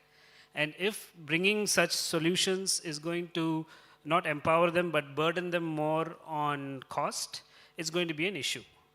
So this is where we have promoted open source software, open source data collection. We have ICFOSS here, where we have a project to collect data from farmers, collect data from local administration, run it into AI models in Nemam block in Katakada, which is the first IoT-enabled village in India. So huge congratulations to ICFOSS and the Kerala team. These are not easy things to be done, right? Like entire village is linked with IoTs. And where does all this data go, right? So we have planned to bring it in an analytics mode, and with the help of scientists at IIT Bombay, we're giving some advisories. So deep tech has always been there. It's understanding problems like quantum physics, health, agriculture. But when AI comes, it can bring rapid improvements in the processing time, how fast you can negotiate the smaller tasks. Someone was saying about the images, I think the disaster management, a lot of images were there, right? So you could quickly go through them and then bring the actual technologies into practice. So there's a lot to do in terms of merging and converging these technologies together. But to be honest, my first challenges I still see is the end user has to be brought up as the main user. Normally they are not part of this data or the protocols that are involved. And sometimes the advisories are pushed to them, which they don't understand. So for which the cost has to be brought down and a more participatory approach has to come. Thank you. Hello, good evening. My name is Alok Baidya. I head the solution architect team for India public sector team, and my prime responsibility is state government business. Now, when I was just hearing his version of how rural development and AI and the convergence of technology can be really brought in, and the vision today what he was talking about, I was actually feeling that this is something which is my job. This is actually my job because I am responsible to drive the adoption of technology to solve the critical problems which the grassroots are facing today. So, while we are talking when we stay in the urban world, like say for example, if I've used DG Yatra, you've used AI and convergence of deep tech. If I've used Swiggy to order your food, you have actually used again AI and the recommendations which AI keeps on giving you to prompt you that possibly you might want to order for such and such food. You have used AI and deep tech. The grassroots problems are the real problems which today we need to solve. And when we look at the way today, at least, we are getting support from a lot of government organizations, state governments, as well as a lot of PSUs are coming forward to work with organizations like us to really get to the grassroots and really solve problems. Say, for example, healthcare. I think the last panel was also all about discussion around healthcare. I have been working with grassroots healthcare organizations, so I have been personally going to, the PHCs to understand how they really collect data. And you are right, sir, in saying that the data itself is a problem today. Because when I personally got involved in that kind of a project, trust me, when I looked at the data sets, in the data set which I got just to do a study around defining the problem statement, what I saw is every second person is a Meena Devi. Okay? And every Meena Devi is possibly pregnant. And they have not been receiving any subsidy or any healthcare benefits. I said, what is this? This is the real crux of the problem. Okay? So it all starts with really identifying the need to what are we going to solve. Okay? It starts with a really identification of if I'm supposed to be solving a particular problem, work backwards and really identify what are those grassroots problems. Here the problem was that the Anganwadi worker in the field was so bogged down with the number of forms they had to fill in that at the end of the day they would sit under a banyan tree and then they'll just keep on randomly writing the names and all. And that ended up in, the data getting populated in such a way that you really had actual data. So when we started working with the department, we said, okay, let's first of all devise a mechanism in which we can minimize the effort which this Anganwadi worker goes through daily in her life to really capture the data. Can I even automate that whole process? Can I really use deep tech? Again, here is the beautiful example of how AI and deep tech can be brought in together. And I'm not sure if any one of you were there in my first talk, which was a tech talk in the last hall. So we are working with organizations like, say, for example, when even a child is born, okay, when the child is born and the mother is holding the child in her arm and the father takes a photograph with smartphones, thanks to the smartphone penetration in the country. Okay, we are talking of deep tech, first of all, recognizing the facial of the mother, going back, verifying against the identity repository of Aadhaar, and producing a birth certificate of the child saying that, baby of so and so. Okay. Now, if those kind of tech can be brought in, which actually completely removes the dependency, the manual interventions of entering the actual feed of the right data, possibly we might be getting a little better in solving the bigger problems of how a subsidy is really landing into the right hands or not. The other segment, so healthcare is one core segment which I work very closely. The other segment where I am seeing lot of, like you mentioned about farmers. So we are working with certain, state governments where we are talking about the satellite images getting used to forecast or to really talk to the grassroots farmer and give the data points around what is the crop they should be sowing in that particular season. Okay. So if I'm the farmer, I go to the field and again I take a smartphone and say, okay, I am growing this particular crop. With the moment I submit for getting a subsidy of my crop, it first of all validates, okay, hold on, whether the crop which you are about to sow is the recommended crop or not. Okay, based on the geotagging of the photograph which he just now took. Once that is done, okay, the actual recommendation comes in, the farmer accepts the recommendation, then goes ahead and sows the right crop. We're further going right now, saying that suppose something went wrong, the monsoon was something which impacted the crop and there was a loss. Can the same data be used to really provide the right claim, validating whether the right claim was even submitted by the farmer or not? So they said a lot of examples. I can keep on, articulating a lot of examples where we are seeing actual convergence of AI and deep tech to really make impact. And this is something which I would again repeat. Where does the problem?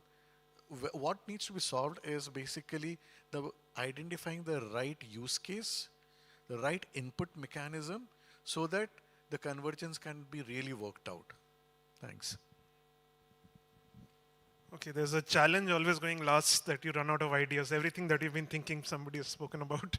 Okay, so I'll start with a quick introduction about what I do. I'm a part of a company called Yota Data Services. It is India's largest sovereign AI provider.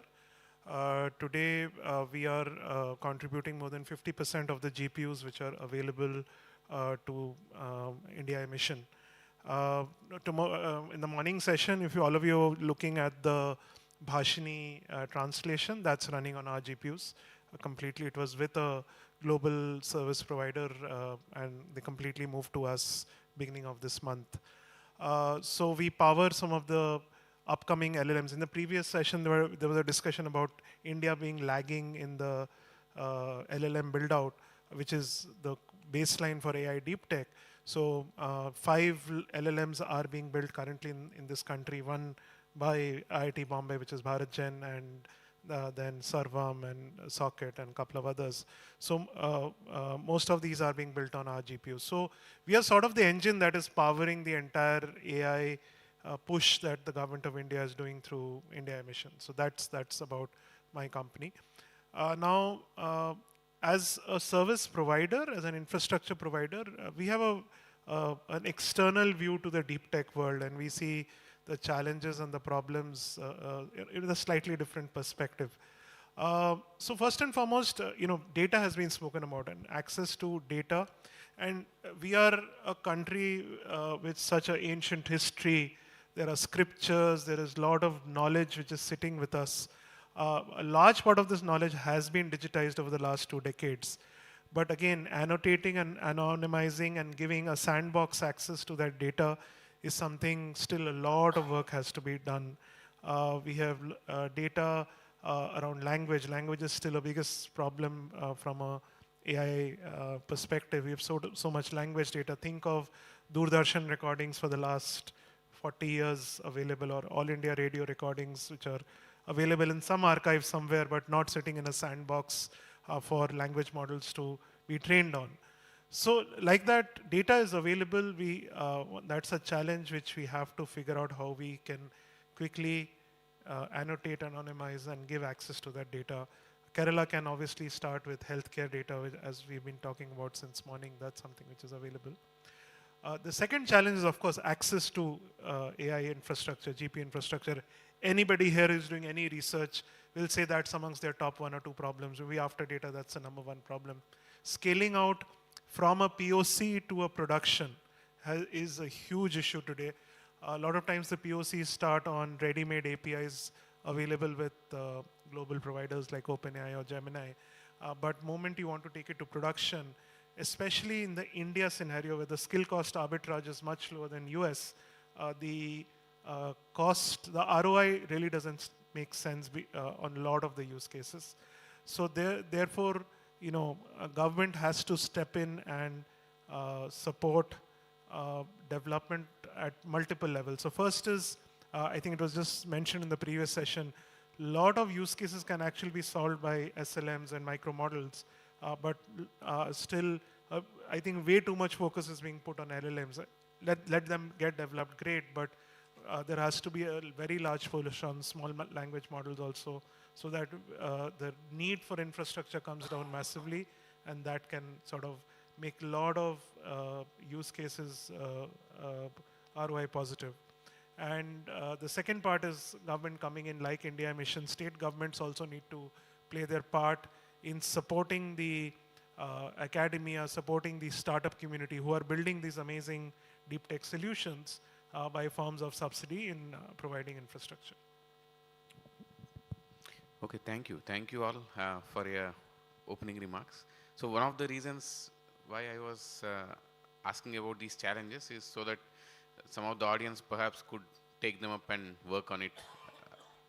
Right? Okay. So the other common thread that I noticed across these different domains are the ethical aspects, right, or the ethical issues that could come up.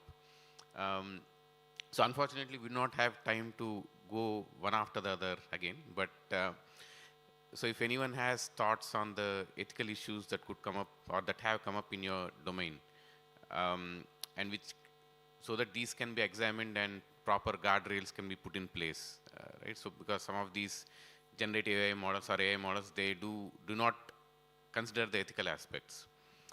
So if you have any, or if anyone has any thoughts on the issues that they have seen from the ethics point of view, please comment on it, and maybe that can hopefully lead to some of these guardrails. So there were some examples from the earlier discussion as well. Yeah, so there's an overlap with the previous panel from that point of view. So yeah, please, if anyone has any comments on the ethical aspects, please go ahead. Yeah, thanks. So one comment would be that AI is too new for everyone to experiment with the ethical dilemmas. We have seen a lot of cases that is there in the news, like we know about what happened in Australia with healthcare and what happened with other companies in US. We know all that, and then companies are also paying a lot of fines due to those mistakes that AI is making. Recently, we also see that a lot of government organizations or a lot of bodies have started their standardization of ethical governance, like European Union has European AI consortium that they have come up with for defining AI, and a lot of European companies are aligning to that. So I believe there are a lot of individual companies defining their own guardrails, but ultimately there would be a standard approach that would be emerging. Europe has already done that, but I am sure that at a global level it would be coming as well. From the Indian context, I guess we are too early to do that at a government level, but yeah, individual organizations are doing that. Well, two things. One, Kerala has already started discussing this in the AI policy. I think the IT department has formulated one. And this was one of the concerns that we discussed there on ethics, on what would be that data which could go into AI and what shouldn't really go. I deal with data pertaining to a lot of people, because when there are disasters, it affects people, and then only it becomes a disaster for that matter. And we have to go in and tabulate and look at patterns of damages, group them. Many of these mundane tasks which used to be done in an Excel by a human is now more or less dumped into a Copilot and grouped, and then we do a lot of cross-checking, certain 30% checking as of now, so that we know randomly we are doing the right pattern recognition there in terms of damages, in terms of relief. But what should go in? That's a concern. Now, if you look at DM, the norms in the country says that if I or any one of us receives a relief assistance, our data is public to the effect that your name, your address, the amount of relief assistance that you got, and for what you got is a public document. Any other person can take it by paying 10 rupees in a village office. Whatever data is available on that can be sourced, not through RTI, nothing. If they ask, you have to give. Now, this data in many other fields, like for example, healthcare, when it comes to healthcare, is a no data. So where is that boundary? And that boundary has an issue when it comes to transdisciplinary subjects like ours, where we look at people and we try to devolute funds, and then that becomes a public data. So these are certain gray areas, fuzzy areas where we probably will have to work further. Yeah, certainly. At present, the way machine learning works, that is data-driven machine learning, one can easily fabricate. This is possible. I will train my model in such a way that it will be biased towards certain parameters or something. And in this process, if it is not been taken care, then and that particular model is being deployed in a critical scenario, then obviously catastrophe is bound to happen. Perhaps this particular story, everyone, many of you might have heard. In one of the company, the HR department wanted to automate the applications that is being received, and they prepared a model, and they deployed the model. After deploying the model started filtering the applications, and only the shortlisted applications by the model shortlists, and those shortlisted applications only go to the in-person interview. After a year or so, it was discovered that the model is biased. The model is gender biased. How could the model be gender? How could the machine be gender biased? The reason was the model, those people who designed the model, who developed the model, those are all males, male member, and in their office they have never seen a female member. And the kind of attributes they were looking for all are male dominated attributes. And accordingly they designed the system, and system acted accordingly. System didn't do any follow-up. System acted according to the model, and ultimately the system was gender biased. So it was an unintentional gender biased thing, but then this has happened, and it was not that big a problem. But imagine if it is a critical mission critical kind of thing, then things would have been much bigger trouble. So interestingly, I ran a panel on a topic, safe and reliable AI last week in Kolkata. So I was just looking at my notes from that panel. So 3-4 very interesting points came out. First and foremost, a lot of the AI initiatives are not having in major audits and impact assessments post facto, which is very critical. And because of hallucination and because of guardrails being not properly implemented, issues happen. So, for example, there was a healthcare initiative in the US which took years of historical data, but it was biased against blacks because enough data, health data of blacks were not even recorded. So the data was not showing issues that black people face in that country. So similar impact assessment of the data, source data was not being done. Secondly, the issue of the need for human in the loop. We talk about human in the loop across many facets. One of the critical elements of having human in the loop is actually to ensure that the outcome is not biased and the control plane is properly maintained on the results which are being delivered by the AI. So these are two very important elements that needs to be considered.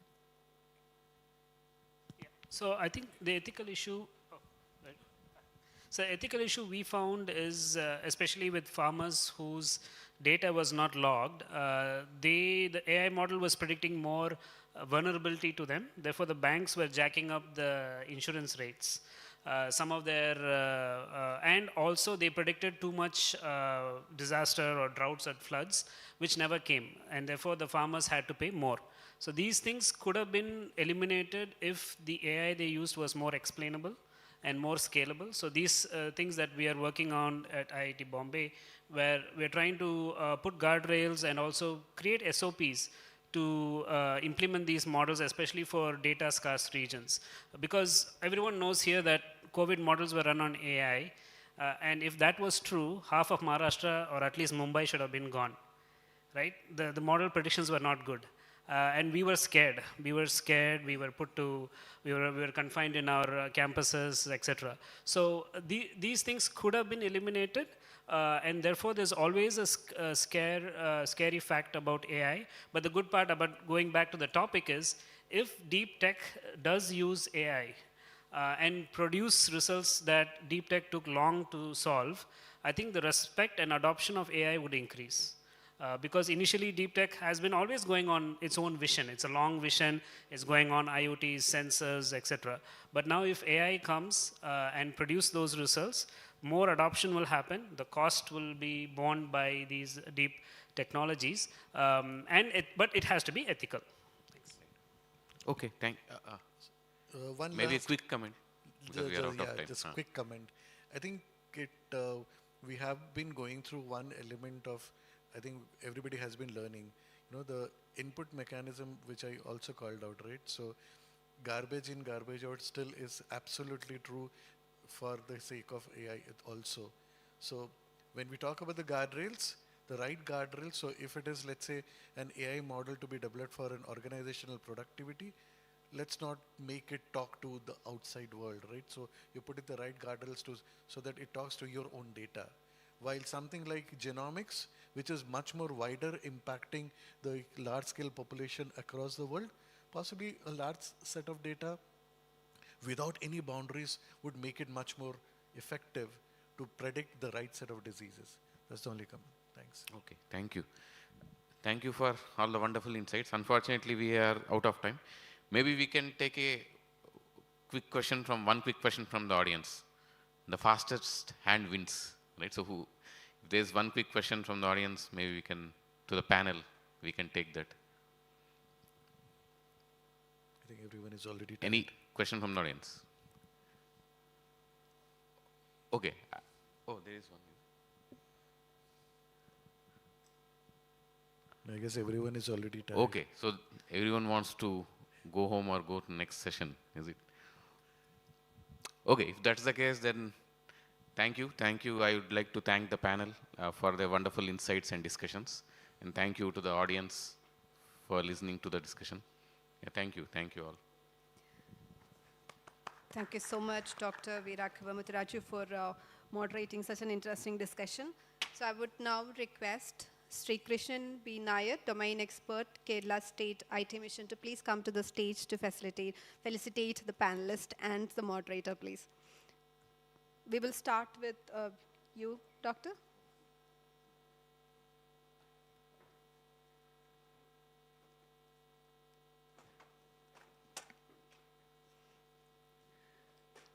Dr. Veerakkava Muthiraju, Associate Professor, IIT Palakkad. Thank you so much for moderating the session, sir.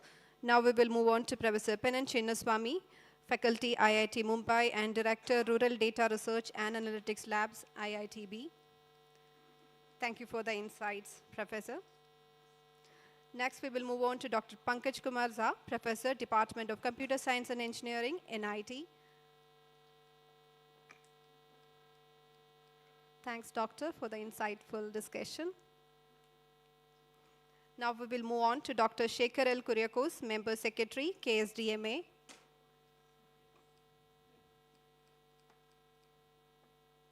Thank you so much. Moving on to Dr. Deepthi K., Associate Professor, Central University, Kerala.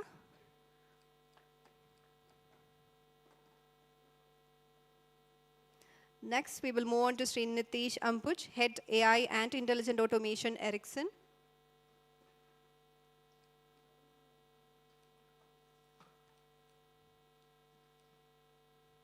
Thank you so much. Moving on to Sri Alok Baidya, Head of Pre-Sales, India Public Sector Business, AWS.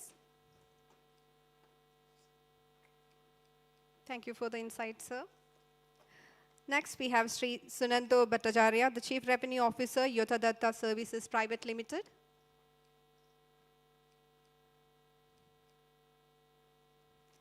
Thank you so much, Krishnan sir, and thank you, panelists and moderator, for making this discussion such interesting. Thank you so much. AI in geospatial intelligence and climate risk. I would like to invite Sri Sanjay Shukla, founder and CEO of Jarbits, to the stage. Welcome, sir.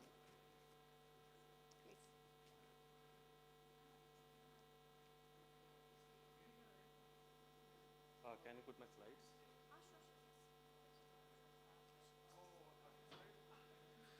Yeah. Very good evening. We are a deep tech company and I couldn't agree more with the views of Dr. Professor Pennanchana. And some of his thoughts are captured in this slide that I'm going to share with you. So I'm going to start with some what ifs. What if we could see natural disasters coming not as a random, unpredictable act of nature, but as events we can actually calculate using real physics? What if we could move from a vague, blurry forecast to something closer to high-definition safety? That is exactly what we are trying to do in collaboration with Kerala State IT Mission. Okay. So that is exactly what we are trying to achieve in collaboration with Kerala State IT Mission. And the goal is simple but powerful, to see disasters before they happen. Before diving into the details, it is important to understand why this technology matters. At the core, this is about people. It is about what happens when our existing systems fall short and the cost of those failures. So, Wayanad district in Kerala, as shown in the map, has long been classified as hazard prone. It is very vulnerable to landslides, and the reasons are well known. I mean, it has a steep terrain combined with extremely intense monsoon rainfall. It is quite literally a documented danger zone. Now consider this. 200, over 200, that's how many lives were lost in the catastrophic landslide that struck Wayanad in year 2024. More than 100 others were injured or went missing. Over 2,000 homes were destroyed. The scale of loss was devastating. And this is the heart of the problem. This wasn't an unpredictable event. The general risk was known. What failed was our ability to determine when and where the danger would become critical. So why do current systems fall short? Why do we still have such an incomplete and often misleading picture of the risk? The foremost major issue is accuracy. That leads to two dangerous issues: false alarms in some areas, which causes a warning fatigue, and a false sense of safety in others where the real danger goes unnoticed. When risk maps are that imprecise, it becomes impossible to deploy mitigation measures like drainage improvement or retaining structures where they are actually needed. It is like trying to hit a target you can't see. And studies show that existing landslide susceptibility models fail to correctly identify the high-risk zone in approximately 30% of the cases. The human impact of this gap is severe. Nearly 19% of the people living in landslide-prone areas remain effectively unprotected, and over 15% of the budget goes misallocated. So the real question becomes, how do we sharpen this blurry picture? So the answer lies in a two-pronged strategy that we have adopted while working with Kerala State IT Mission. So the first is object-based image analysis, and the second is how we model the ground beneath us, physics-based modeling. So we had done a study in Karnaprayag and Nanprayag, and we had startling observations. Compared to the pixel-based methods that had low accuracy of around 65%, the object-based image analysis had an overall accuracy of 78%. The pixel-based methods had a lot of false positives, and while this model had very less false positives. So in Kerala's case, we employ an object-based image analysis approach using watershed delineation segmentation. This methodology treats naturally occurring hydrological units as analysis objects. So the methodology so basically the premise is that within the same watershed, it will exhibit similar geomorphological and hydrological responses during the landslide. So that's the premise on which this segmentation is built. DEM data is used to calculate the descent gradients at each pixel, leading to creation of drainage networks. Furthermore, the level of detail is used to create the catchment boundaries. The strategy 2 is a physics-based model for terrain. Traditional approaches often simplify the entire region into a single material with generic material properties. The approach that we have took marks a major breakthrough. It incorporates lithology, the actual composition of soil and rocks, to model terrain using real physical-based properties. that affect the real ground conditions on the field. So the approach is capable of simulating how rainfall infiltrates vertically from the surface to the subsurface. As water enters the soil, it increases the pore water pressure. The system uses analytical solution to model how this pressure evolves over time and depth within the soil column. The pore pressure changes are then translated into slope stability estimates. The model computes a factor of safety by balancing the resisting forces such as soil shear strength against the driving forces such as gravity and soil stress. The FOS, or factor of safety, offers a clear real-world interpretation of slope stability. As FOS is greater than 1, it indicates a stable slope. NFS equal to 1 is critical threshold, and less than 1 is unstable slope. So this single number is what turns complex physics into an actionable warning. So at the core of this is a geospatial engine. Everything starts with the data layered, structured, and integrated. The system ingests high-resolution satellite imagery, digital elevation model, real-time weather data, and detailed geological maps that define lithology. Once these inputs are in place, the engine runs a physics-based simulation using finite element modeling. The terrain is converted into a digital mesh